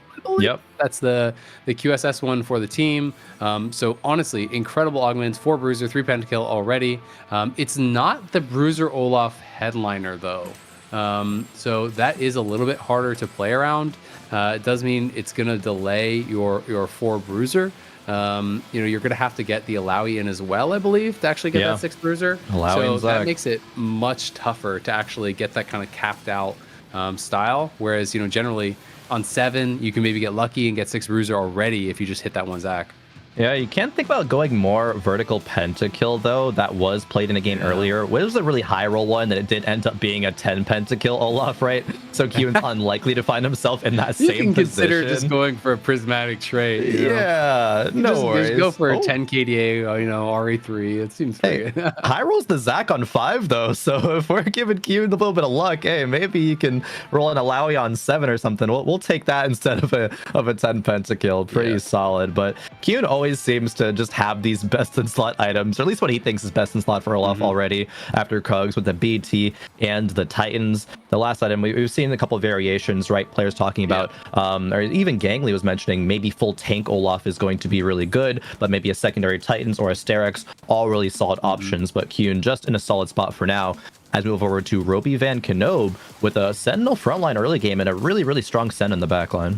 Yep, and we have seen a lot of people playing more towards these like Mosher headliners for the Vi, and it's been doing okay. It's gonna get absolutely obliterated by Roby Van Knoop's board though. He's on 7 win, did roll pretty heavily. He's looking like he's just gonna play full Senna reroll because he has the Senna headliner on bench. He already has a Senna 2 on his board. He rolled down to 20 on 6, so I think he's playing Senna reroll, which I don't know about you, but I have not really seen much at all on this patch anymore.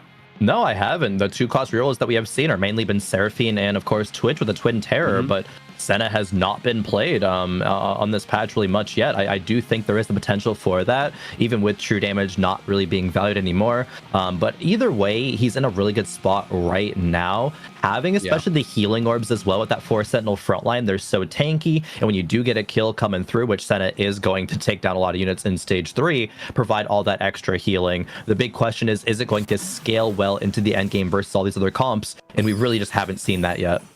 And so Soju, 145 cash out there. Oh, Banshee's Veil is pretty nice. Yeah, does get the Banshee Veil, and he has either Rageblade or Gunblade. So he has really good items there for the TF that he's gonna play later. And a TF on 6, by the way. I didn't even see that as I was looking at the items. That is insane. So he gets the cash out, and he has 5 Heartsteel. So this is the dream. You just play 5 Heartsteel. You don't roll anymore. If it's me, slam your items on your TF. If you win, you win. If you lose, you lose. You're gonna probably get anywhere from like 15 to 30 gold, depending on how strong the enemy boards are anyway. And you just put in this Banshee's Veil, and your TF has crazy attack speed now. So he does go for the Rage Blade instead of the Gunblade. Interesting choice. Yeah. The Rage Blade is considered, when I've looked at the math, it's basically True Bis. Like as far as maximum DPS, my understanding for like True Bis as far as pure damage is Shojin Rage Blade Death Cap. But this is obviously a little bit more utility. They made some changes in the patch, obviously with Rage Blade, and also with how the Rage Blade interacts with TF. So you're getting more and more cast of those cards out. And I think because he has the Banshee's Veil, attack speed synergizes so well with that Rage Blade because you're stacking up the Rage Blade that much faster with the additional attack speed you get from that Banshee's Veil. So he's going to get to ridiculous attack speeds on that TF pretty early. Yeah, I do think that was probably the decision point, having that Banshee's drop more attack speed, building Rage Blade over a Gunblade. Gunblade is super good on TF. It's able to make the difference in a lot of late game fights, right? Especially keeping your front line alive. Just that little bit extra healing outside of just those disco balls. But Soju trying to play for, just the highest damage possible. I think that's a really good idea, too, because he's still playing 5 Heartsteel. He's okay with taking some losses, but just wants to kill units, right? I think that's really the big thing here.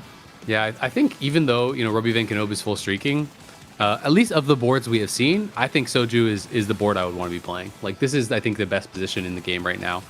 He's 7. He's, at 85 HP. You're playing on this portal. It gives you 15 extra HP to work with. And he just took a 3-unit loss with 5 Heartsteel. Like, he's laughing. You got 68 stacks from that. You get 3 more loss here, you're going to get a 30+ gold cash out, right? Like, you can get towards those 20-30 gold cash outs. Speaking of cash outs, Bruce Radiant 400 plus okay, cash we didn't out. see this. We hadn't seen that. That must have been Raise the Stakes. Yes, a 400 has to be Raise the Stakes, so it was. That's pretty crazy. He's playing 6 Heartsteel, by the way, and he does have that Radiant Shojin. The Shojin, not the greatest for the line that he's playing, but like maybe you can get towards a Jin or something and play it with a Jin. When you have double IE, it's like maybe you're looking for that sort of line.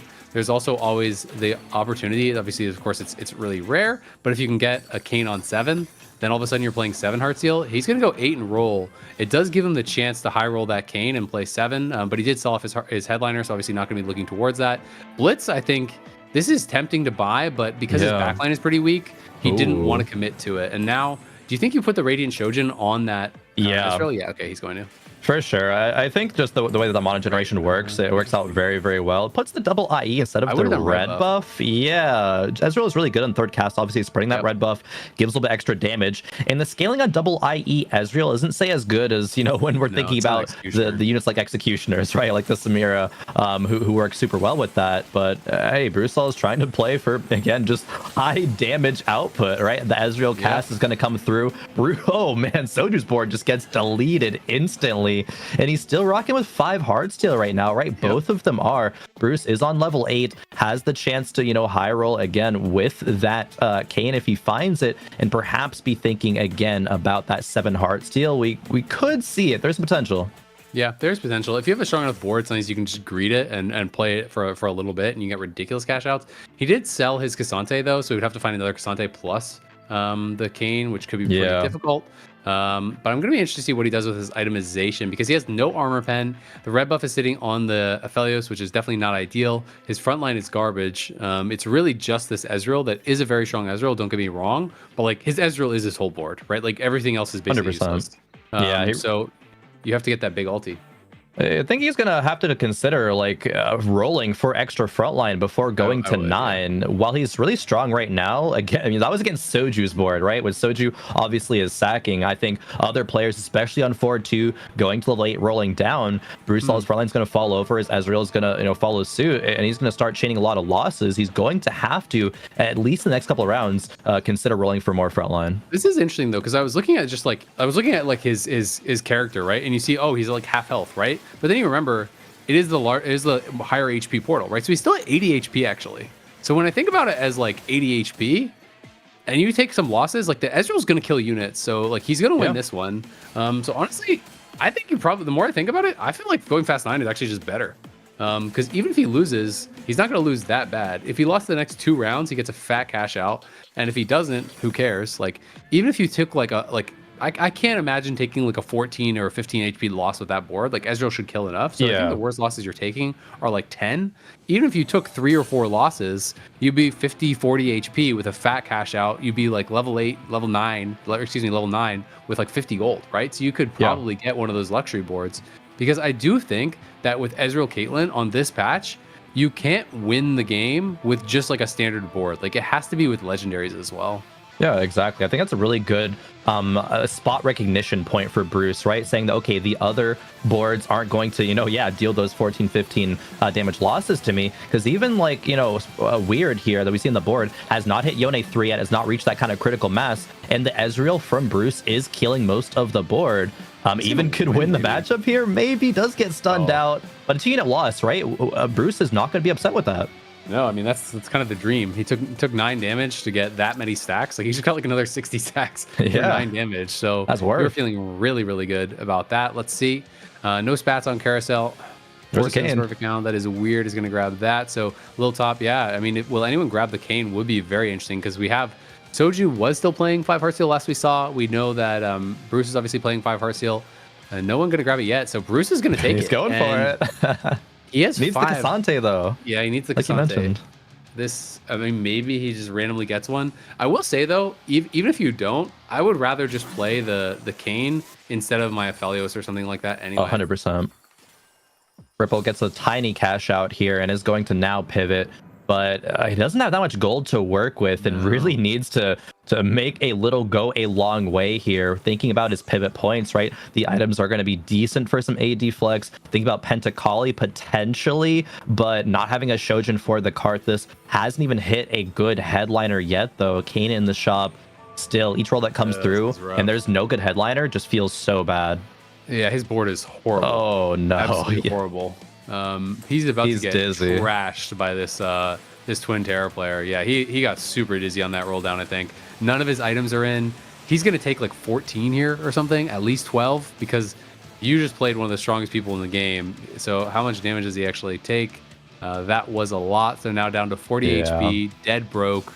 Doesn't really even have direction with his board. So that is a tough spot to be in. That's the biggest thing, right? Is no direction. You're still at a comfortable HP total with 48, but that no direction, very little gold to even piece something together means you're gonna Karthus too. But the items weren't fantastic. I think it was a Shiv and then a it's gotta be like Shiv IE or something is garbage. Yeah, he had no, like a Hodge. He had IEs. Yeah, it's not great. Yeah, you're heading to 8th. Roby though, making the center reroll look decent at least, right? 4 true damage, 4 Sentinel, has hit the Sentinel 3 and has a respectable amount of HP to work with here. Does have the dummies for some extra frontline, allowing Senna all this time. Lil Top, one of the players, right? We saw early game maybe going the Yasuo, ended up selling out of it, so he had 4 Yasuos, has gone towards Ribbon direction, but is only on 5 Ribbons and a little bit of HP. Yeah, I think the Ribbon's gonna win this round though. Senna's just not that strong, right? Like he doesn't even have the 3rd item for the Senna. So Roby did hit it, but it takes a loss. He's down to 52. He's 13 gold. He just hit 7. It's like, how do you win out with this board? You probably have to get to 9 and get like Akali and Kiana 2 or something like that and get 6 true damage. Like it feels like The way you win out with this board is so far away and so unrealistic from where he is.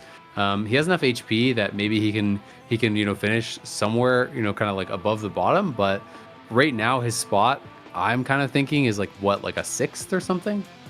Probably. He did have, I mean, this is probably not going to bail him out, but 6 Aphelioses, so might go for that Aphelios 3. But again, the zero item Aphelios 3 bailout. Maybe you get a TG off of the Raptors, and then it just rolls into some good items every single round, right? We can pray. We can pray for it out like that. On his 4th augment, he hits Lucky Gloves, and then he puts it on his Aphelios 3. I see the out now. The secret augment. Kyun, meanwhile, is making this pentakill Olaf look really strong as well. Apparently, you don't need Bruiser to just be this strong. It's like the rest of the board is that fantastic either. Yeah, has bulk for a lot of extra HP. These augments are really, really solid for him. He's doing a good job at spreading these items, getting value. The Karthus with the Morellas for the anti-heal, and it's really just the Olaf after all that doing the heavy lifting. 5 pentakill going to, be really powerful. Yone 3 though on the other side, so let's see what this is going to get done. Straight into the back line, knocking out all these support units, and we'll have to see if the Olaf can get it done. I don't think it's going to happen. Yone just crushing through this so far. It's close at the end. Pretty big win. Yeah, it was pretty close at the end because the explosion was obviously from too big to fail. Do increase after 15 seconds, I believe it is. It does bonus damage. So it is quite a lot of damage. And I think Kyun, though, is more than healthy enough to get to 9. And then I think he's going to go out of 5 pentakill. He's going to hope to hit the allow, and I think he will go towards that 6 bruiser is kind of my expectation. We'll have to see what he hits. There is Vex 3. That is massive. Vex 3, Twitch 3. Pantheon 3. I feel like every time I've been seeing people play Twin Terror in this tournament, they have been super low rolling, not hitting anything. And this is one of those boards that this could be, that first place game potentially here for Upset Max, because he's got everything. And now from here, you just start pumping levels. You go 8, you put in your second Pantheon. You go 9, you put in luxury units, and you can win out for sure with Twin Terror. Oh, 100%. Being 101 HP, right? This is a disgusting spot. You could even maybe go level 9, level 10 in this kind of situation. Has that Tactician's Crown, right? Oh, man, yeah. Does a lot of damage, but the Vex, the Twitch, still alive. And taking out other strong level 9 boards when you're just level 7. Upset Max feeling super good about it. And this is exactly what he needs, right? Sitting on 12 points, Upset Max needed a big game, and this is shaping up for exactly that. Yeah, absolutely. Lil Top now in a really tough spot here. He's 1 off the Riven 3. Does have a Caitlyn 2, which is kind of nice. Obviously needs that Riven. Dead broke. Not going to find his, unfortunately, this round. So he's going to start selling and roll a couple more times, but not going to find it. Really, really tough spot for him. Can throw that Morelos over onto the Viego. That's something. But he could, if he plays Upset Max, he's 1,000,000% dead.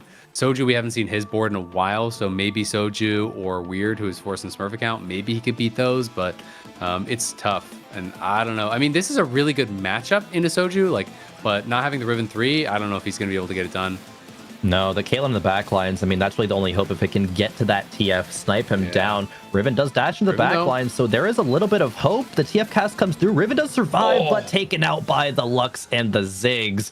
Lil Top drops at the bottom, unfortunately, in 8th place. Yeah, Lil Top going to be going down. Bruce Law takes a big win there. Just got to 9. And you can see, Soju had that Ziggs. He would love to push 9, try to get it, Ziggs 2, Sona 2, Alawi 2. That's kind of how you win out with Disco.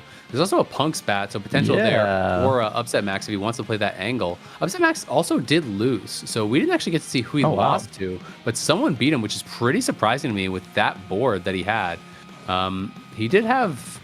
Did he actually... I'm not actually certain. I can't remember. Did he change out of the Punk headliner that he had from the he still had a Punk headliner, I believe. I'm actually not sure if Pantheon or the Twitch. Yeah, and that's, I think, really, really strong, actually. It is. Yeah, we saw, I think it was, I can't remember who it was, but we saw another game where someone went Punk headliner, and then they played less Twin Terror. They got less Twin Terror value, but they really played it heavily around Twitch, and basically just full items on Twitch, had 6 Punk, played for that. This is going to be a triple reforge. Let's see what he gets. Ooh, that is even worse. The Spark is useless. Yeah. Zonia's is kind of useless, but I guess you could throw it on your Alawi or something. It's okay for some extra frontline. I guess Runance is better than the Shiv if we compare those 1-to-1. Like Spark is just like literally negative item. Yeah, pretty much. Provides such little damage. Maybe a little bit of MR is gonna, be the only real value there. Yeah. But going up against Kyun does take out the Olaf, and this is still just a strong board, regardless of that lackluster reforge. Has been playing 3 Hearthstone this whole time, right? Able to get 2 full items out of that last cash out, playing 3 big shot. That's fine. You don't need to go to 4 big shot. We're just playing good synergies at this point. A pair of Jin staying at level 9. If he hits that Jin 2, this could be a lobby winning board, right? We saw just a couple of games ago, Ripple won with a very similar board, that big shot kind of flex. And this front line, even though the Spark is there, right, there's still a ton of items and a lot of time this front line is buying. Yeah. I will say, having Heartsteel Ezreal at this point kind of sucks. If you have Big Shot Ezreal, you have 4 Big Shots. Sure, you're getting some little mini cash outs, but like you just want combat power at this point in the game, and he is going to be going up against a very strong board right now.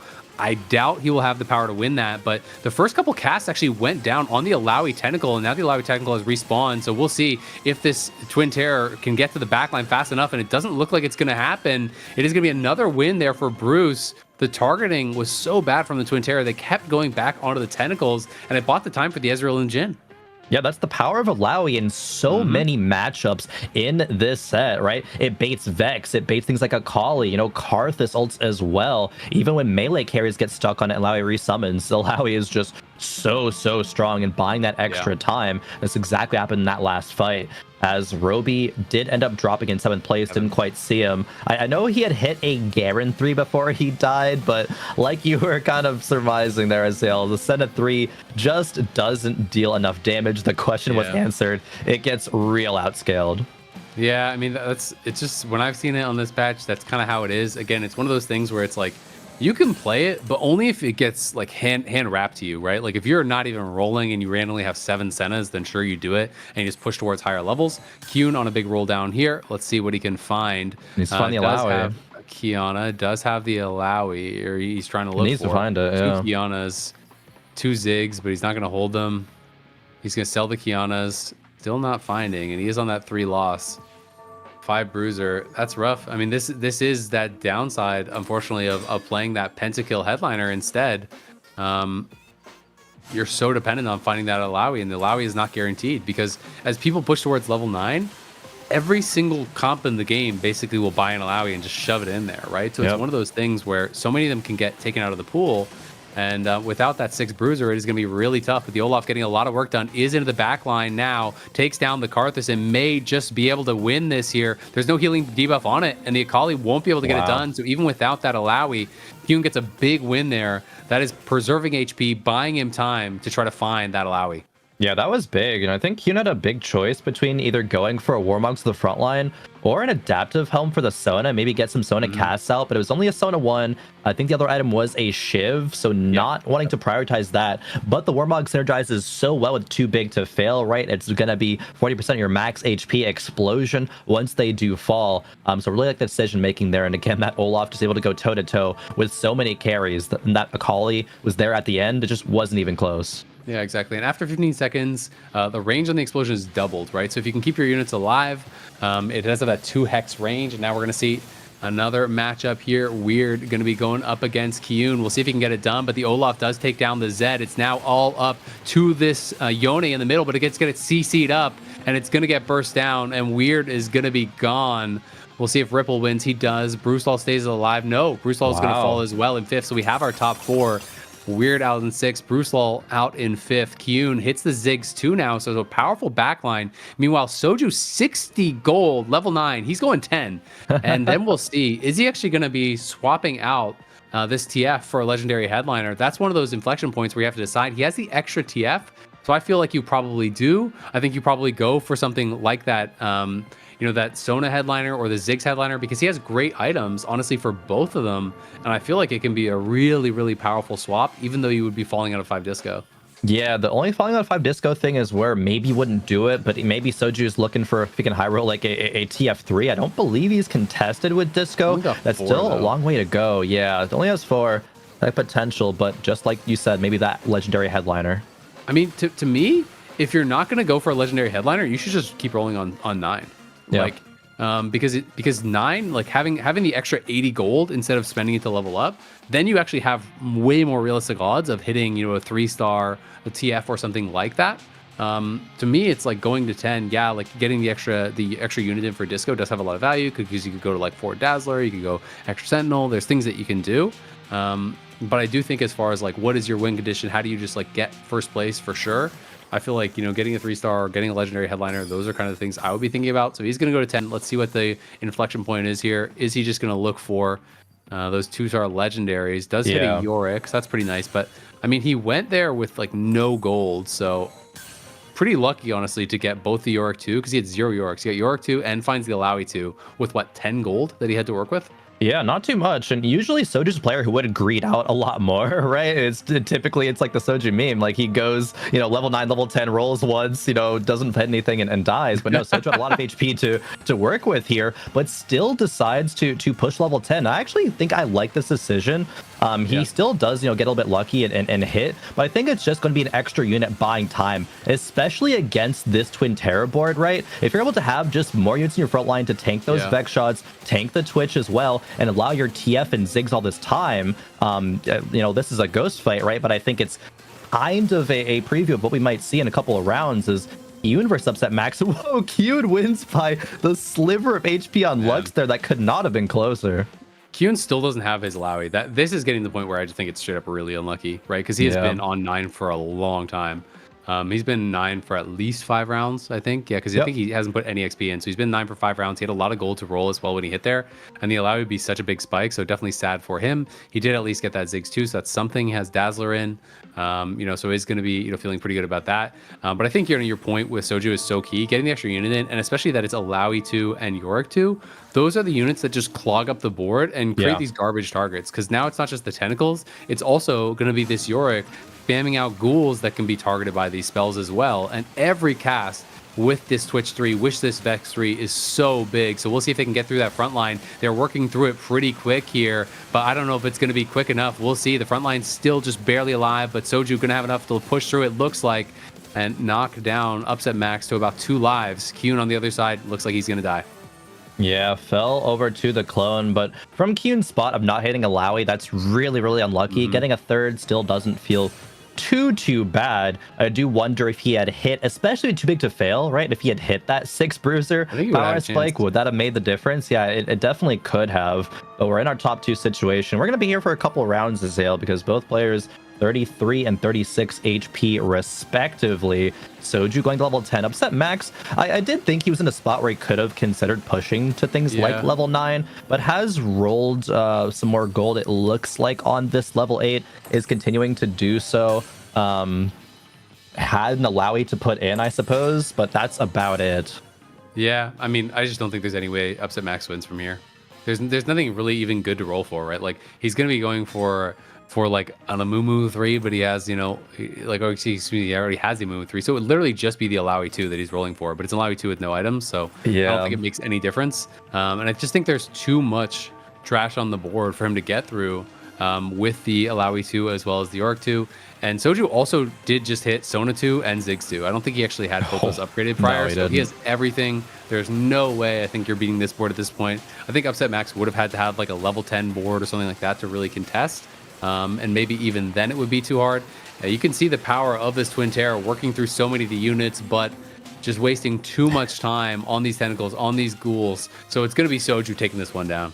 Yeah, the only way I could have seen that maybe going the other way is that Upset Max did get a Dragon Claw for some extra MR, and also the Amumu Thieves Gloves rolled into a Dragon Claw as well. But even then, it still was not enough. There is just inherent shred, right, from the TF and from the Blitzcrank having Onyx Spark. It is just way too strong. Soju has one of the strongest boards of the tournament. I think with all these legendary upgrades, you know, a Disco TF, one of the best comps in the game, being on level 10. So it's looking like a victory march for him if he's able to close it out against Upset Max here in what could be the final round.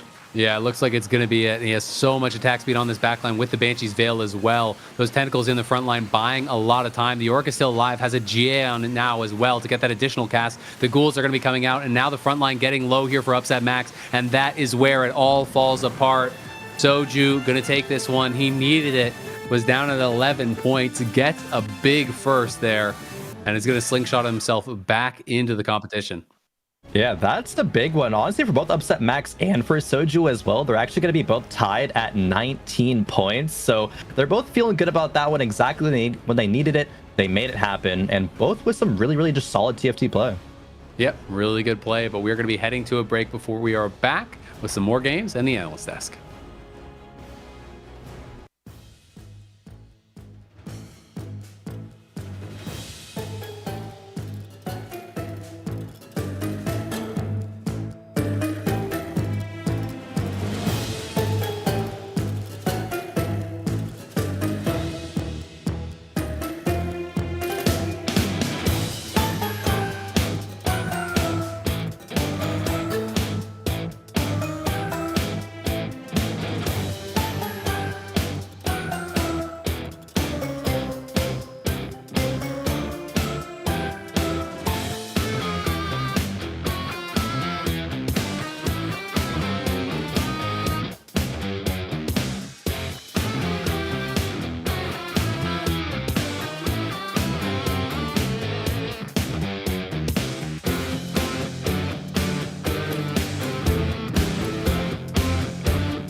Hello, everybody, and welcome back to the Remix Rumble KDA Cup. We are well on our way through day number 4, and we only have one game left before we determine which top 16 players will be moving forward to continue out the competition. I've got Gangley back on the Analyst Desk with me to break down that 4th game, and there's a lot of great highlights that I feel like we can just talk through here real quick, Gangley, especially when you look at how like this lobby played out. What kind of stuck out to you?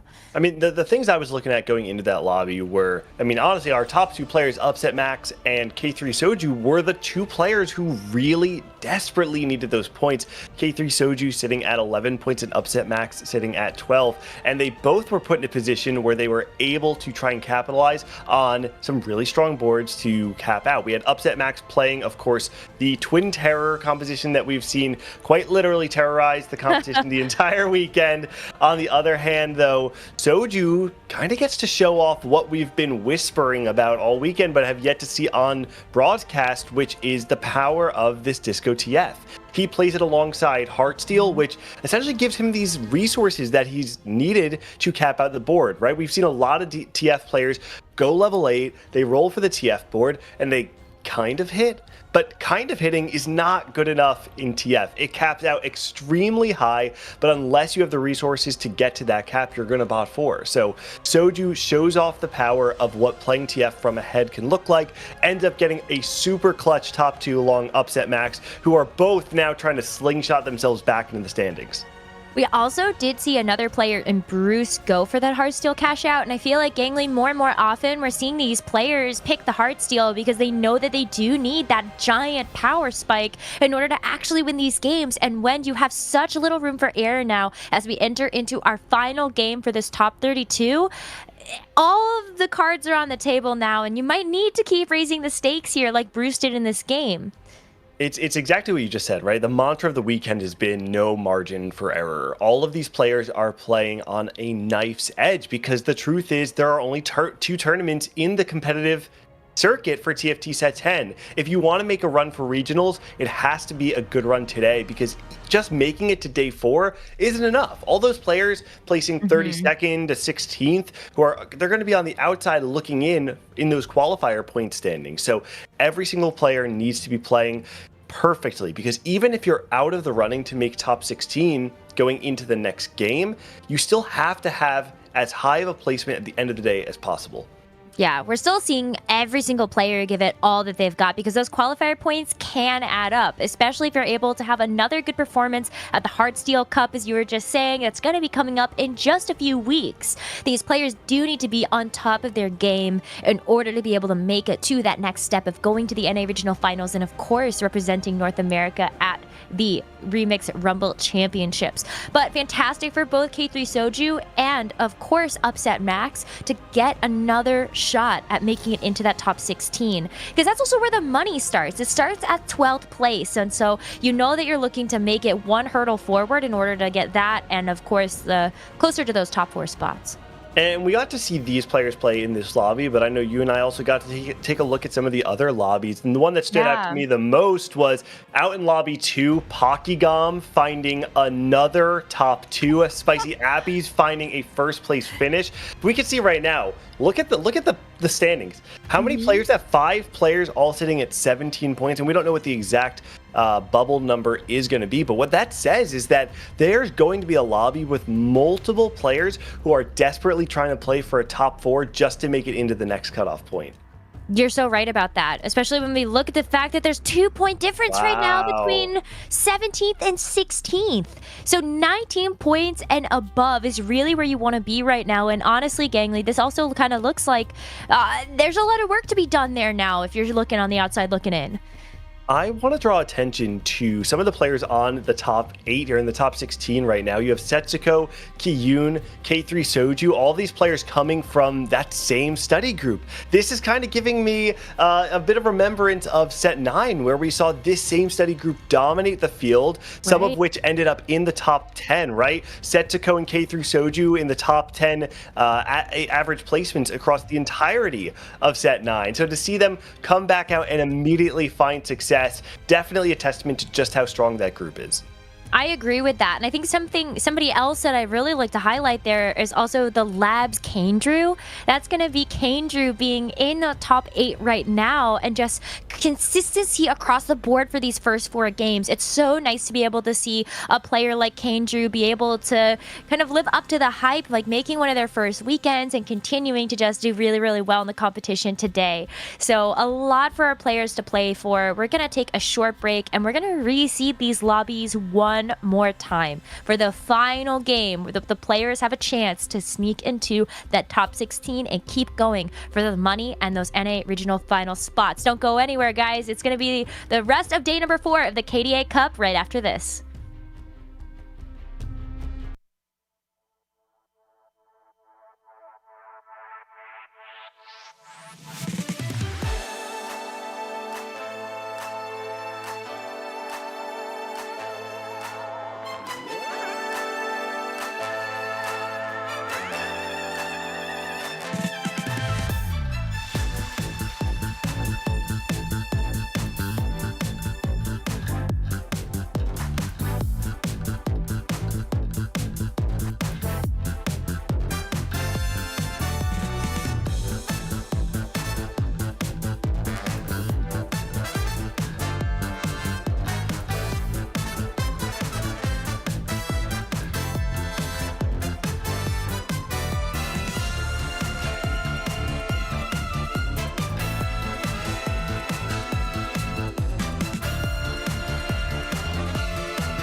welcome back to the KDA Cup. I'm Casanova, joined by Gangly and Crowan, and we're going to be jumping in to game number 5. And this is where we actually start to cut down the field. Right after this one, we're going down to 16.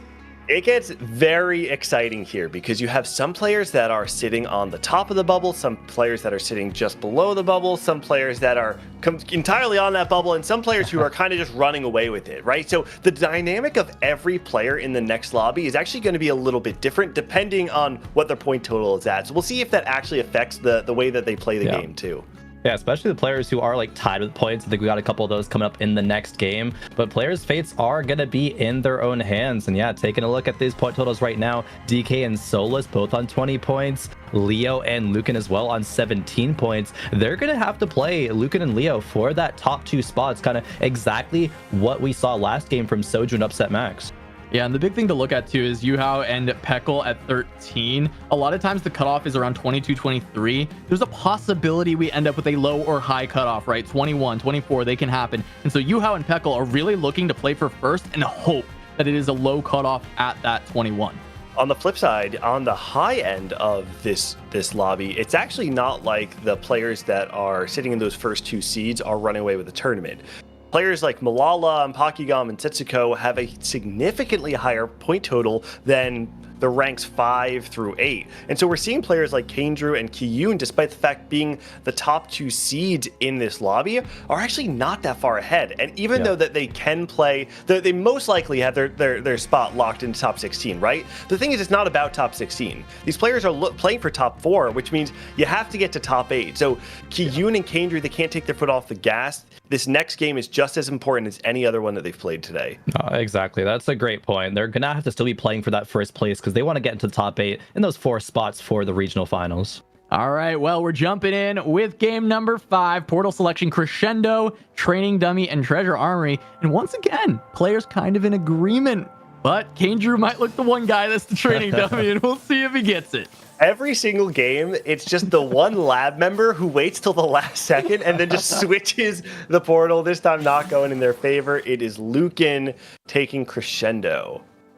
Yeah, and that's going to be really, really powerful when we get to that 4-2, right? We're going to start off slow with the silver, then get to gold. But once those 4-2 augments come through, they can really shake things up. Not going to be quite as lobby warping as, say, we've seen actually a lot of prismatic games at 2-1, and then some crazy, crazy openers with those. But still, we're going to have to get to that point and see what players are able to get online. All right, little gold for Kaindrew to start things off. Just 1 cost, so not finding, like the Heartsteel 3 cost in the orb that we've seen a couple of times today with people pushing in that direction. It's going to be a cloak, pick things off, which a lot of times cloak doesn't feel good except in the melee lines, but we've seen a lot more adaptive helm recently after the buffs. I know we talked a lot going into the day about some of these new players. Kaindrew, one of the players that has actually made final weekend before, but I think not a player that people have super high expectations going into the event. I think it's actually a perfect time to kind of give a shout out and a nod to a lot of the new players in this tournament, right? We said there are 8 remaining players who have never made it to the final weekend. 4 of them are in this lobby. DK, Peckle, Yuhao, and XLeo. All of which have never made a final lobby. And we said this is, if you want to make a name for yourself, it starts in this weekend. Obviously, one good tournament run is never going to be enough. But if you can make a deep run, make into that final lobby, make it to top 4, you're guaranteed a spot into the regionals. And all of a sudden, people are going to start remembering your name. Yeah, 100%. There's a lot of players. I feel like, remembering back to the past few sets, there hasn't been this many new names really be rising up and making a strong performance in the top 32, right? It is so hard to do. But when you have so many favorite players, going out on day 3, where do those spots go, right? They go to the new blood, the ones that are hungry, especially the ones that we saw, say, like in Vegas. The whole lab study group has really, really shown up. And there's a lot of other great players as well as we get into the first augment selection here. Yeah, and one of the most vocal lab members in Vegas was DK. We interviewed him a couple of times. He has a really big presence within the lab. He's at 20 points right now, so he just needs a decent performance here in order to make it into the top 16. Of course, you want to go bigger and set yourself better for top 8, and his start is fantastic, right? He's got the pentakill version of the Olaf. Usually you like Bruiser, but we've seen the pentakill still work out, and he's on 6 Olafs on 2-1. A little bit rough on the itemization and ends up going for that Hodge, which I don't love on Olaf at all, but still, it is a very strong early game, and Olaf can win you a lot of rounds in stage 2. Yeah, that's actually really interesting. I expected DK there to be okay with losing some rounds in stage 2, but pick up the sword and save the chain vest for a Titans, save the sword for a BT. That's what Kiyun loves to run. He's been one of the most prominent players playing this line, as we just saw last game. But being on 6 Olafs already, I think DK just says, okay, hopefully I hit early, get that Olaf 3 online, and just want the items on him to propel that lead, be able to go to level 8, level 9 quicker, because getting that Alawi is going to be very difficult. But if you're one of the first players to level 8 to level 9, you have way higher chances of doing so. Yeah, I'm not entirely sold by that position, to be honest. It does feel like even when Kiyun did play the pentakill variation, which felt like it was a little bit lower cap, certainly, right? But he did have a setup for it. It felt like with the components not there, Hodge is significantly lower value compared to BT when you're playing it, when you're talking about having such a high value shield of the bruisers, because the BT will give you a percentage shield from your total health. I'm not entirely convinced, and I wouldn't actually be surprised if they determine that the investment is not worth it and they actually use this Hodge to maybe go into a traditional pentakill line playing around the Akali. Yeah, I think that could make a lot of sense, right? You just have this extra Olaf, and you can keep that to play pentakill early if you still want it, and you can move this Hodge away from the headliner Olaf. The other thing is you've talked about the tank version of Olaf quite a bit. Steadfast Heart would have been an option that could have been gone for, and I think that would have been a significantly better Olaf item, right? You get additional damage reduction alongside the pentakill damage reduction. It plays very well with the large health pool that he'll have through the bruiser trait, and I just think that item in general makes a lot more sense for an Olaf carry if you're playing around the unit and you wanted to slam right away than a Hodge does. I just feel like it doesn't do much for Olaf. Yeah, 100%. Taking a look at this board from Peckle, it's cutting corners and the Heartsteel Cassante, but did not find any other Heartsteels, right? And Peckle, right, talk about this expected point values. Peckle needs a first to have like any chance of advancing, but says, it's already 2-3. I haven't found the Heartsteel. I even, pre-leveled to level 5. Found a Thresh, I guess, which is cool, but decides to go the direction of that Bard headliner instead. Has Superfans get the Adaptive Helm online, and hopefully you can just secure a win streak from here on out. But still, it's kind of a rough spot for Peckle and not one they really wanted to be in.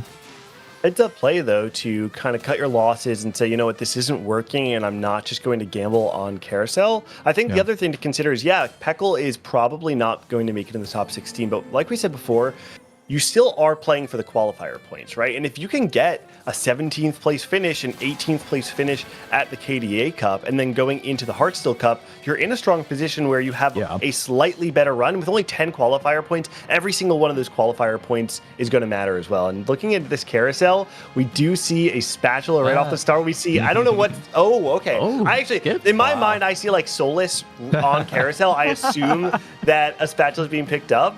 He ends up taking the rod instead, and the spatula still waiting to find a home. Wait, I really thought Kiyun would have picked it up there. He had that Yasuo angle. Yeah, DK definitely wants it, but I thought Kiyun was going to go for that early 6 true damage. He had 5 Yasuos already, was angling towards that Yasuo reroll, but it looked like considered it, but decided to skip it. Yeah, and remember DK has that open chain as well, and it looked like he was angling towards pentakill with the slam of the Hodge. So that feels really good for DK. I think we're locked in on, this is not an Olaf reroll. He's going to sell that off. He's going to get this extra pentakill from the emblem and use that Hodge. I think that's actually, honestly, an even better spot than it was looking like for that Olaf. If he had kind of forced towards that Olaf, with the items he had, it may not have worked nearly as well. Of course, he's bailed out by a spatula going all the way to the last round, but it's massive for DK. On the other side, Kane Drew sitting with 3 Heartsteel nice and early. He's going to be stacking up, it looks like, starting on... Actually, it might have been even a 2-2 pickup, correct? Right? We got 23 stacks right now, so early Heartsteel for Kane Drew. We have seen a handful of players choose to raise the stakes. If Kane Drew, like we said, first seed in this lobby right now, but if the goal is playing for a top 4 finish, maybe it is actually worth it to say, I'm going to gamble and try and get an extra couple points in this lobby, because if Kane Drew can get first, all of a sudden he can jump up from that 4th place position in the standings to maybe a 3rd or a 2nd. Yeah, I think Andrew should be thinking about here. Even if I go for just a top 4 kind of play, I'm going to get into, I'm going to get into the top 16 regardless, even if he goes 8th. So I think he will always be raising the stakes here and just try to set himself up the best way he can for that top 8 to make regionals, right? There's no margin for error. And sometimes you got to take risks, though, especially when you're a spot to do so. And 25 points, I think, is going to be exactly that spot. I think it makes sense, too, because if we look at the overall tournament, there's a couple of players who are running away with it, right? When you look at Malala and Pokegom. So Kendrew, if he recognizes that, he understands that, okay, I'm in top 16, so I'm already going to get a good amount of qualifier points. Now is the time to raise the stakes on the competition, actually push to try and make that top 8, and even top 4 from there is the really coveted position. And I think that we will see him raise the stakes. I think it is very likely that he will go for this. All right. Taking 100 HP win streaking.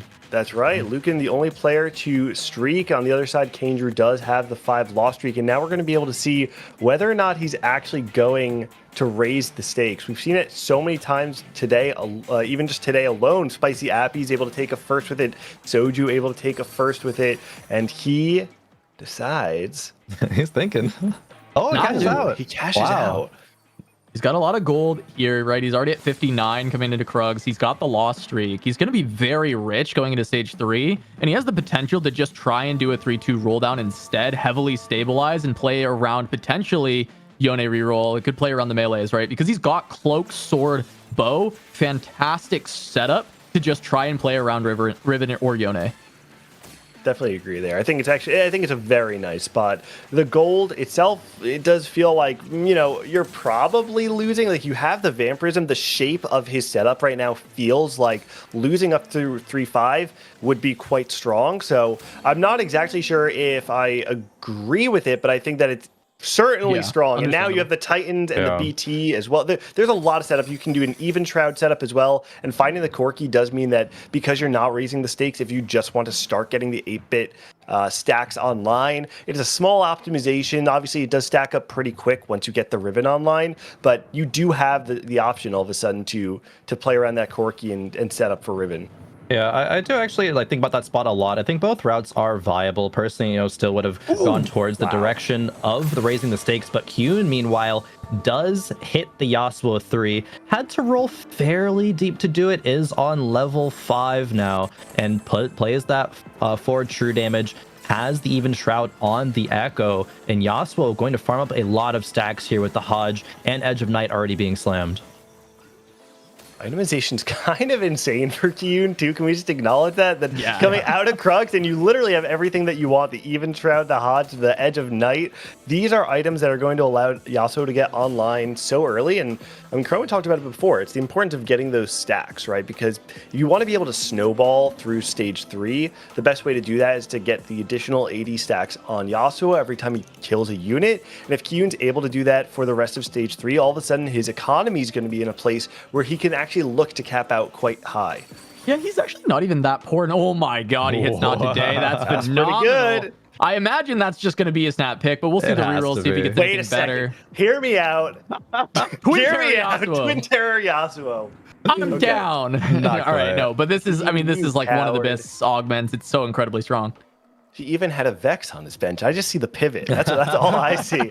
Sell the Yasuo 3 a round after you hit it. Go the Vex. Vex best unit in the game. Yeah, that's a Casanova play. I'm down. I'm ready. Yeah. Vex is broken. You know what else is broken? Seems like Heartsteel. A lot of players going this direction. Leo now as well with the Heartsteals. We're not really seeing any 5 Heartsteel, like massive games, no raising their stakes quite yet, but still just that extra influx of gold. Players are being like, hey, if I find the Heartsteel, I might as well just go for it. Plus 6 gold is plus 6 gold. Maybe even get a bit more. I actually want to call out quickly that production even gave us a call out that 23 to 24 is actually the most likely cutoff considering what the scores were already at. So our players at 13, it's unlikely, right? There's rare scenarios where it still happens, it drops down and they get there, but it's unlikely. But that means a player like Xleo right here at 17 points actually needs to have a massive finish here to make it in. To feel safe, he needs to go second. Yeah, just to kind of give a picture for anyone who's joining in right now and didn't get to see when we showed the lobby originally, but players like Lucan and Xleo are sitting at 17 points, Solus and DK each at 20. Those are our 4 bubble players for the rest of this lobby. And if those numbers are true, 23, 24, you're looking at players like Solus and DK who are really just trying to find that top 4. And on the other hand, Lucan and XLeo are really in need of a top 2 to just have a chance. Yeah, 100%. XLeo really feeling the pressure right now, but playing that hard steal. I love this choice. Lucan in a very similar boat. Solus and DK just having to play for really that top 4. Even a 5th could do it for them. So not feeling quite as much pressure. And you got to just take it one step at a time, I think. Can't be thinking about the top 8 already because you just need to get into the top 16, you know? One step at a time. I'm looking at Leo here with 4 Heartsteel in, and if you can find the 5th, I think you just raise the stakes and you try and just play this very risky line and play for that top 2. Try and get yourself into that top 16. It's actually worth so many qualifier points if you can move to that point, and it does actually make such a huge difference because I think, you know, if you can make it to one of the final lobbies on one of these cups, it does mean that even just making final day on the next cup probably gets you one of those top 10 spots. Winning the last 2 fights is a little spooky, though, although the Yone is there. So there's a world where you get the Yone. I believe that is the unit that XLeo was missing. Yeah, Spat as well. So there's a couple different options for XLeo. We'll see what they decide to do. Oh, I think they were looking at that Yone. Give this to DK, right? Oh, no way DK just gets Spat? Okay. No. You can get it. Okay. I was like, if DK just gets another Spat for free, I mean, are we just seeing 10 pentakill happen here? I mean, Kyun gets it with the Yasuo reroll, right? So now we have true damage. True damage spatula with the +1 true damage on that Yasuo suddenly means that the cap for Kyun can be significantly higher than it would have been otherwise.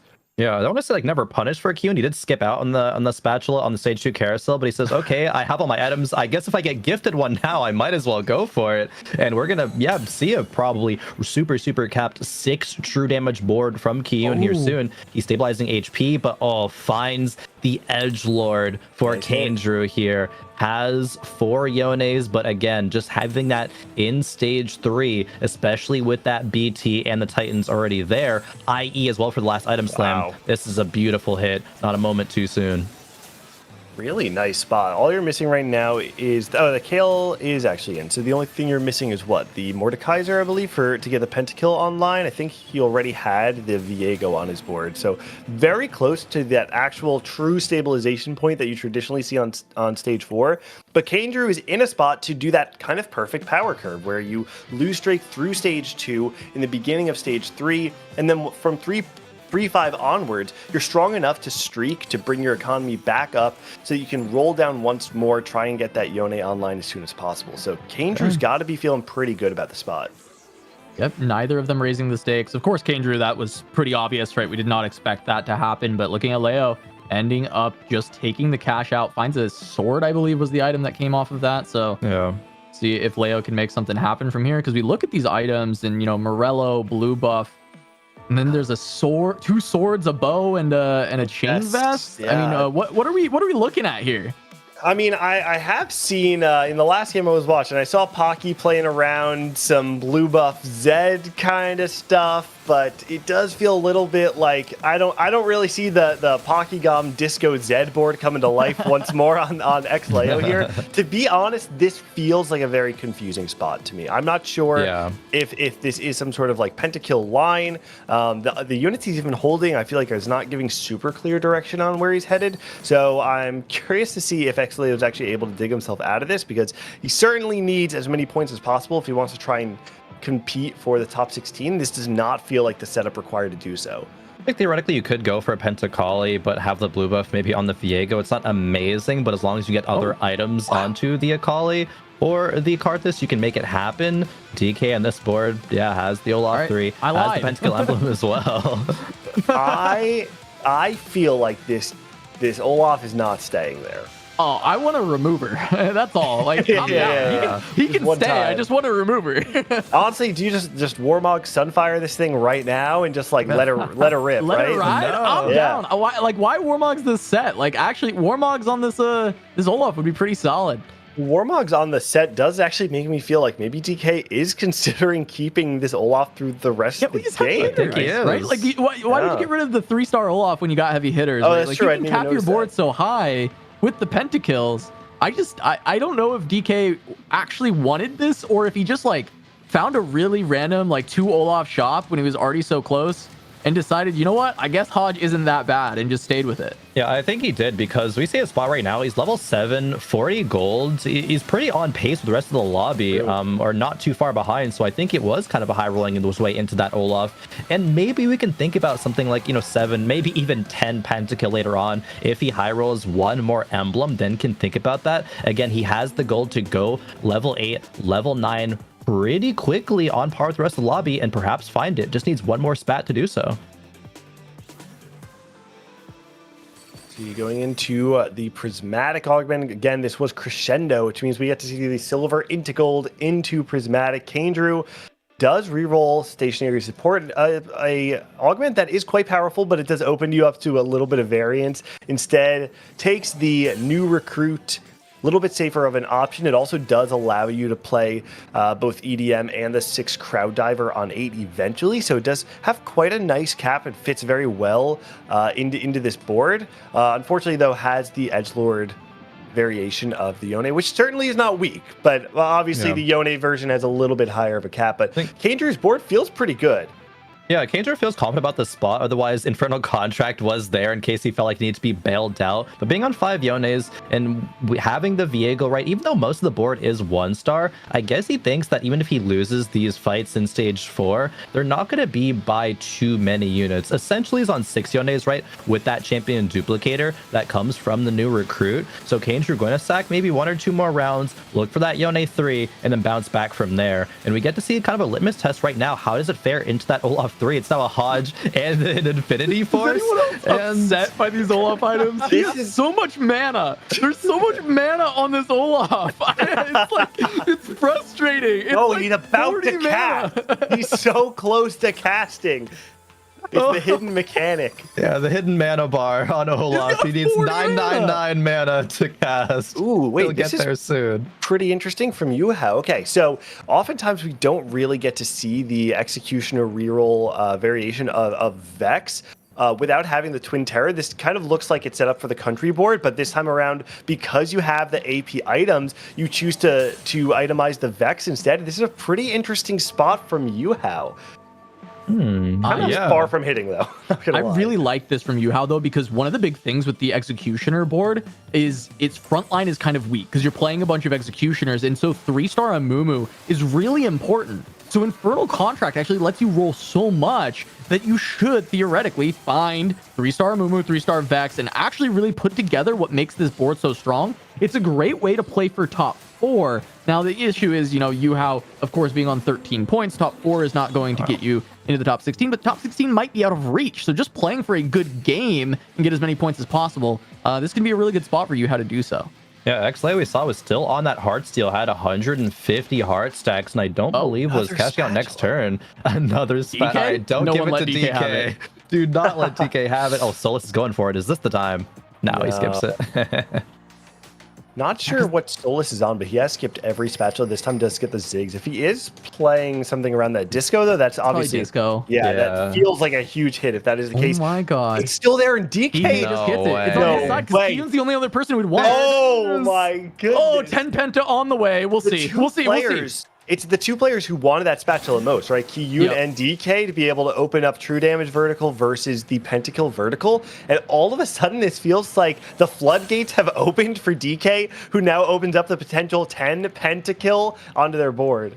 Okay, but how hard is it going to be for DK to make it to level 9 with a Trinity Force Hodge Olaf? I just like, is that winning rounds in stage 4, stage 5 here? Like, is that going to actually cut it? I mean, we saw it get kind of destroyed just a couple rounds ago, right? Even by Kandrew's board, which is not that strong. So I'm a little scared. DK did have a decent amount of gold. Maybe it can go level 9, have like the exact gold to play just, the 1-star copy of all the pentakills. That might be enough, I think. But the 6 HP is pretty solid to get there, I think.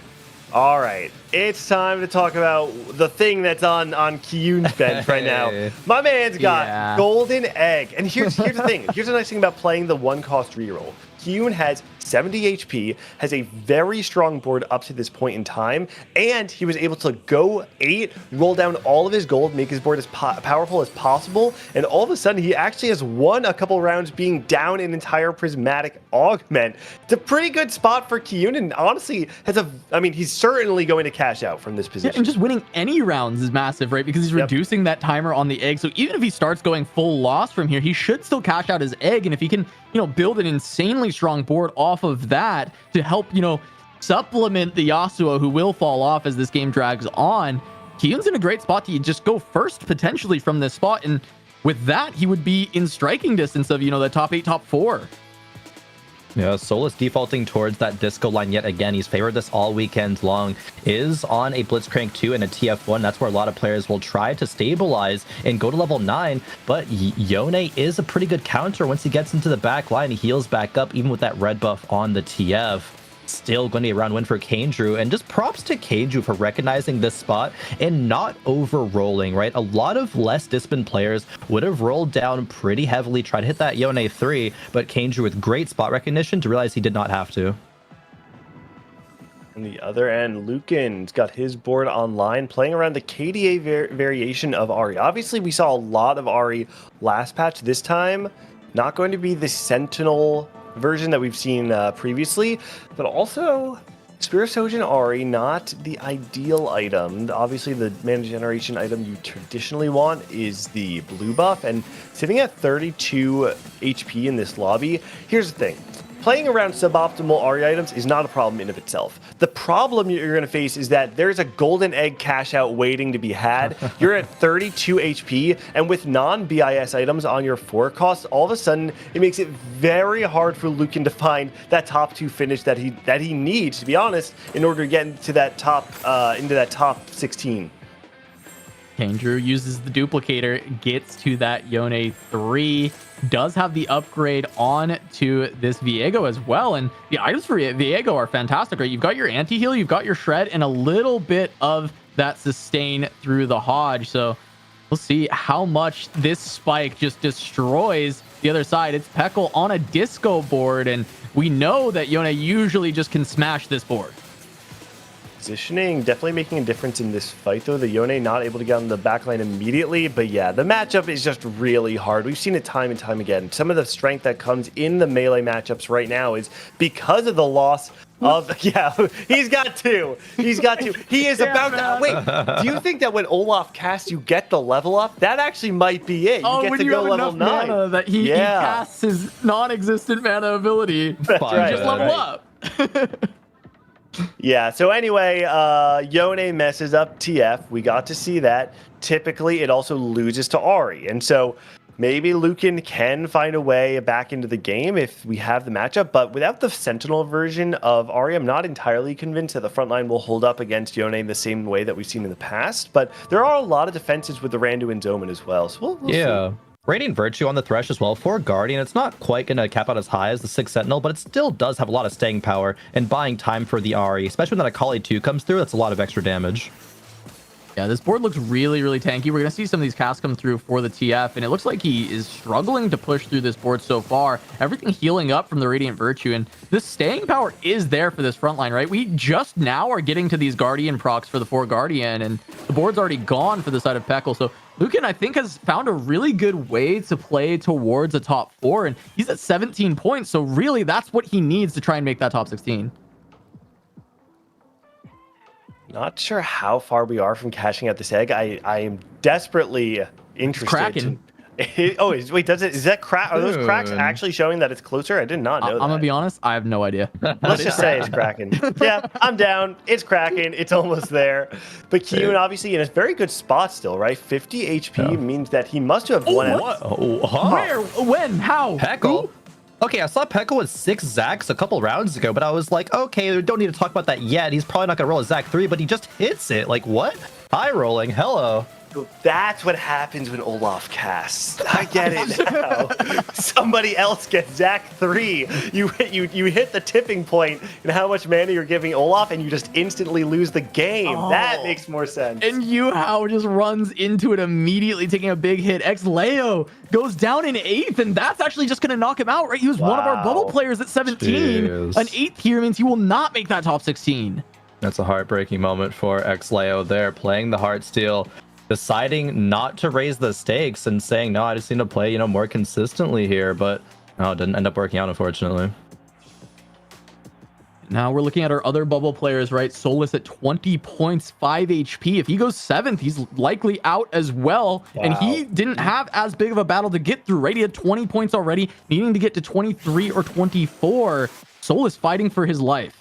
Oh, this is it. He's popping. Here we go. He was cracking, I told you. That's right. He's got to clear the bench first. There's no room. Let's see. He's got a Force of Nature, a Radiant Redemption, a Gold Collector, some Frontline, and a blue buff as well. Kind of some interesting items. I mean, this seems really good. I'm gonna be honest, like, that seems like a very great cash out. That's not bad. Put the Collector on a Kali. Blue buff, maybe is a little bit low roll here, but you have some tanky items for either the Mordekaiser Echo. Can you even consider the Yorick as well? That is a Yorick pair. Yeah, and Collector it's and blue buff Redemption alongside a Warmogs. Kiyun going up against Lucan, trying to take him down here. We just had the cash out, and Lucan runs face first into this, but he is playing Ahri, which is pretty good into these melee carries, and she is onto the Yasuo, but there is the Edge of Night, and he takes her down instead. Lucan going to take a lot of damage. Solus just dies. Solus down. Wow. Solus is not going to be able to make it to that top 16 as he drops down to 7th place, and he's only going to be at 22 points. I think there may be ripple implications there as well. Not ripple, overdrive ripple. Ripple like a ripple effect. Because with Solus just missing that cutoff, it does actually change the potential for the cutoff, right? The way that all of these players on the bubble interact with each other means that they actually have the power to change what that threshold is. There's a world where if a lot of these players land on that 22 points that Solus is going to land on, then all of a sudden it does open up the door for 22 to be enough to advance in top 16. So I don't want to call it quite yet for Solus. I think it's still possible. Yeah, on the reverse side, it does mean DK will always have at least 23, so that heads up dynamic works out too. And it looks like it's only going to be 23, right? That's Zach 3 on the other side. Gunblade, Steadfast Heart, Warmogs. I feel like this thing just bounces all over your face and you die. Getting Goomba stomped out here. And here he goes. Bop, bop, bop. Takes down the whole board. DK going to go down. There's still an Olaf alive, but wait. Is he just...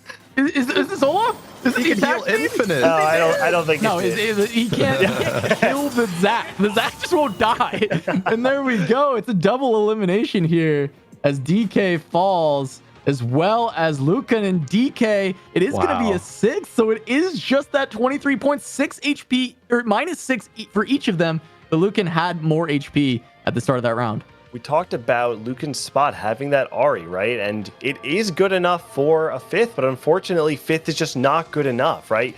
You really needed to be able to play something that allowed you to win out against these 3-cost rerollers or the 1-cost rerollers who hit extremely hard. And unfortunately, a non-optimal 4-cost carry is just not going to do it. So valiant effort from Lucan, but now all eyes turn to players like Kandrew and Kiyun who are looking to try and get their spot into the top 8 locked in by creating a gap between them and the rest of the lobby, right? These are our 2 top seeds going into this game, and now this is an opportunity for them to try and leapfrog some of those other top performers on the day. Yeah, this is huge for them to carry that momentum forward, and Kandrew is especially in a fantastic spot. He has 3 itemized carries, is saving a ton of gold to go to level 9. He's going to be lobby winning potential here, as he has to first get through Peckle and the Cisco board, but we know this composition does do very well against that, but it is the Zac 3, of course, so see if he's able to take that down. Yeah, the big thing is that Zac 3 from Peckle, right? You know, we were talking about how maybe the number can change. Peckle trying to get to the 21 points, or at least, play for that 17th place, play to get very close there. And the Zac is doing a lot of work. It just won't die, right? That's Kandrew's 3-star Yone just firing away the Zed there as well. But the regen when the Zac cast is doing so much. Maybe overtime is enough because it's not doing damage. And yeah, Kandrew takes down Peckle fully. Peckle is out, so the Zac is no longer around.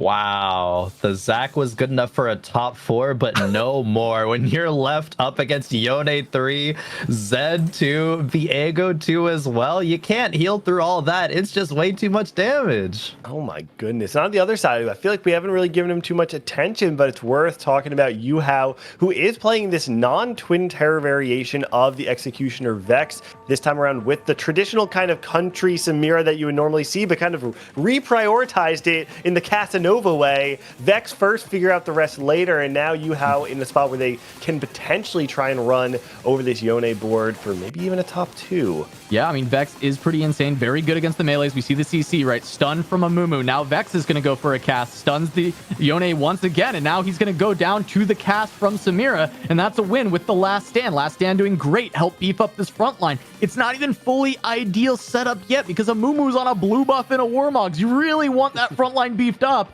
But because the Samira and the Vex are both fully itemized, you've got the 4 Executioners online, the crowd control is there, it is doing so much damage, and Yuhao has a really good shot at playing for even higher placements. Yeah, especially because Yuhao's board counters Kandrew, right? All that CC that's so powerful between the Thresh, the Amumu, and the Vex. Does have to get through Kiyun as well, though. Kiyun playing that true damage composition. It's going to come down to a lot of positioning and where that Vex is going to cast and where the Amumu casts as well. And both of the opponents are playing these melee carries, right? So this should be ideal, but Yasuo found his way onto the Vex instantly and took it away. The positioning from Kiyun to get the wrap with this Yasuo made all the difference, and it didn't look close. The matchup should be pretty winnable, but you are positioning for both players. It makes it very tough.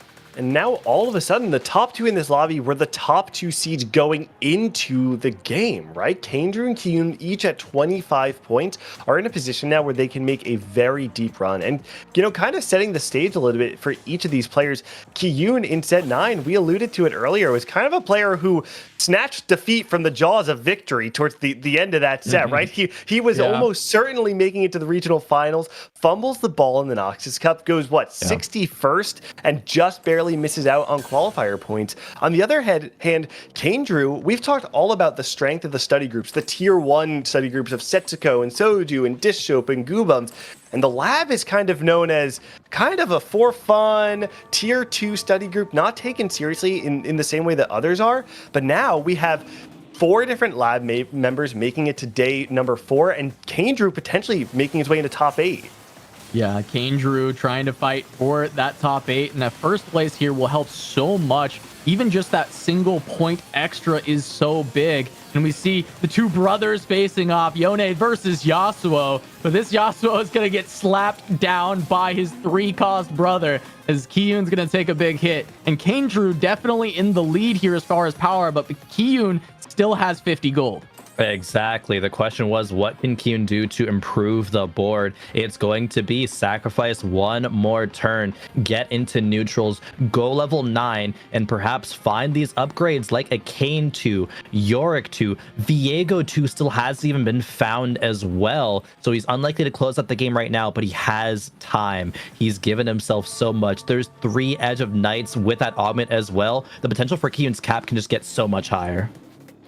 All right, and we see this fight happening once again. Kandrew, the positioning does have the Yasuo directly onto the Yone first. Does take out the Zac, but now dashing around. There goes Yone. That should do it. Kiyun found the positioning and absolutely destroys the board. It's just the Zed remaining, and he goes down. Kiyun finds the first, and that will put him in great position going into this top 16, trying to fight for a spot in top 8.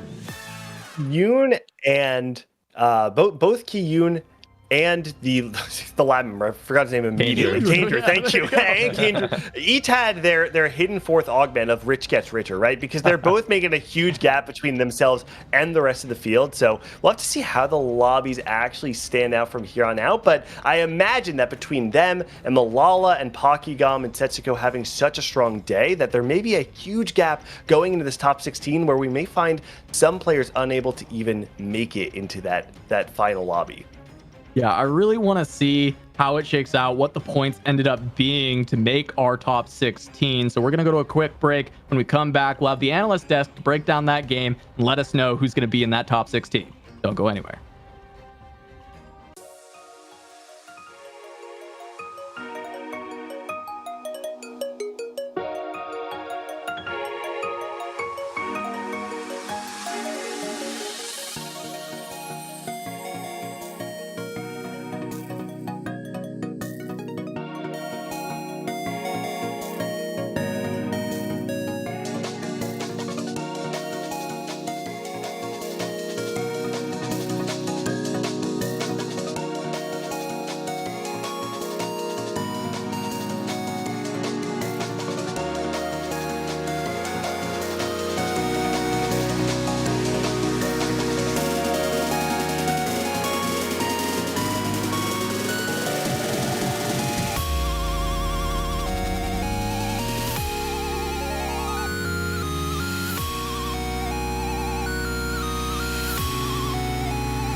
Hello, everybody, and welcome back to the Remix Rumble KDA Cup. We have now finished 5 games of TFT, and we will be celebrating our top 16 players shortly. But we have a lot to talk about for that 5th game, Azael. Welcome back to the Analyst desk. Let's talk about one cost reroll, because that was something that we were discussing a little bit towards the top of the day, but it seems like it's persisted. Yeah, absolutely. It actually feels more prevalent today than it was yesterday. So, we were talking at the top of the day, what are going to be some of the adjustments that people make, from day 1 of broadcast, day 3 overall, to day 4. So one of the things I've seen a lot of is we're seeing a ton of Yasuo reroll. We're seeing a ton of Olaf reroll. And one of the players that I think is actually piloting that best is Kyun. Kyun has been playing a ton of Olaf reroll both yesterday and today. He also just got first with a Yasuo reroll game. He really is showing the power of it, especially just playing the lines if they come to you. I think if it's something that you try to overforce, we're seeing a lot of players still, go out in like 8th and 7th and stuff if you're having to roll too low to get it. But if you can actually get that with a lot of gold, there's a lot of different outs that you can have to actually go for those top finishes, right? We saw him yesterday go for a level 10 game with Olaf, where he was able to cap out around like Ziggs 2 and things like this.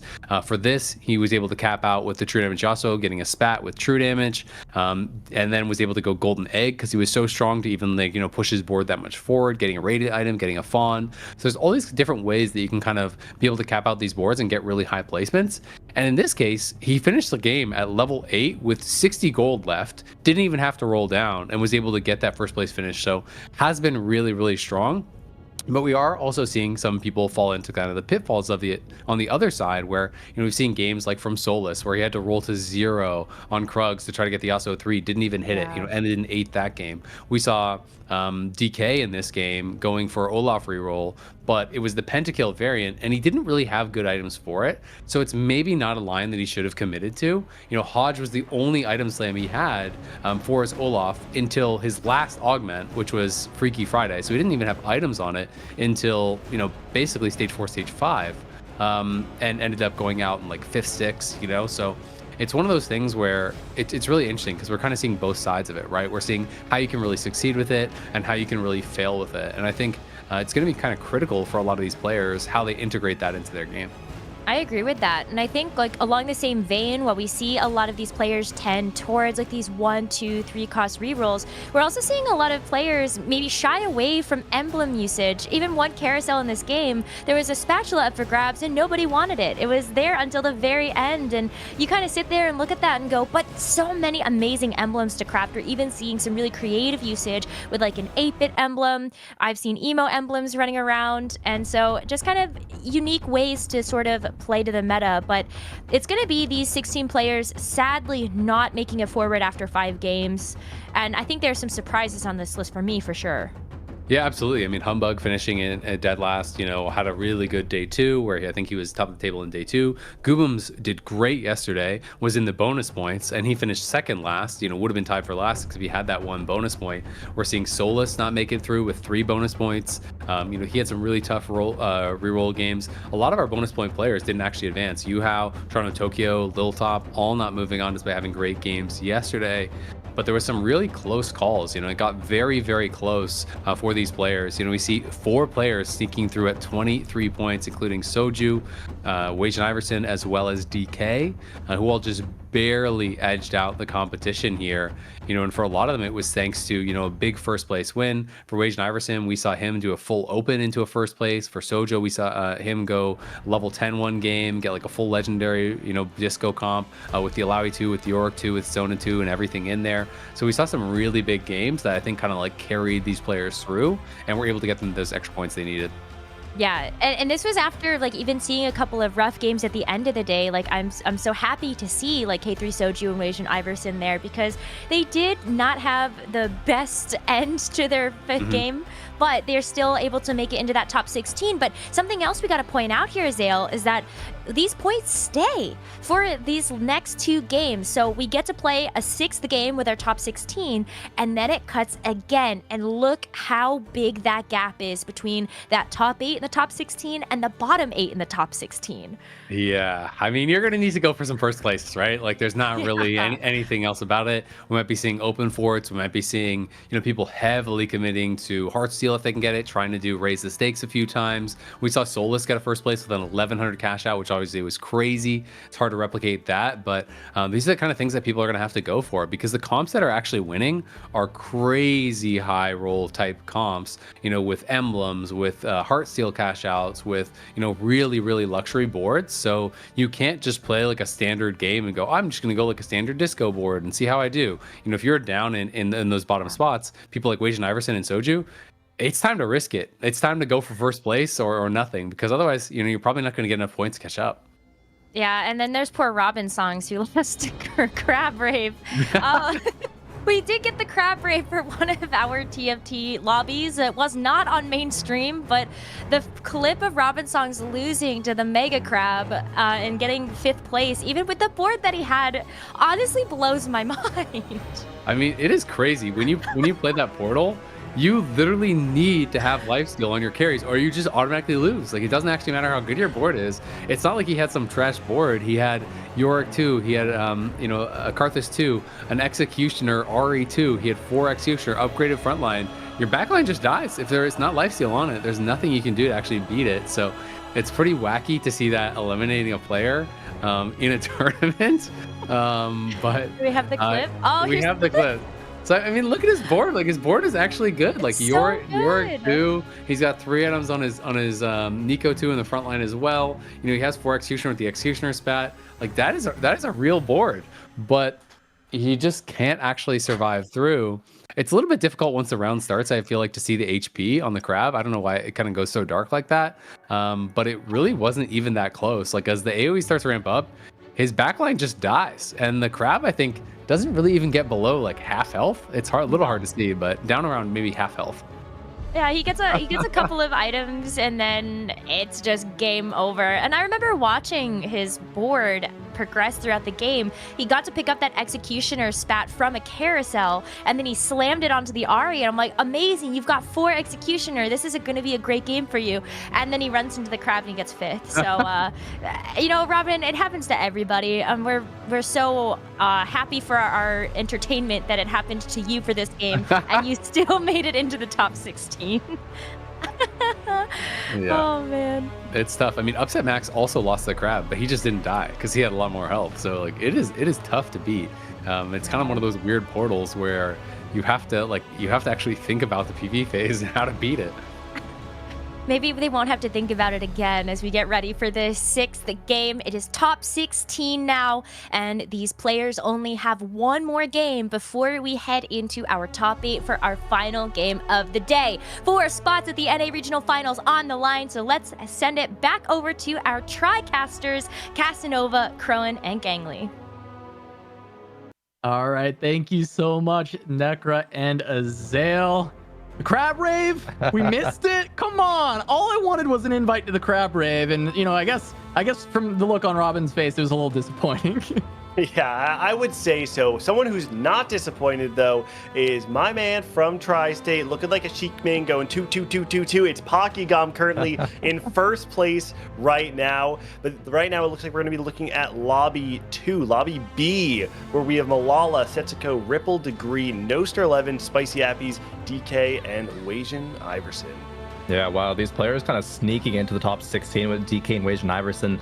They have to play out of their minds here and hope that a player like, you know, Ripple or Degree will go, you know, 8th and 7th respectively. But that point disparity from like 7th to 8th is what, 4 points? That's absolutely insane. It's going to be a crazy race for that top 8.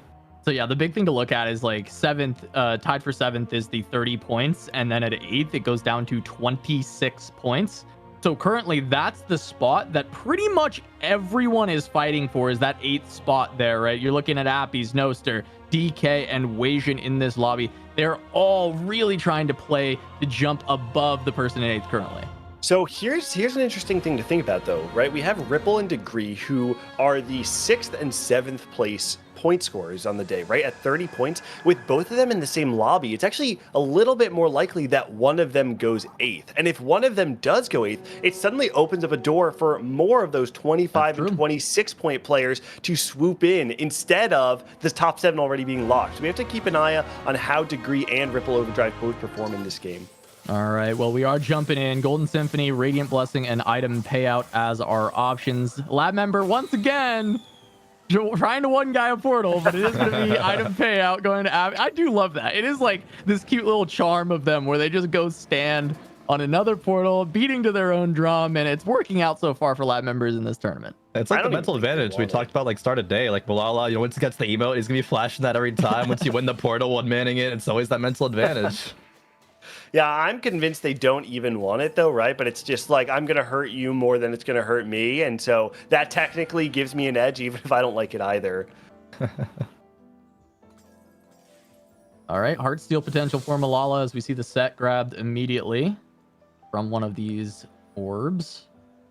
Not much else on this board going, right? He's just got a remover. The set, though, we are looking at that potential of Heartsteel, but for Malala, he's in a pretty safe spot. So just a solid placement here. Puts him in striking distance of top 4, with him being all the way at the top of the tables at 36 points. Yeah, solid placement would put him in striking distance, but a great placement would almost just like lock him in top 4, right? With how far ahead he is. Say he gets like a first or a second, he could just be chilling. Obviously want to play for first place, you know, more qualifier points, play for the prize pool as well, but gets a ton of gold with that gold opener. If he's able to hit a Heartsteel Cassante and play the Heartsteel, that's going to be massive, and maybe he would go first from that spot. So gold open's actually pretty bad here because it's item payout, right? So if you get items instead, you can actually also make econ, right? You can get close to the same amount of gold as the gold open. Not exactly, but you can still hit the same breakpoints by slamming your items. And so you actually end up very far behind when you get a gold open on item payout. So here's the trade-off though, right? In order to get that same gold value, you have to slam items. That's true. But by slamming items, it does allow you, it forces you to play more narrowly. So the argument could be that Malala's in the unique position, also buried treasure on item payout, amazing. Insane. Yeah. Insane But Malala's in a unique position where he has the advantage of the gold that other people have, but he can see how everybody else is going to commit their lines and then decide what he wants to play from there. Ooh, Twin Terror with a Vi potential reroll for Ripple Overdrive. I think there was one game of that in this tournament. Well, not with the Twin Terror, but the Vi reroll. Does Ripple go for it from this spot? I think this is just great to win streak early, right? Like you've just got both of these two Vi's. They're going to carry. They're going to use the stats pretty well early on. Plus Vi's already just a very good stage 2 unit. And then you just go into the normal line because look at these items, right? Tier, Rod, and Glove. This is beautiful to set up around your Twitch, but more so the Vex. Really great early setup. And yeah, I see you smiling. Yeah, Vex. Vex is so good in this line. And Ripple has the spot to go for a very good Vex setup. We're each kind of working on our branding, right? I'm the tri-state guy. You're the Vex person. I'm the Vex guy. Yeah, exactly. We've got our things now, Crow. You got to pick something here. Yeah, what the heck? I'm falling behind here. Don't worry, I'll pick one by the end of the game. I'll let you all know. But you know, I'm cooking. It's also important to recognize, we just set it up before, right? Ripple, one of those players at 30 points, meaning that the rest of the lower parts of the standings really want him to go 8th. Setting up Twin Terror on 2-1 and probably going to be win streaking or at least winning a decent amount of those stage 2 rounds means that Ripple, quite frankly, has a very low chance of actually going 8th from this spot. Asian with a 3 Heartsteel Cassante, having all these items, right? Idealism has the IE, has the Hodge. Once he channels his ult, he's gonna be one-shotting a bunch of units. Asian might not even be losing some of these rounds with that Heartsteel online, with just how powerful he can be in the early game. Yeah, we talked about it before, that in order to get that gold value, you do need to slam your items early, and Weijin very obviously committing straight towards that Yone, and on the other side, we see some potential Olaf reroll going on with Keepers as well. Definitely going to get a large shield out of that cast. What you got? Okay, DK.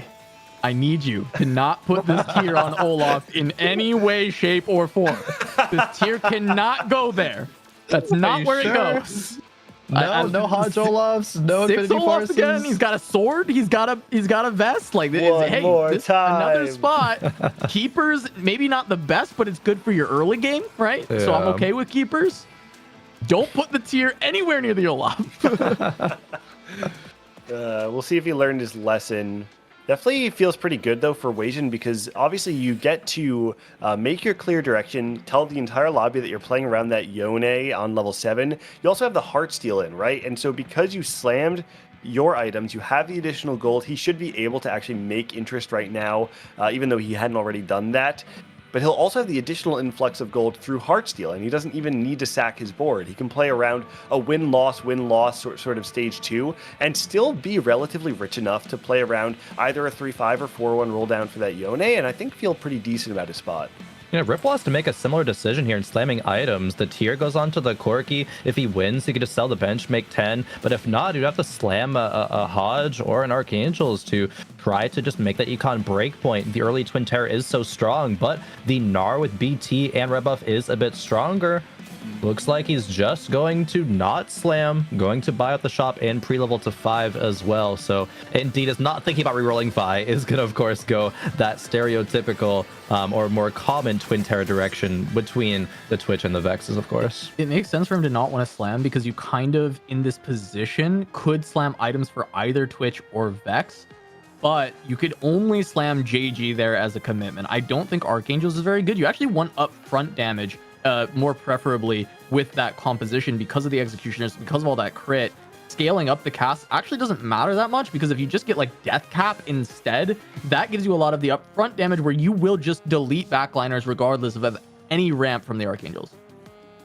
DK takes the rod off Carousel, right? DK was the one with the 6 Olafs, right? I'm trying to remember exactly what those empty slots were, but it does feel a little strange to see the rod pick up if you are looking to angle around that Olaf reroll. On the other side, though, Malala finds the Gnar. Gnar is a chosen unit that we've seen a little bit more of this patch than last. I remember yesterday, Crow, and you and I were on the cast, we got to see, I believe it was Setsuko or Soju that was playing around that Gnar through that stage 3 and then was able to transition it, right? So we are seeing the Gnar a little bit more on tempo, and playing around Patient Study as well means that you can probably carry this into stage 3 and then look for that fast 8 where you want to play around the simple transition of the Pentakill Akali board.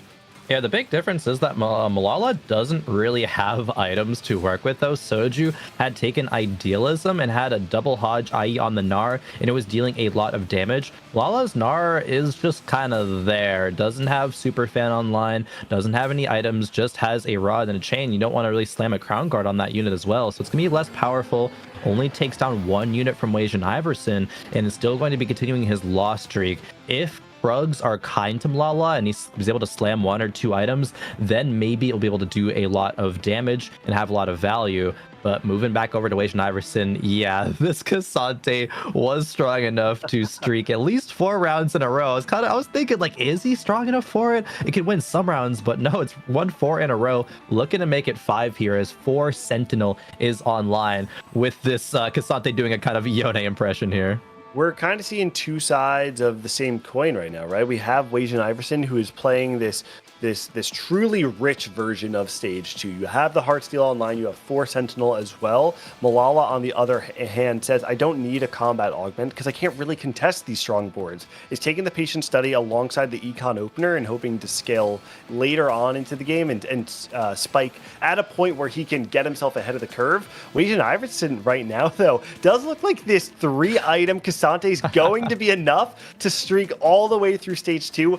Actually, to be honest, something I have not personally seen in one of my games, but I kind of love this. Oh, no, this is great. I mean, Cassante does so much attack damage, right, on his big attack. So this build just means he'll one-shot everything. He's already pretty bulky because of, just casting over again in the early stages. One thing I wanted to call out, right, is Malala's spot gets even worse because this was item payout, because of the fact that he still played a board, but it looks like he open forted because everyone's trying to contest win streak. They're pushing levels. They're all slamming items. And so Malala is playing a board and still getting 5-0'd over and over again. And he's down to 66 health on stage 2 while not open forting. He was playing a board. Yeah, having a 2-cost headliner, had 30 gold at 2.6, I believe, for Malala, definitely is not ideal. I do still think that there's potential to come back, right? Because he is going to get the influx of items through either Krugs or Wolves. Ideally, it would be through Krugs so that he can get value out of the actual portal before everybody else has, already gotten their value out of their interest, which for a lot of players is coming very soon. Yeah, and he needs some items. Oh, he does have stuff now. Yeah. So honestly, Having the Seraphine spot. the Seraphine headliner also feels quite nice. There is a world where if you do slam some items, maybe you can play around the Seraphine reroll, though with Patient Study it doesn't quite follow the shape of the composition. You can also choose to play more so just around the strong front line, make things like Steadfast Heart, play around the Rabadon's Death Cap, you have half a blue buff, maybe play around Ahri later on in the game. But it does feel actually a little awkward to slam some of these items. Not exactly sure how Malala will move forward. He's one sword off of just Biss for Seraphine, but as you said, right, it's Patient Study, so he's just kind of would want to keep leveling up and not necessarily play around that. And it would really come down to just hitting a Seraphine almost immediately, or you kind of slow roll on 6 while Patient Study keeps leveling you up, and then you can continue your roll on 7 if you haven't hit by that point, because rolling for 2 costs on 7 is still a reasonable thing to do, and instead it just gives you better odds on rolling for the Nico, which you also want to 3-star in the comp. Yeah, and the comp definitely caps out around when you get that Seraphine 3 online, when you get a blue buff kind of Ahri to supplement your damage. I think that's, really powerful as well. So not a bad spot, even considering that Patient Study, for Seraphines is not terrible. And even when these augments come through, right, don't know if he was offered something like team building, but that could be a kind of big influential point as well. I'm looking at Ripple. This is going to be that Twin Terror board, and we see that the Twitch is online, but he didn't have a headliner yet, so that's going to be the big thing to watch out for when Ripple does hit a headliner. He's praying that it is a Vex Executioner, but of course the odds are a little bit better that it's Twitch because you roll on 6. On the other hand, Setsuko playing around Keepers alongside Disco is one of the strongest ways, if not the strongest way, to play this Keepers augment, and has the early TF as well. So Setsuko, for anyone who has not been following TFT, has really, by and large, been the best performing tournament player since essentially, I guess, the beginning of 2023. This is a player who dominated the competitive field, has won 3 tournaments in the last year, and is once again finding himself in the top 4, potentially making a run to another title, and that would make him the only person to have won 4 tournaments in North American TFT. Setsuko, certainly one of the favorites going into the event. 100%. He's shown time and time again why he's putting himself as, one of the best, if not the best NA TFT player. We talk about all the greats, but Setsuko's name for the past year, as you're mentioning, always pops up. In this round specifically, wow, the TF's able to get the job done with the Archangel stacking, and that's a Keepers 1 versus a Keepers 1 and 2 from Deacon their side there, stacking so many shields, and that board wants to be Disco as well, so we're going to have to see, do these players all hit, right? We've seen a lot in day 3 when there are multiple Disco players in the lobby, you can't all hit, and you're stuck on things like an Ahri, end up going bottom 4 and not having the power that we typically see out of that Disco TF line. Yeah, now we see Malala. We actually do get the direction that he's decided for, right? This is not going to be reroll Seraphine. He slams the Death Cap, which is incredibly strong now on this patch with the buffs, and he's 1 tier away from the blue buff to add alongside it. There is a really good Ahri line for Malala open, and while it has been a little bit less popular, it is popping up more and more, and especially with so many people playing towards melee carries, it can be good. But with 2 Disco players in the lobby, I'm curious, because I think Disco actually has a very good matchup into the Ahri. Yeah, it does. But I do wonder if there's a chance, because we've seen a lot of players kind of take the Disco line and then land on Ahri. There's also a world where we see the opposite here, right? Where Malala does still have a potential Disco line too, right? If he does take like a Sojin and plays Sojin Death Cap instead, you still can flex this 4 Sentinel front line. I think he's actually in a pretty interesting spot where his level 8 burst. His level 8 roll down, is going to be very flexible, and I think he can position himself to play around a few different 4-cost AP carries. Definitely. I think it's actually still potential, if not likely, for it to land on a Pentakali composition. There is the Mordekaiser already on the board. There is an Olaf on the bench in case he just needs an extra pentakill to slot in. Yeah, the option. Exactly. He went Shojin. Yep, Shojin, Death Cap, fantastic Karthus items. When you think about it, right, like you're rolling on level 8. There are 2 AP 4-cost carries that utilize the Sojin really well, right? You have your Karthus and your TF. Blue buff on Ahri is significantly better on Ahri, but obviously much worse on those other 2. So if Malala wants to keep his options open, I think the Sojin slam here makes a lot of sense.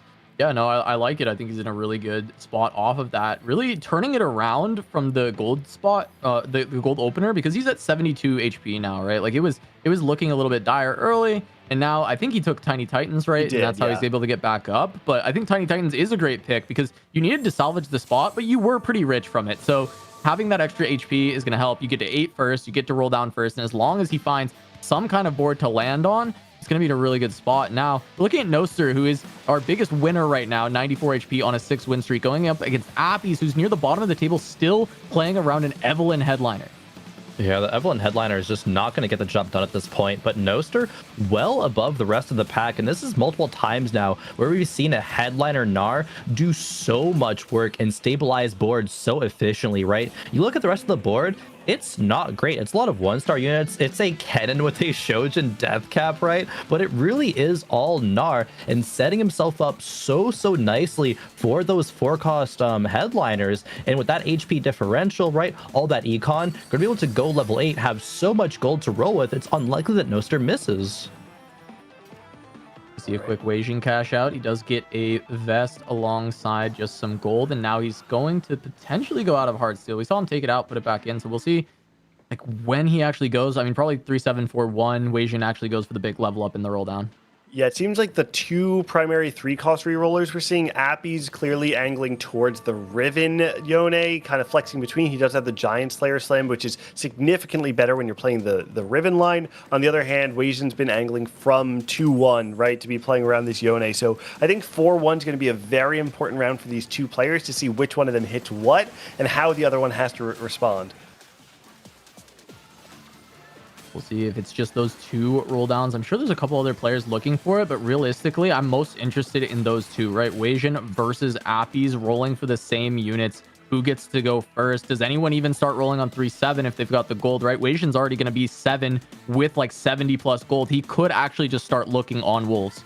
He's at 29 HP as well. I know he has the team building, which does give him the additional champion duplicator, but oh man, I really hope that my man has a little bit more gold to roll because he is looking unhealthy at the moment. Yeah, we're going to look at this roll down. Yeah, very carefully. Was going playing towards the Yone, I think more. You really want Quicksilver with the Riven, but no headliners that he wants popping up in the shop. 30 gold. Riven. Oh, hit the Riven. Exactly what he's looking for. Interesting. Wait, is he... I actually think there's a world where Appies skips this and tries to just go Yone. I think it's actually like, if you're going to come back and win the game, if you buy this Riven, you're locking yourself out of that Yone 3 potential for, a long time. And yeah, he does skip it. Wow. I mean, he has a lot of the Yones online already, right? So the fact that you can find the Yone from right now, that means he has Yone 3, right? Once he gets his second champion duplicator. No, he has it right now. He doesn't even need the other. Wow, Yone 3 from Spicy Appies, and all of a sudden he is right back into the game. Now we need to see Weijin spot as well and see what happened there.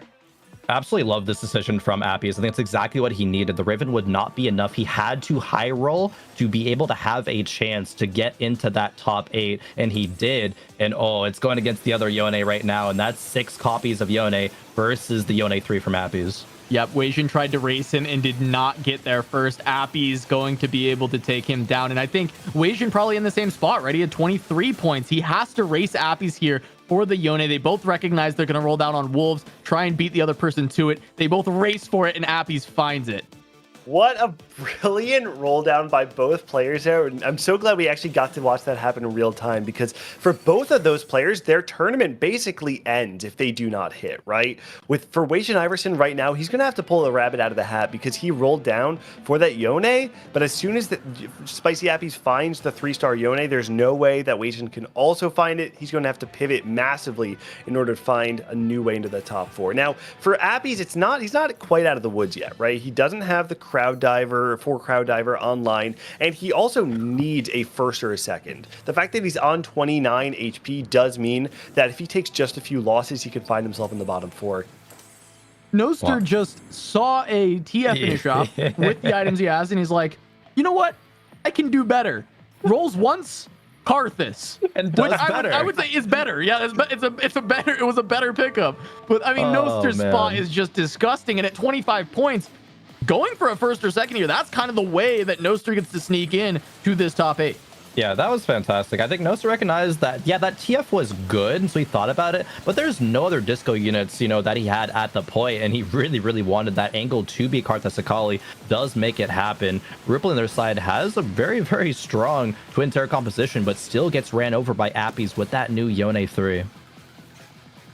Yeah, Ripple had found the Twitch as the Twitch 3, and now it's just looking for the Vex. He's got the extra rolls, and also emo spat potential, right, from Ripple as a way to even further cap out the board. So there is options for Ripple to play further around the Vex, and there's even ways that you can extend to executioners, right? Like emo Karthus is pretty strong if that unit ends up being a little less contested than it seems like it's going to be in this game.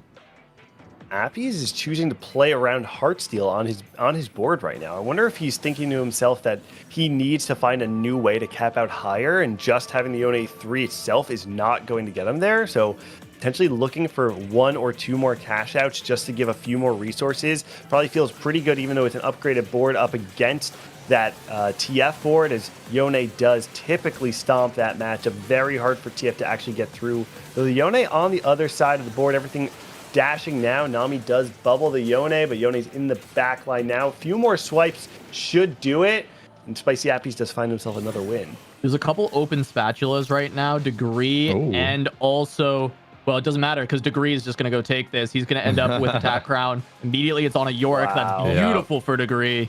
Wow. Right in front of him, gifted to him, actually. Yeah, players like Degree and Ripple Overdrive, again, are the two players that a lot of the bubble players or the lower players are looking to flame out if they want to have a better chance at the top 8. But Degree getting a Tactician's Crown, he's got to feel pretty good. And Ripple Overdrive currently in second. It is not looking like either one of these players are going to die anytime soon. Yeah, especially. That's the big thing, right? These players in the bottom of the lobby in HP, once they stabilize, this lobby over the next course of, you know, stage 5 is going to be so close. We're going to see multiple players at single-digit HP or double, you know, in the teens and be eliminated just one round after another after another. Looking at Setsuko's spot here, 3 losses in a row, did not find a headliner that he wants yet. Trying to greed out, but already has the Blitzcrank 2, has 2 copies of the TF, and the items are solid, right? But it's just not strong enough versus a lot of these boards who have already kind of giga spiked. Yeah, we've seen Here we go, going up against Malala, who is still on that pentakill, right? We've got the Karthus, is what he was looking for earlier, and you see the damage almost taking out the TF right away, but he also has a Kali too with the Thieves Gloves. He also has Viego too, right? This board has spiked, and Setsuko has not found all of the spikes that so many other players have gotten. And actually, Setsuko might just be in the worst spot in this game with how low his HP is, where his board is at, because Appies and Degree just got big influxes of power because Degree got the Tactician's Crown. TF2. And TF2 now for Degree means that he's that much stronger. Already won the last round as well.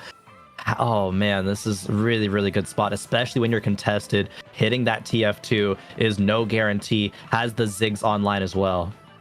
This is a really nice setup for Degree, especially because you have all those melee matchups, right? TF does typically not perform well. A part of that is because of the clumping that's required from the disco ball, right? But when you have double the funk online, it does increase the range of those disco balls, allowing Degree to freely spread his units, and maybe he can actually make a deeper run than we've seen some other TF players make without getting that gigantic capped legendary board. Yeah, but now going again up against Noster, and this is our other Karthus player, right? Malala and Noster. And we'll see Karthus not quite taking out this Twisted Fate yet, so it's not able to just delete, and Degree ends up finding a win as we see DK actually dropping even further. So Setsuko even found a win. I'm curious, has he found that upgrade, or maybe he fought DK and DK is just even weaker?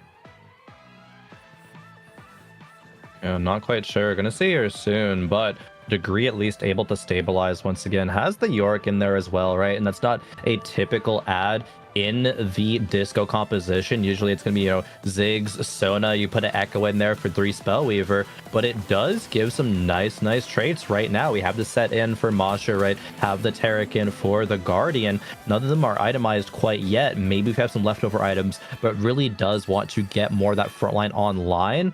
Has only the Blitzcrank with the Chain Vest. Maybe is going to go something like a Gargoyles or a D-Claw, right? But still not amazing items for that front line. It didn't have frontline. Also, I believe didn't have any anti-heal, so there was potential for red buff as well. But as you're saying, one of the problems in that composition at the moment is that though you have upgraded frontline, no items on it means that as the rest of the board scale up, you're going to start just ripping through that disco frontline. So curious to see how Degree ends up trying to salvage that position. All right, and here's DK. He was also contesting the Twisted Fate, and with all these keepers, we did know that this was probably going to be the board with double keeper, and it just ended up so many other people on the disco line. And now we're just looking at this Karthus. The keeper's protecting Twisted Fate in the early stages of this fight, and Noster's front line is very weak, so it just comes down to the Karthus, and it just deletes the entire board. But can this Zac do enough? No, one more cast, and there it goes. DK down to 15. Degree and Setsuko following close behind, and all our Twisted Fate players are holding hands at the bottom of the tables. Let's take a second to acknowledge that going into this game, the players that we mentioned that are sitting in that 25, 26 point threshold are Nostr 11 and Appies. Yes, players like Malala are running away with this game after stabilizing, and players like Degree and Ripple may not actually be going 8th, but there's still another position for players like Appies or Nostr to try and sneak their way into the top 8 if they go first. And at the trajectory they're running right now, we may actually see them fighting off in the top 4, the top 3 for that last first place finish. Yeah, and looking at Ripple here, actually he may not top 4 with this Twin Terror, because we look at the items and they're actually not very good. Plus Punk going on to Vex is actually not very strong at all. She doesn't utilize any of the stats very well, and it's actually better to throw it on a Mumu in the front line to give the HP to synergize with Guardian. And so Ripple is going to start struggling here as we see Appies take a loss. Setzy down to 5. DK even found a win. The HP is getting very close at the bottom here, and it is a race to see who will end up in that 8th place as Ripple tries to roll down to find this Vex 3. Is just a few away. Still go looking for the Mumu 3 and Pantheon 3 as well. One off of the Pantheon has that duplicator, right? And is going to just slam it. Yeah. And the items like you were talking about, that's a Protector's Vow on the Twitch. Some extra starting mana, I guess, but has that remover. If he's able to survive until Carousel, which of course he will be able to, then can find a third item Twitch, remove that, put it onto the Pantheon, that Protector's Vow, and then maybe he could start coming back in the game. All right, there we go. Setsuko fighting for his life against Appies, but we see he had to group in the corner, and there goes the Yone into the back line. It's still just a Twisted Fate 1. Setsuko gonna go down, but he was at 34 points. He should still be safe for that top 8, even at 35. However, it's not looking good to make this a top 4 or to win the tournament to take an 8th there. And Ripple going down to 7th place right now means that, yeah, maybe he's not going to go 8th, but 30 points right now, plus 2 if you go 7th, opens it up for players like Robin, Upset Max, Forsen, Nostr, Appies to all overtake you with a first place finish. So it actually could still spell disaster for Ripple if he cannot squeeze out one more placement. 100%, especially with Nostr and Appies being on 25, right? A first place would mean that's 33, right above where Ripple would end up. He is going to take a Hodge off of the carousel so can put that item on the Twitch and then use the remover as I was talking about. But there's still players who are on that kind of, maybe 1 loss, 2 losses until being eliminated. Appies is one of them. Not much more that they can do with this board, is not finding any more upgrades besides that Yone. Viego and Zed are online as well now, but it still might not be enough.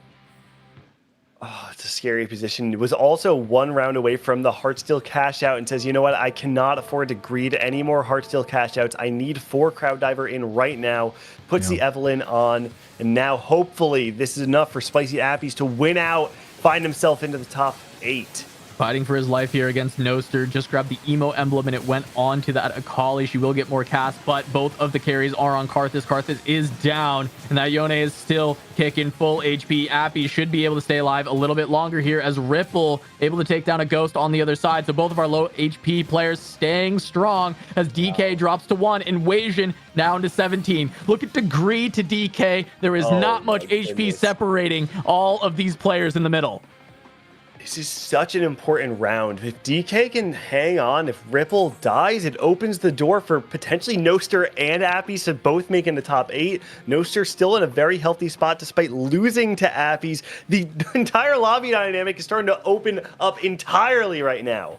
The theme of the weekend is no margin for error, and it's exactly what is happening right now as we get into the potential lobby losing situations. And the big thing for that is going to be positioning as well, right? We see Appies here does have the Yone on the left side. It won't get to the Karthus this time, so it just has to be how fast can it shred through the rest of the board for Appies to make this happen. He gets stronger every round he lives because he's pumping up, and it stays strong as DK on the other side is going to go down. So that's another placement as Appies is going to continue advancing further. That's big for Noster, big for Appies as they continue to fight, but Ripple has held on a little bit longer. He gets 3 points here. He's going to be at 33, and that opens up tiebreakers potentially.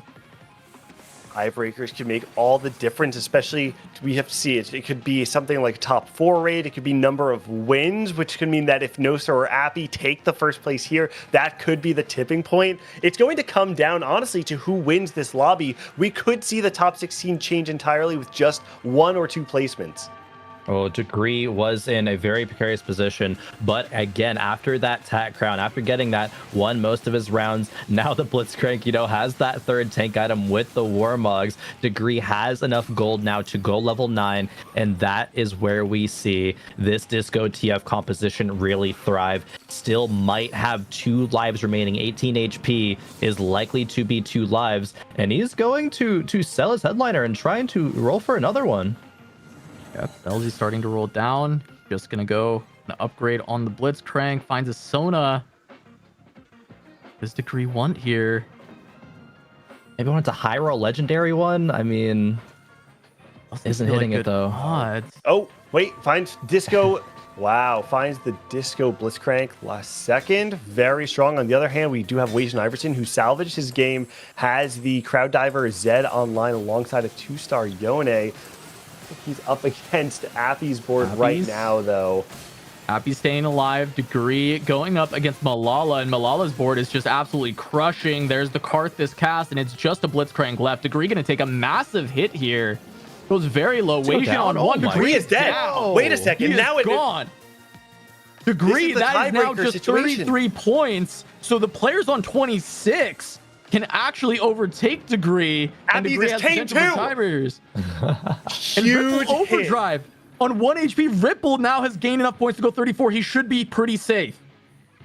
My goodness, there is so much to keep in mind right now. Appy's on Kane 2. Ripple still alive, should have his spot locked in, but Degree going down in 6 means that if Noster or Appy's win this lobby, we will have a tiebreaker scenario. Let's see how it all shapes up. Here we go. We're looking at Ripple on 1 life there. He's going up against Appy's Ghost, whereas Wajan looks like going to be playing here against the Karthus on the other side. That's Noster's board.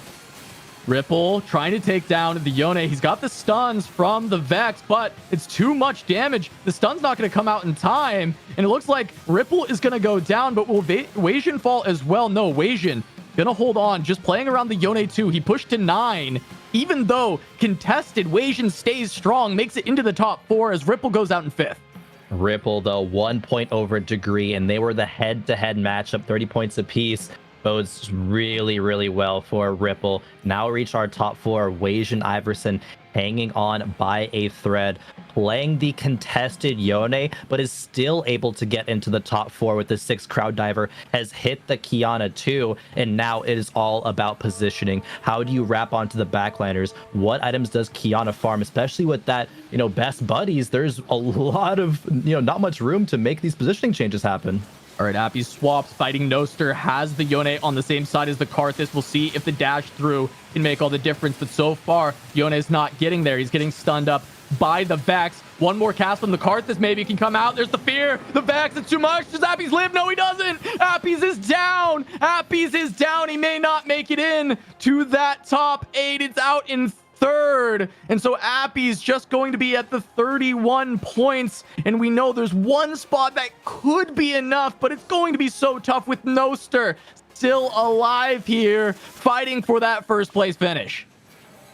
Noster making the run of the century right now. He and Appies needed to go heads up to try and fight for this spot that might have been lost by Degree for going 6th place. If Noster wins this, it might actually be the tiebreaker difference to get himself into the top 8. Noster 11, one of those players that's been around for so long, not always given the recognition that he deserves, but this time he's saying, you know what? I'm here, I'm a veteran, I'm making the run, don't forget my name. And here he goes up against Weijin, who has clutched out a 2nd place, even though losing the contested reroll to Appies earlier on. And now he's just got one more opponent, and it's Noster playing around this Karthus. The casts are so big. The crowd divers are falling. The crowd control from Vex is too much. And it's just a Zed remaining, but it's not enough. Noster 11, when he needed it most, finds the 1st place. Noster finds that first out of nowhere, able to cap his board amongst the best of them. Says, nah, Pentakali, let's go Karthus, and going to be with that Yorick with the emo emblem as well. BT Deathblade, so much damage there, well played from start to finish. And I don't know where the standings are going to end up, but Noster definitely put himself in a good spot, though. Super impressive, because that's another time where we saw a player contested with the 3-cost reroll actually lose on that contest, but still place higher. Yeah, amazing run, both by Weijin to get a great 2nd place, but Noster back up against the wall, no margin for error. It's the mantra of the weekend. He brings it to fruition. He has a chance. It's going to go down to tiebreakers to see if Noster can make it into the top 8. So don't go anywhere. We'll be back in just a few minutes with the Analyst Desk before we head to our final game of the KDA Cup.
Welcome back, everybody. It is day number 4 and almost the conclusion of the Remix Rumble KDA Cup. I've got Azael back on the desk with me to break down that 6th game where we're cutting half of the competition already.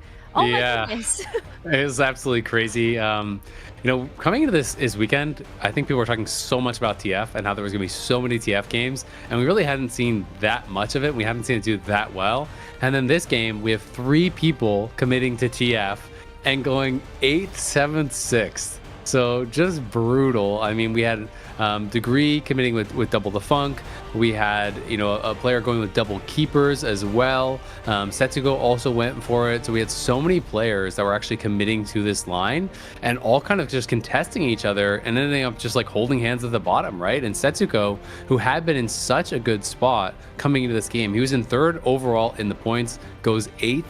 And that is really, really rough for him. Yeah, it's super rough when you know that the players that are in those top 8 spots right now are so close together. So every couple of points are going to matter. But when you look on the other side of those contested compositions, we also have to talk about Yone because 2 players were trying to go for that reroll. Yeah, absolutely. And it was actually really interesting, right? Because Spicy Appies was able to actually hit the Yone 3, and was able to do that pretty well. He went for like the duplicator augment, so actually was making sure that he hit that. Whereas at the same time, Wage and Iverson was playing the same line, but couldn't actually hit the Yone 3. So instead of just staying and committing to rolling for it, he decided to actually push levels. So Wage and Iverson pushes levels 2-9, ends up getting 6 crowd diver in, gets a Kiana 2, ends up being in a spot where he can actually outplace and get 2nd. So, he was in a really good spot. Appy's also just narrowly missing out, making that top 8 cut. I believe he would have needed a 1st in that game to do it. Ends up finishing, I believe, in 3rd. So close, but no cigar, unfortunately, for him. But it was definitely a really interesting game because we saw so many people contesting TF. We saw, one Karthus player just kind of one-shotting everyone with his Death Cap Karthus, who was dominating, playing this uncontested line. And that ended up being the line, that did win the lobby because that was the person that was not contested at all. There was 2 Yone players contesting each other. There was 3 TF players contesting each other. But this was also just like a crazy lobby as far as the average board strength in general, because we had Ripple playing Twin Terror Executioners, and he actually hit Exposed Weakness on this 3rd augment, which is the highest win rate 3rd augment in the entire game. And he went like 6th or something. So it's kind of crazy. It's so crazy that was the power level, and it's even crazier to see where our top 8 are after this cutoff. That 6th game is going to be the deciding factor here for Degree and upwards to move forward. So you're looking at that left part of the page for who's going to play out this 7th and final game.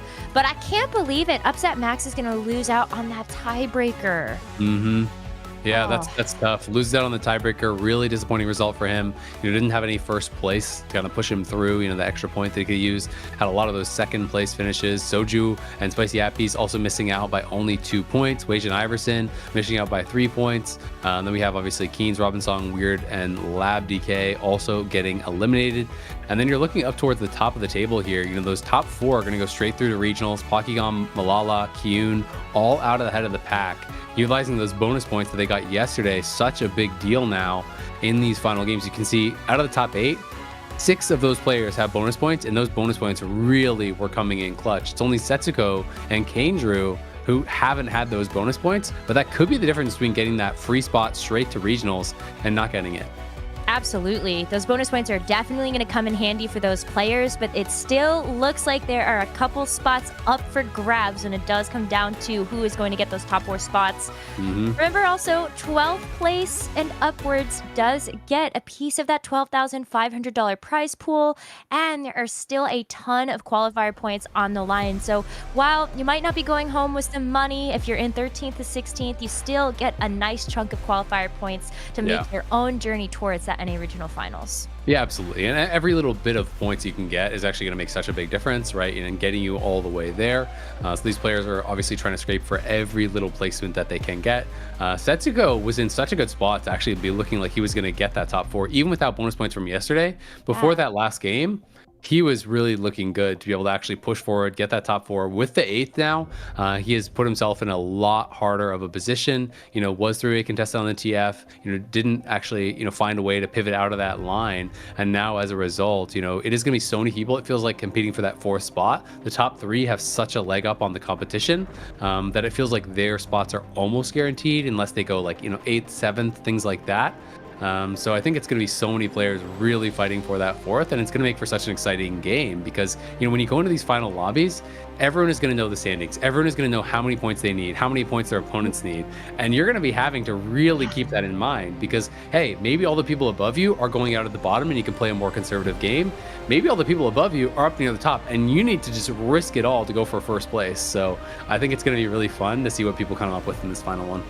Yeah, I'm really looking forward to it too. And especially knowing that Pokygum might have even been 2 points ahead. He was averaging 2nd place across all of his games except for that last one.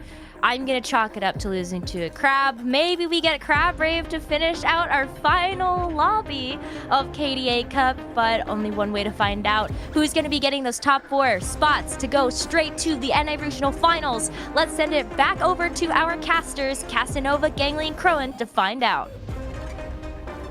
All right, thank you, Necra and Azael. I am actually just so sad they didn't invite us to the rave yet again. The other lobby having a crap rave, and we didn't get it. But maybe for the final, we'll have our chance here. But still, the stakes at the end of the day, we've made it to the promised final lobby. Top 8, but top 4 are the ones who advance to the regional final. And there is one spot that is heavily going to be contested. That's right. They talked about it before. Pokygum, Malala, Kiyun, all doing a fantastic job in giving themselves a little bit of breathing room, right? They have the potential to be able to make it into that top 4 as long as something catastrophic doesn't happen for some of them. But I feel like when I look at this final lobby, the thing that stands out to me is just the level of pedigree. We don't always actually get to see that at these cups because of the level of variance that can happen. But top to bottom, every single one of these players is an all-star. And we're going to be jumping in with this final game. Look at our portal selection. Training Dummy, 3-cost champion, and support Anvil. Kandrew, where's the lab pride? Go stand on your own. But it looks like Noster and Malala are in fact looking for these additional portals. And instead it will be this 3-cost champion. A little additional econ. Potential for big Heartsteel outs if we see the set or the Yone to kick things off. Right, the lab is conforming to the masses and what they want. That's not what we expected to see out of the lab members. Kandrew being the sole lab member, carrying the flag forward for the rest of them. Super impressive run. Talk about the pedigree of players in this lobby, and then a player like Kandrew being able to hold his own against the masses, right? That is absolutely huge. Yeah, I mean, kicking it off with Malala here, right? And I feel like this is a perfect starting point to talk about the pedigree of this lobby. When you think about the Vegas Open, Malala, the champion, he's holding the belt in the picture right there. This is a player who, for a long time, was known as the player who just can't get it done when it matters most. He was given this title of the choker, and now he clutches it up at the Vegas Open, immediately goes into the KDA Cup, and now finds himself ahead of the pack in 2nd place at 41 points, right alongside Pocky, and in a great position to try and win this tournament. And if you remember back to the start of the day, Malala said that he is not feeling the pressure anymore. And I think that's a big thing that allows you to play your best in TFT. When you're in your comfort zone, able to play your game, Malala knows he's a good player. Now he has that respect, that recognition, and still makes it happen when it matters, right? Malala is just 1 point off of Pocky.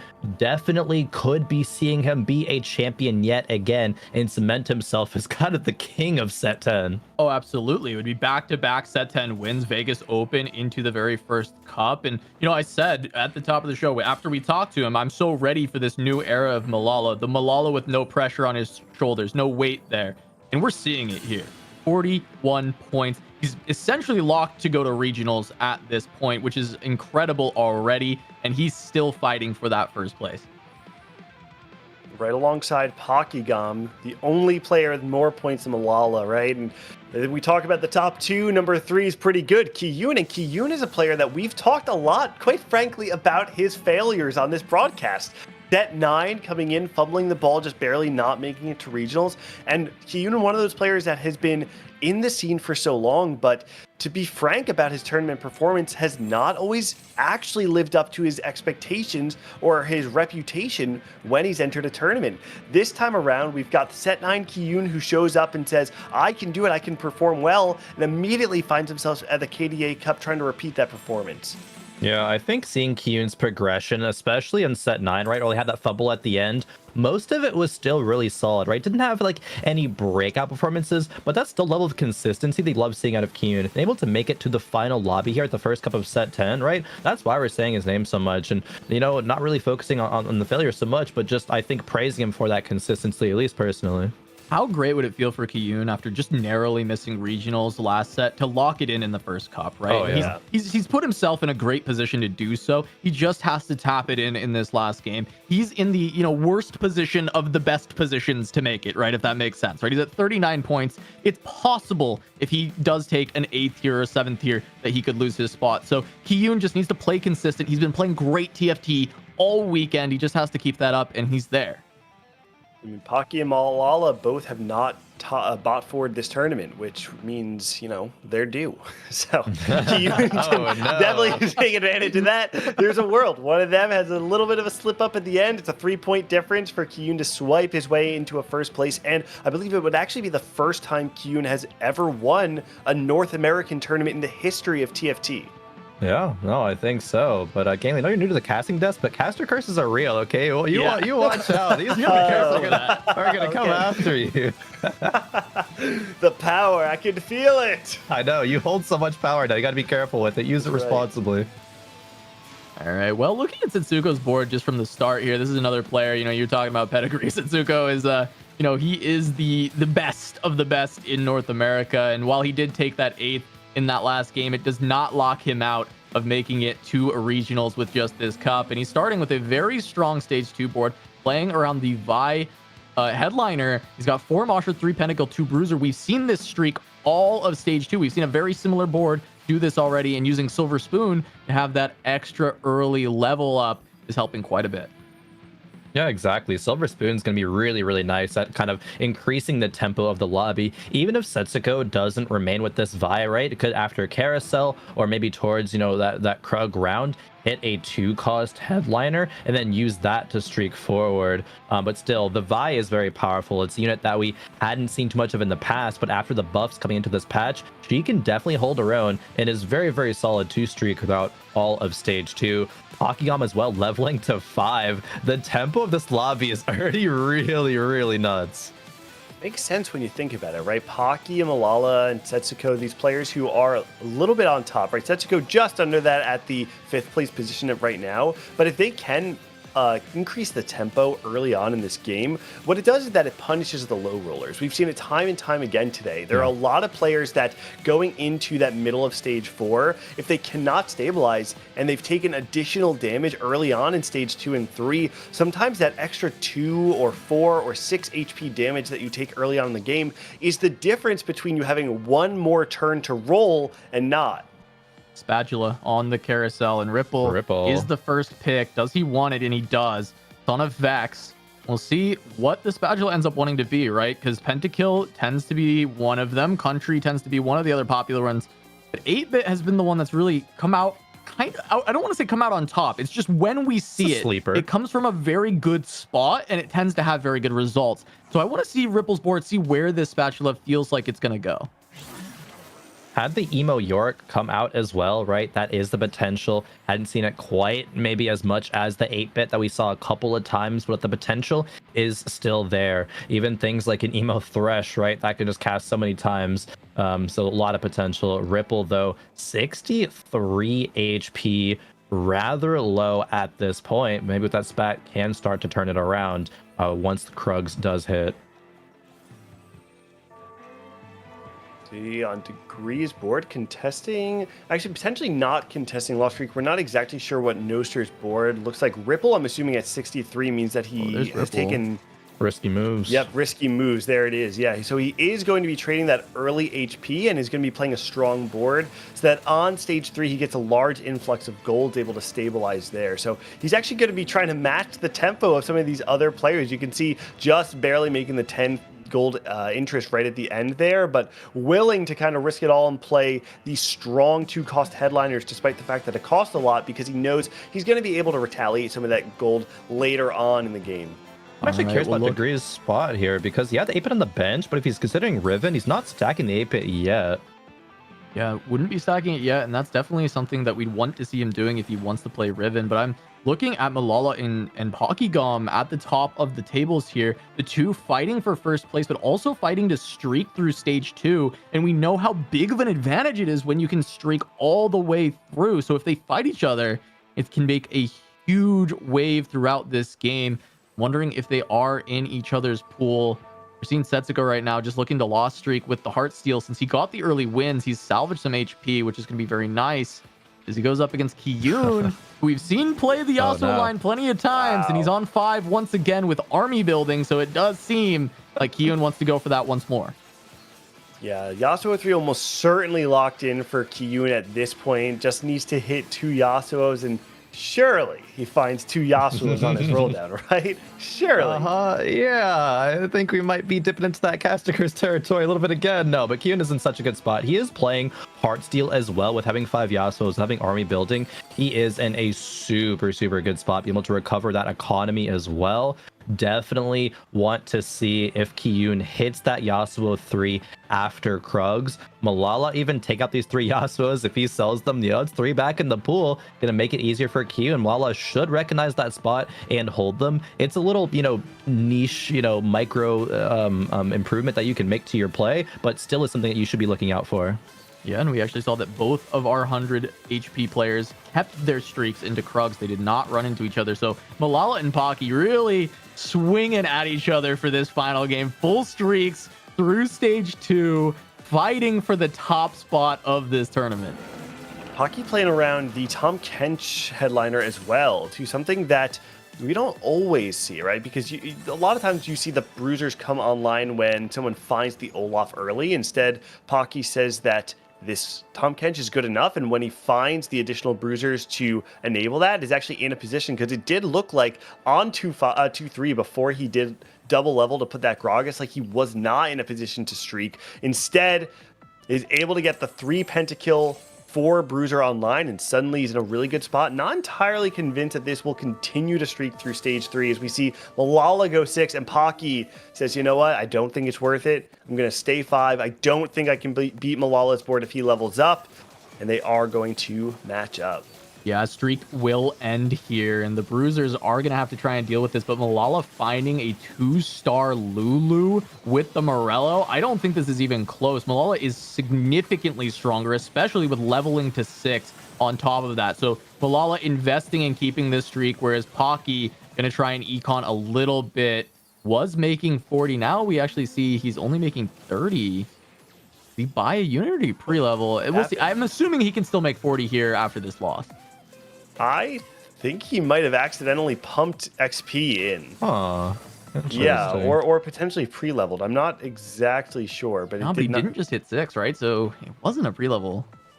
Yeah, I must have just bought a unit and said that unit was, accidentally pumped XP, or said the unit was worth it, but let's see a bit later, right? But Malala able to hold that 100 HP win streak forward, especially getting that 6, right? You get that new breakpoint of +3 gold per round. Kiyun did not roll for Yasuo at level 4. Instead, he is pushing levels, not something that Kiyun has done that much of this weekend, right? He's really, really favored these 1-cost rerolls, but says that I have Heartsteel online. I'm going to be powerful enough to save some HP right now, and is going to instead perhaps play around that Yone reroll and use the army building duplicators for that. And we just saw Kandrew has raised the stakes. Kandrew currently 36 points, is the highest placed person in that top 4, right? He's 4th place, but a lot of players are very close behind him. Setsuko only 1 point below him, and Kandrew kind of risking it all here, going to raise the stakes, trying to play for a very high cap, and try and play to outplace everyone below him and secure that spot in the top 4. Ripple Overdrive looking very strong at this point in time too, right? So you have the super fans online, you have the Crown Guard, which allows that echo, despite the fact that it is 1-star, to be extremely powerful because it will be a 3-item echo. And because you have the super fans, you can kind of flex your backliner very easily. Right now with the 2-star Kaisa means that you can throw that Nashers on the Kaisa because she's going to get a usable item from the super fan, has the Deathblade on her, and honestly looks like a pretty good spot for Ripple, who's doing a great job using the early sacrifice of health for gold. Yeah, and Ripple actually slammed a KDA spat right there. That's not something that we see very frequently at all. Talking about other potential, like maybe 8-bit, maybe something like Emo, but no, it is going to be that KDA direction for Ripple. Maybe going to, just try to play around that Ari, like we know can have some success. It's not that, bad, but I don't know if it's able to, win some lobbies. All right, now Setsi versus Kangaroo. Both of them on Heartsteel, but Kangaroo, of course, tried to weaken himself with the Raise the Stakes. Does seem like Setsuko will be much stronger. It is just that misfortune in the back trying to pick up some kills, but with a very weak front line. And Kangaroo going to kill off a decent amount of units, only taking a 3-unit loss here against Setsuko, as that is getting to be a pretty big Heartsteel cash out. Yeah, One more. Kangaroo has some resources. You see that? I see a champion duplicator, a lesser champion duplicator, an Ari, and a Blitzcrank on the bench already. Kangaroo gets a few more resources where there's a world where we see some sort of cash out that allows Kangaroo to have an early 2-star 5 cost or a fully upgraded board on full 2 that just allows him to accelerate the game to a pace that no one else is ready for.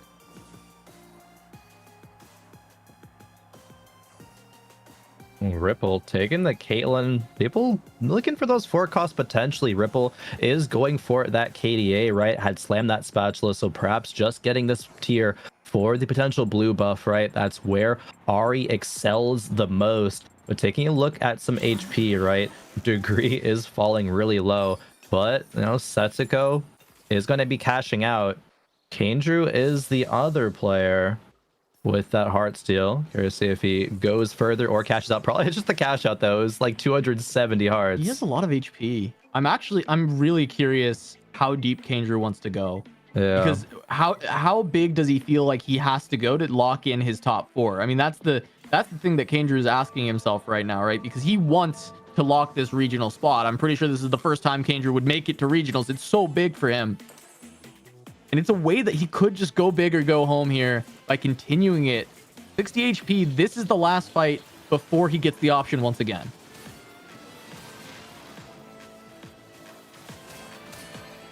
All right, Setsuko at a place now where though he has the Heartsteel in, is a relatively strong board. He's holding a lot of things right now though, so I'm not exactly sure if Setsuko is just in a place where he's trying to figure out direction. He's holding some Crowd Divers, Sentinels, Bruisers, has the Pentakill things online as well. Does seem like he's leaning a little bit more towards that Pentakali though. We should be seeing the Kangaroo cash out right now though, whenever we're able to get a look at that. On this side, though, we do get to see Malala with his upgraded Echo and a few different items, and it sounds like the Kangaroo cash out should be coming next round, not right now. Yeah, so after this fight, we'll be taking a look at Kangaroo. Hopefully, he can keep that loss streak going, get a big cash out, try and stabilize his game, throw himself back in the contention for that top 4. Well, look at Noster here. I mean, he's very close to hitting his Olaf, but we're on 3-6, and he's still kind of committed into it. And Noster also playing Idealism, which I guess is acceptable to slam a Hodge onto Olaf. I still don't absolutely love it, but, at least that's not the worst case scenario. But Noster, I mean, he's salvaged some good amount of HP, but the fact that he's stuck on 5 rolling and we're already done with stage 3 is not very good. No, definitely behind pace, very, very much. Still 2 Olafs away, right? Idealism is going to make that a little bit more appealing, but now we get to see the Kangaroo cash out, 440 hearts. Here it is, a bunch of gold and another duplicator. I mean, Kangaroo maybe can go fast 9. No, that is so good. You find 1 5 cost on level 8. All of a sudden, you have a 2-star Sona. You've got a 2-star Jin, whatever it is that you want to play around your items. The items are a little bit flexible. You find something like a Lucian, it might even feel pretty good. But also, if you just find an Ari headliner right now, there's a world where you just find 3-star Ari right off the bat. I like TF. this. He's got the TF makes a Ginsu, so lot it of feels sense. like you Love have this. to go towards TF. Yep. Agreed. Definitely finding the TF there feels great. Has the slot open for his headliner as well. Still has plenty of gold to roll with, but not a lot of upgraded units on the board right now. To see how he stabilizes this. No Shojin TF, not quite maybe like True Abyss. There is a lot of damage though with the Guard Breaker, the Death Cap as well after those buffs. And is going to get 4 Disco in. Doesn't have a Nami though. So if we want to get to somewhere like 5 Disco, we would have to just roll into a Nami at level 8, which there is no guarantee. This is a fantastic headliner, but no 5 costs came through. They don't want to double duplicator either. But really, if he just finds like 1 Ziggs or 1 Sona, that would be a massive power spike. So there's that, but also the opportunity to actually 3-star the Twisted Fate is very real when you have 2 duplicators. And I'm curious if Kandrew will find that opportunity. He's sitting at 4 coffees right now, so he does still have a ways to go. And yes, of course, it feels very good if he does find the Ziggs to just rip it right away. I'm just thinking if Kandrew is stable, maybe he should greed and wait and see what he needs to do from there to try and cap out and win this lobby. Yeah, I think we're gonna get a lot of information from both the augment selection and the another champion duplicator. He took it. Snap picks it. He's gonna roll down right now. He only needs one more TF. He also could have a Ziggs 2 right now, but if he finds one more TF, you don't use it at this point. It's TF. It's 1 TF. Oh my goodness, keep rolling, baby. You got to find one more. Thing is, he actually has a lot to roll for, though, right? Because he still has no front line on this board. And there is obviously things that he can add. He can add the additional Dazzlers, which is really strong. The Alawi feels really nice on this board for sure. Yeah, that's massive. Yeah, it does give him that front line that he needs. And with just one more TF, Kandrew's in a position where he can almost guarantee himself a first place finish. And that would lock him in. He would just make it to the regional final. If he finds this, even if he doesn't win the lobby, there's no way he bought 4s with the TF3, right? He's making it to that regional. This is so big. 1 TF can make the difference for Kandrew going to regionals and not.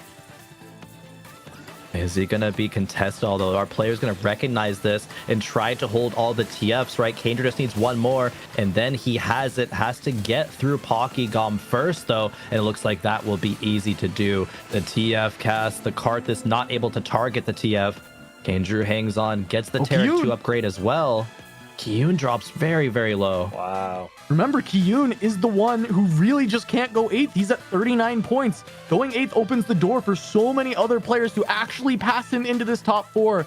His destiny was his own at this point. He just needed to make it to maybe even a 6th would be enough. And he's down to 15 HP. Oh no, this spot, he needs one more. He has 2 lesser duplicators. He hits it. Yone 3 online. He still needs one more. He still needs one more. Yeah, he was only at the 5 Yones. It looked like he had 8, but no, he was only at 5. Even with the double duplicators that he's been holding from 2-1, not able to find the Yone 3. This is currently a tragedy for Kiyun. He'll have potentially one more chance to try and find this Yone up against the Riven board right now. Actually, the Riven's not 3-starred either from Degree, so depending on how the fight goes, the Yone's currently still alive, heading into the back line right now. And just like that, Kiyun stays alive. So Huge fight. Every life is so big for Kiyun. He just needs one more Yone, and he has Brink of Dawn Yone with IE and Hodge. It is such a good setup for him to at least salvage a couple more placements, but he needs to find it. And there's one on the carousel. It's running to Kiyun. There it is, saving his game. My goodness. On the other end, Kandrew can also pick up this Ziggs pair if he does choose instead.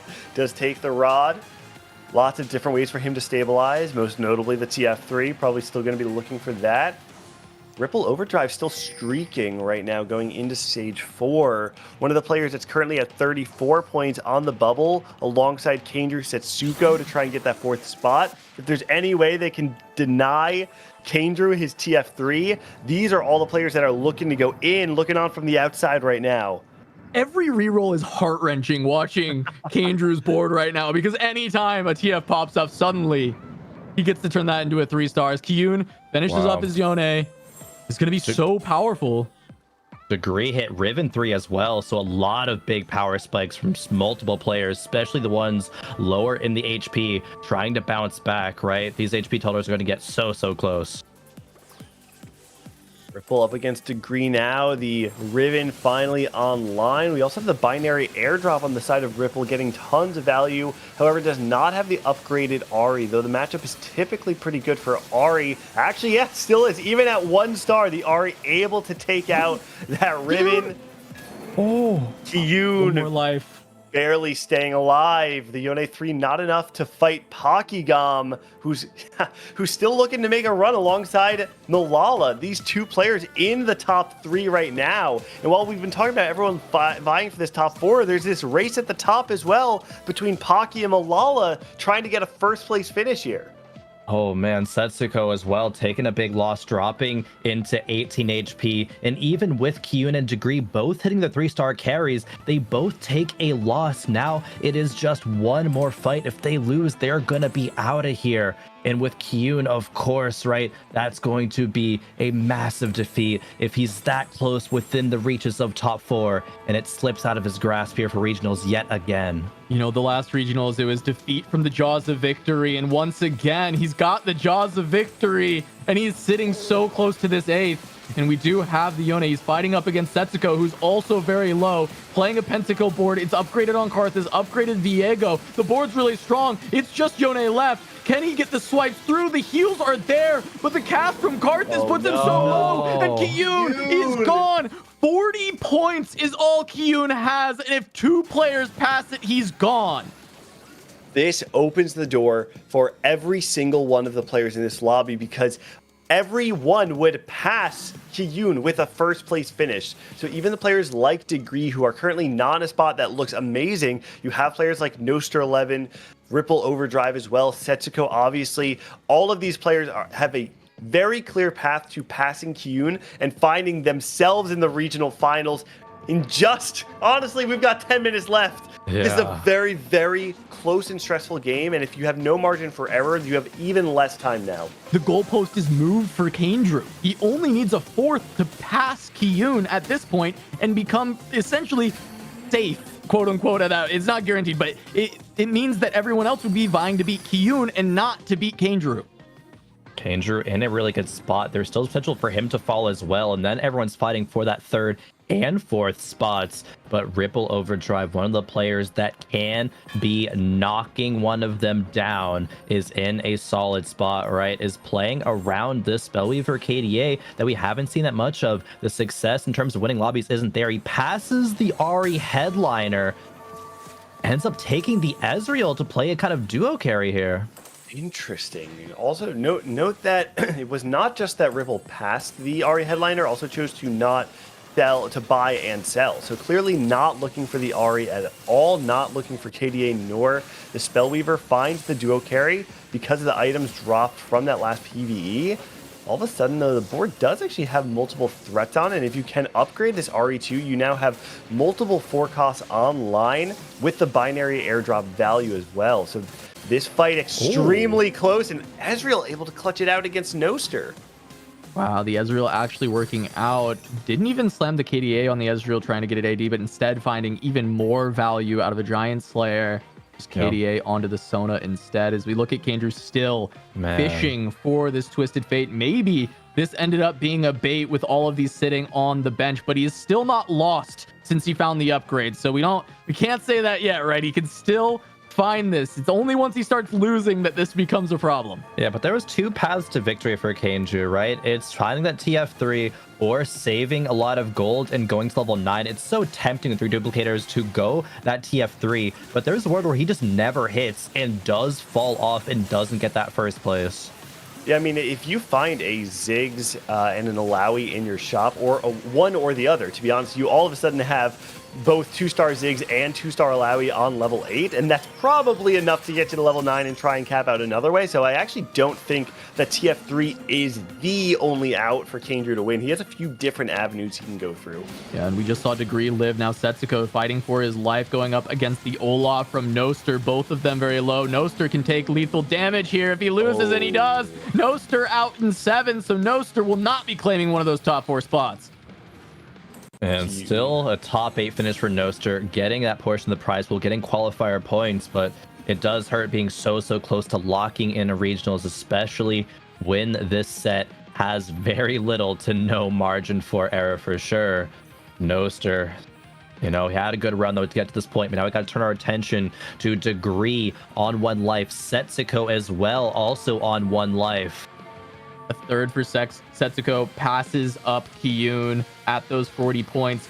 He's going up against Degree, could eliminate another player, gain another placement, but he's going up against this Riven. Viego has to stay alive a little bit longer, fighting against the Riven. He's regenning so much. He's staying alive. He's slicing and dicing through, and now it's 1 more cast from Karthus. It's not enough. Setsuko going to take a lot of damage here. He's going to go down, and Setsuko will not be advancing either to the regional finals through this tournament. If you are Kiyun right now, you want the game to end in the standings that they are right now, right? You want Pokigam, Kandrew, and Malala to continue to topple over the rest of the lobby so that Kiyun can get that last spot in there. The thing that matters, though, is whether you want Degree or Ripple Overdrive to get that 4th place spot, because there is a world where Ripple Overdrive going 4th is enough to actually pass Kiyun in the standings.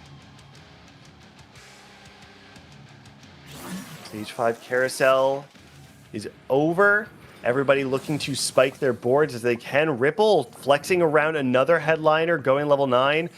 Buys the Karthus and sells it, which means he probably is looking for something else in that line. Finds the Zed. This is the line that a very similar line that we saw Pokigam playing earlier today around both the AP flex alongside a single AD carry. Pocky playing it around the Disco, this time around Ripple playing it with the Ahri line. And Ripple's board honestly looks quite strong. Multi-threat composition. The 3 items, Sona, Ahri, and Zed online could maybe actually make a run for this 4th place or higher. Runs into Malala, who is on the Twisted Fate as well. So this is why this has been so tough for Kandrew. There's not very many left in the pool for him to find to use those duplicators. Ripple gonna be able to find this win. Degree finds the win. Both of them staying alive. Pocky and Malala both losing, dropping a lot of HP as Kandrew stays on top. Pocky and Malala are fighting for that 1st place so incredibly close. Malala will win if he outplaces Pocky by 1 placement, because he always wins the tiebreakers as Pocky has gone 2nd in so many games.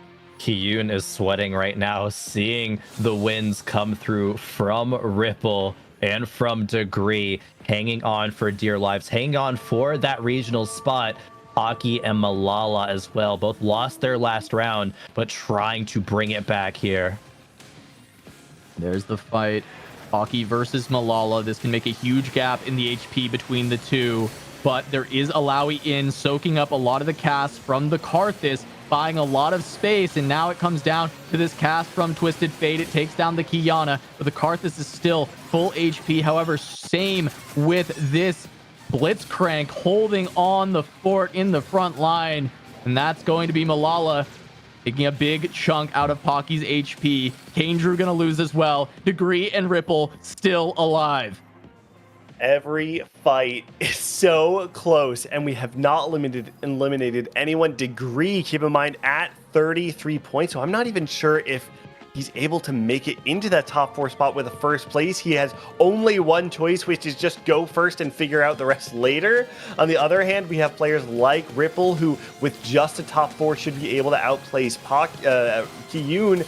And of course, Pokigam and Malala essentially playing heads up against one another. Every one of these players has something to play for in every one of the rounds remaining. Yeah, Kiyun is at 40 points with that 8th. If Degree gets 1st, he would be at 41. And if Ripple gets 2nd, would also be at 41. So there'd be tiebreaker potentials there. There's so much still on the line with these placements. Every single fight matters so much. The positioning, not finding these upgrades, right? Degree not finding that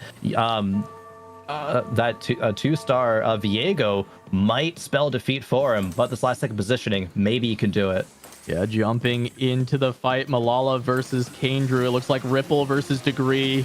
Ripple can take out one more person of competition to try and get these spots in this fight, but it looks like the 8-bit is thriving. The Riven holding on too long. And we're seeing the Zed, though, actually getting to the back line. And now it's just Mordekaiser and Viego, but it is just a 1-star Viego. The Zed might just have the damage, but he does not. Viego gets the win, and now Ripple down to 5. Pocky on 4 and Degree stays in the game. Everyone's still alive after this fight.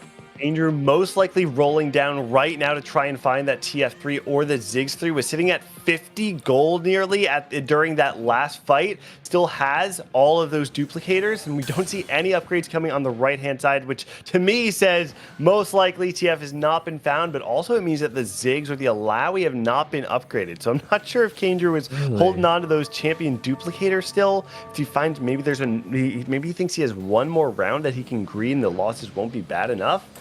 Scary spot. Runs into Malala. Runs into Malala on the other side. Ripple versus Pocky, trying to hold on for these spots. If Pocky goes out here, Malala very likely just wins the tournament on the spot. Here we go. Malala going to lose this fight. Malala going to take a big hit from Degree. Degree's still alive. Pocky gone. The cast from Karthus.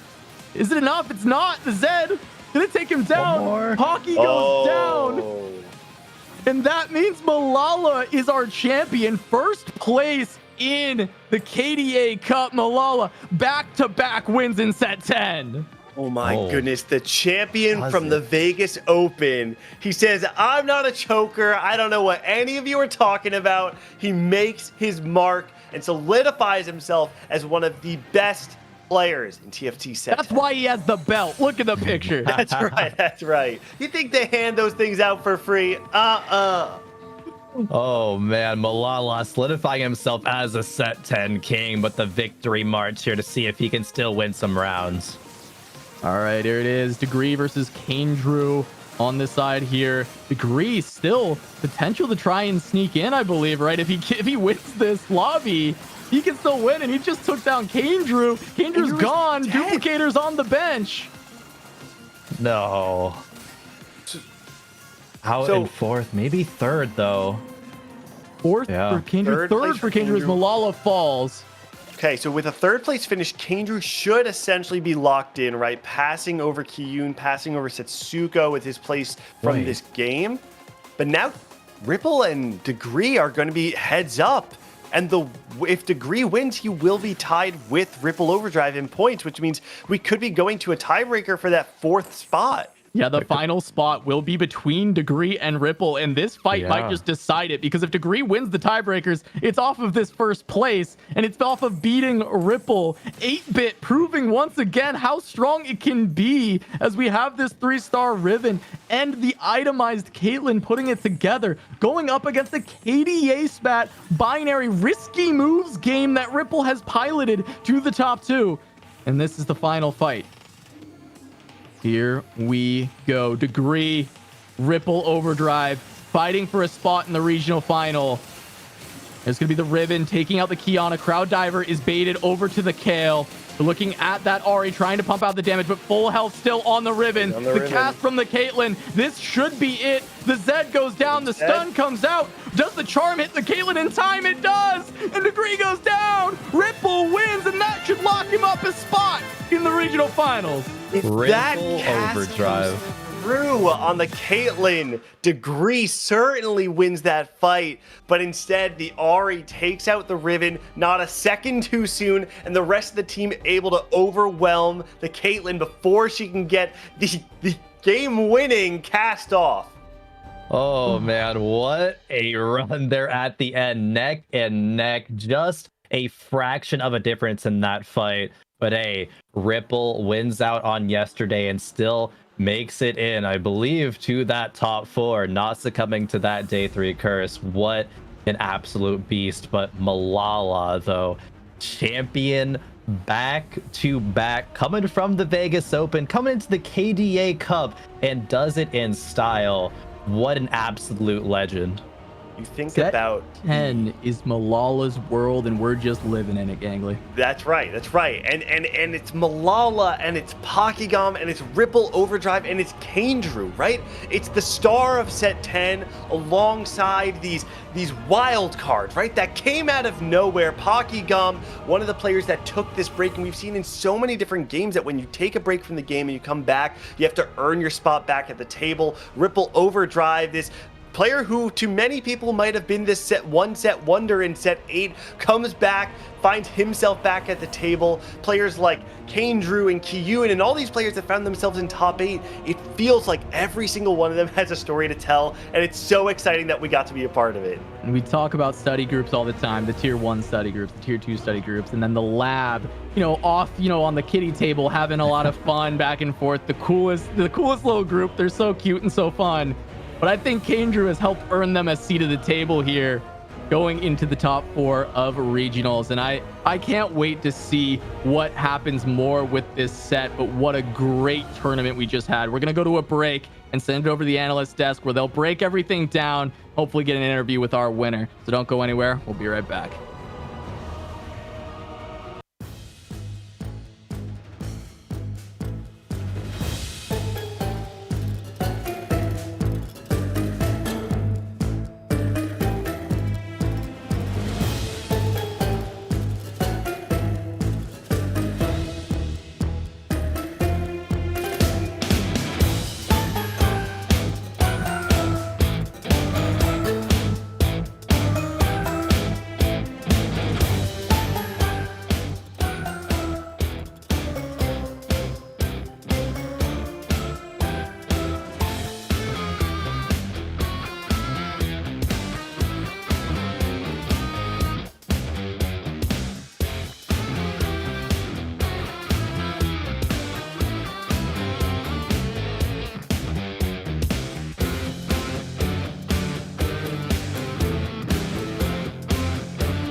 Welcome back, everybody, to the conclusion of the Remix Rumble KDA Cup. It's Azael and I on the desk to break down that 7th and final game before we get to celebrate our 4 players that have earned their spots to the NA Regional Finals. Azael, that last game was a blast.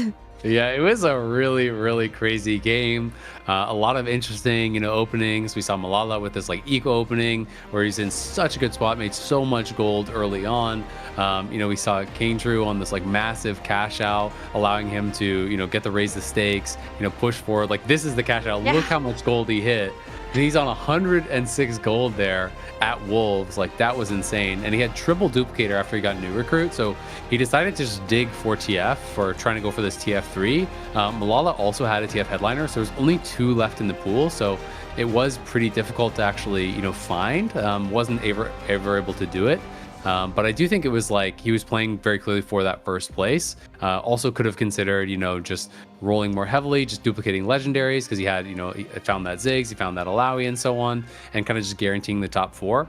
But on the other end, we had things like Kuhn, who really had that tough game. Kuhn ending up going out, very low in this lobby, where he even took team building, and it's 4-4, and he hadn't even hit the Yone 3. Had to get his last Yone from the carousel, but couldn't actually recover. Whereas Degree on the other side was playing this Riven reroll, was down at 1 HP alongside him, was able to hit that Riven, was able to really kind of swing this game around and go so far with this 8-bit kind of edgelord comp.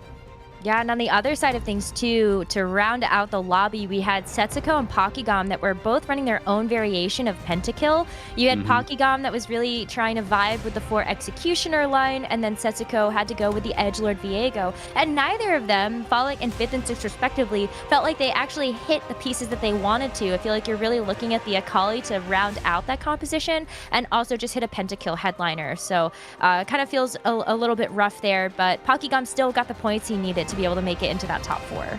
Yeah, absolutely. I mean, Setsuko, I think, is going to be really disappointed with the final 2 games. Went 8th and 6th, if I recall correctly, in those last 2 games. Prior to that, was in 3rd place, so he was in a really, really good position to get that top 4 and lock his regional spot right off the bat. Unfortunately for him, not going to be the case, but of course, he's an incredible player. Still going to have more chances to be able to do that, going forward.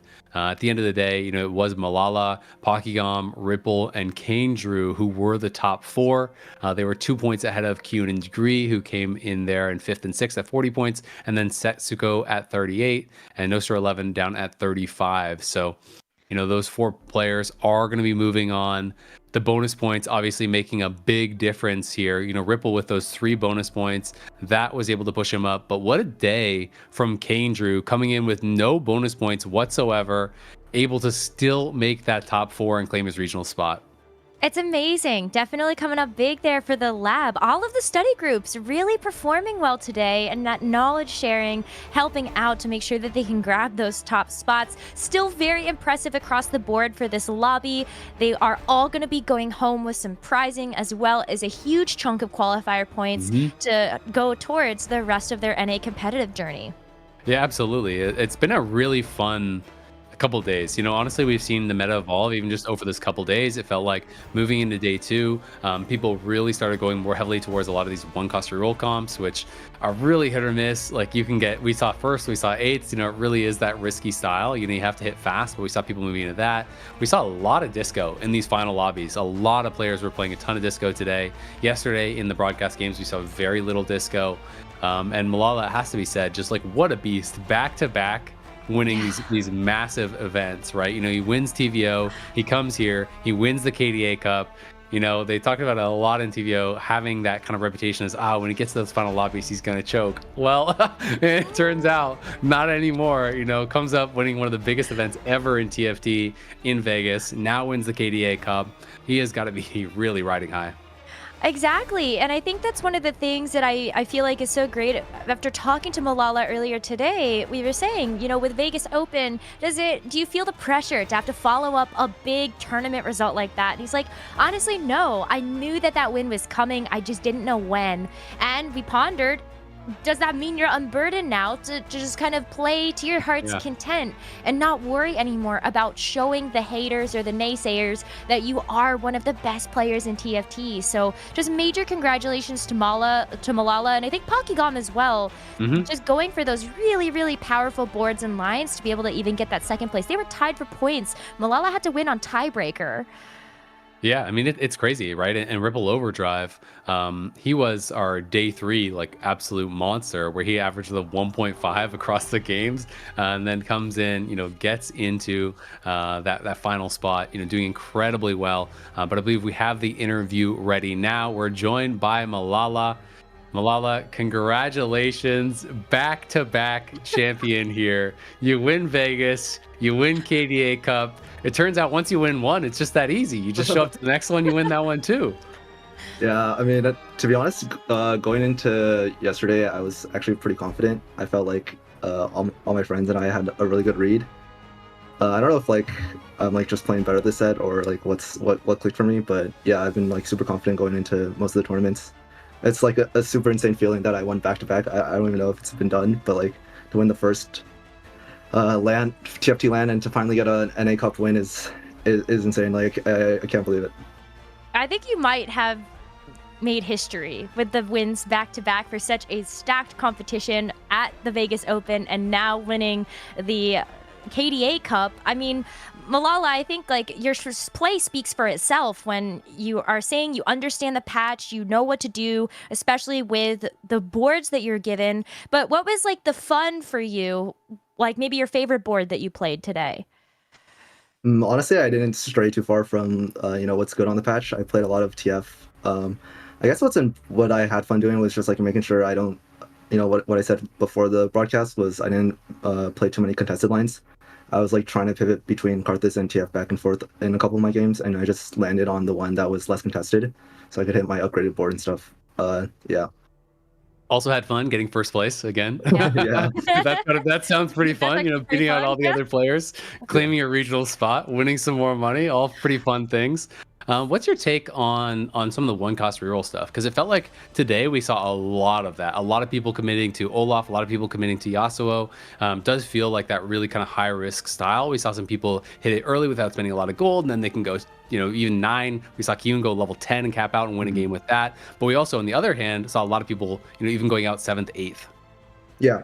So usually what happens like with the dynamic of the tournament is the people that have the read that like reroll is going to be good, a bunch of them make it out on the first day, and then when they play on the next day, they like end up contesting each other, or they end up like going bot 4 because everyone's like trying to play the same line. So it's just important making sure that you play the what's not contested, and you play sort of like TFT's like sort of in a state where it's a little bit like rock paper scissors in terms of the composition that you pick. So just making sure that you lean towards the comp that beats out most of the other comps when you hit your board was usually my plan. So did you ever run into any trouble of like, what should you pick in this spot? Because there were a couple of players that we saw kind of go for some really unique boards and lines. So anything that kind of threw you for a loop when it came to that decision making?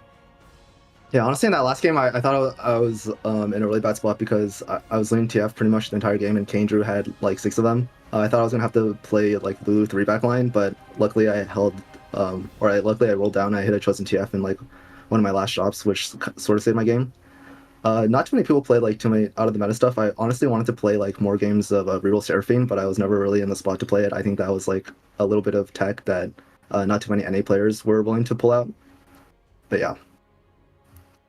What is it about, some of the 2-cost rerolls that have kind of made it fall out of favor? Because it feels like, obviously people were playing a ton of Jax last patch, that got nerfed. Seraphine, a lot of people I felt like talked about Seraphine coming into this tournament. And I know in some of the other regions, it actually had been really successful. I believe in APAC it was played and had some really good results. I think it was played a little bit in EU and had some good results. But it just felt like no one really wanted to go for it here. Do you think it's a line that less NA players were familiar with? Or maybe just people were a bit risk averse going with some of those reroll comps? Yeah, I definitely think I like watched some VODs of some NA players playing it yesterday. It definitely looked like they were playing it from like slightly less than optimal spots. I don't know if they're like necessarily bad spots, but I personally wouldn't have played like reroll Seraphine from those spots. I think for the reroll comps that aren't Yone and Riven, you have to play them from a very niche spot, like a KD, like for Seraphine, for example, like a KDA opener with like Shojin start. Or else like you just miss like a bunch of gold intervals, and then you're forced to like play a comp where you have to win out with like a low amount of HP, especially on a comp that doesn't even win out, which is the case for like Seraphine. So I feel like for some of the reroll comps, you have to be in a very particular spot, which is obviously like a pro if you have like every single line in your bag, and you can just pull it out when you have the correct spot for it. That's awesome to hear. Thank you for sharing that insight, and we're looking forward to seeing what you're going to do next. Speaking of which, what is next for you, Malala? You won the Vegas Open. You won the KDA Cup. He's going to win the next one. You're winning Heartsteel too, I guess, is how I should kind of put the dominoes up, huh? Yeah, hopefully. I'm actually participating in like the Chinese MSI. That's happening in like 7 hours. So wow. I was actually planning on going to sleep after the tournament, but like now that I won, I feel like the adrenaline's just gonna take over, and I'm not gonna be able to sleep. I'm gonna pull an all-nighter for the Chinese This win MSI. was just a warm-up for the next yeah. Yeah, hopefully I win that one too, and we'll see where we go from there. That's actually super cool. So you're playing in the Chinese MSI, you're saying. Yeah. So do you think that like have you prepped separately for that? Are you looking at playing the same kind of style that you played here? Do you think that, you know, there is a difference that you're gonna have to adapt to in how the Chinese players are playing versus how NA plays? Yeah, I think usually like NA and China play kind of similarly. I think we both play like pretty gritty, but China likes to reroll a lot more, which I guess was sort of the case in day 4 for KDA Cup. So yeah, I just plan on playing the same. If it doesn't work out, it just doesn't work out, I guess. I don't really have a backup plan. Yeah, maybe I'll like steal their tech and like slowly adapt into it, like as the games go on. Well, we should let you go, at least try to get some sleep, I think. So best of luck, Malala, at the Chinese MSI tournament that you're playing in a few hours. I want to give you one last chance to give any shout-outs you feel like you might have missed at the top of the show when we talked to you before. Yeah, sure. I'll just once give a shout-out to my study group, Philip, Wei Iverson in Toronto, Tokyo. I actually think my sister might be watching, so I'll give a shout out to her. She was actually super supportive of me as well at Vegas. She was like watching every single time I was on the main broadcast. So yeah, shout out to her. Oh, it's amazing. Malala, thank you again so much. Congratulations and best of luck. We'll see you soon. Thank you.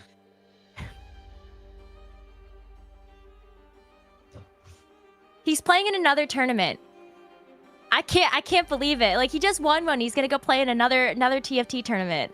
That's just the TFT life, man. A lot of these top players are grinding. You open up the stream, they just have like they have their results tracker, like 5 rows of games. You know, they've been playing 30 hours. So now he's just doing that, but with tournaments, built different. Built different, and you know what? Honestly, it's paying off for him. So mad respect to Malala, wishing him the best of luck, and we will be seeing him again at the NA Regional Finals along with the rest of our top 4. How exciting is that? As this was our prelude to what's to come, Azael. Yeah. I mean, it's going to be so much fun. We already have 4 players that have qualified now for regionals. Everyone else obviously walking away with some qualifier points, trying to join those top 4 in regionals, trying to make their way, you know, through this circuit. We have another cup that's going to be coming up.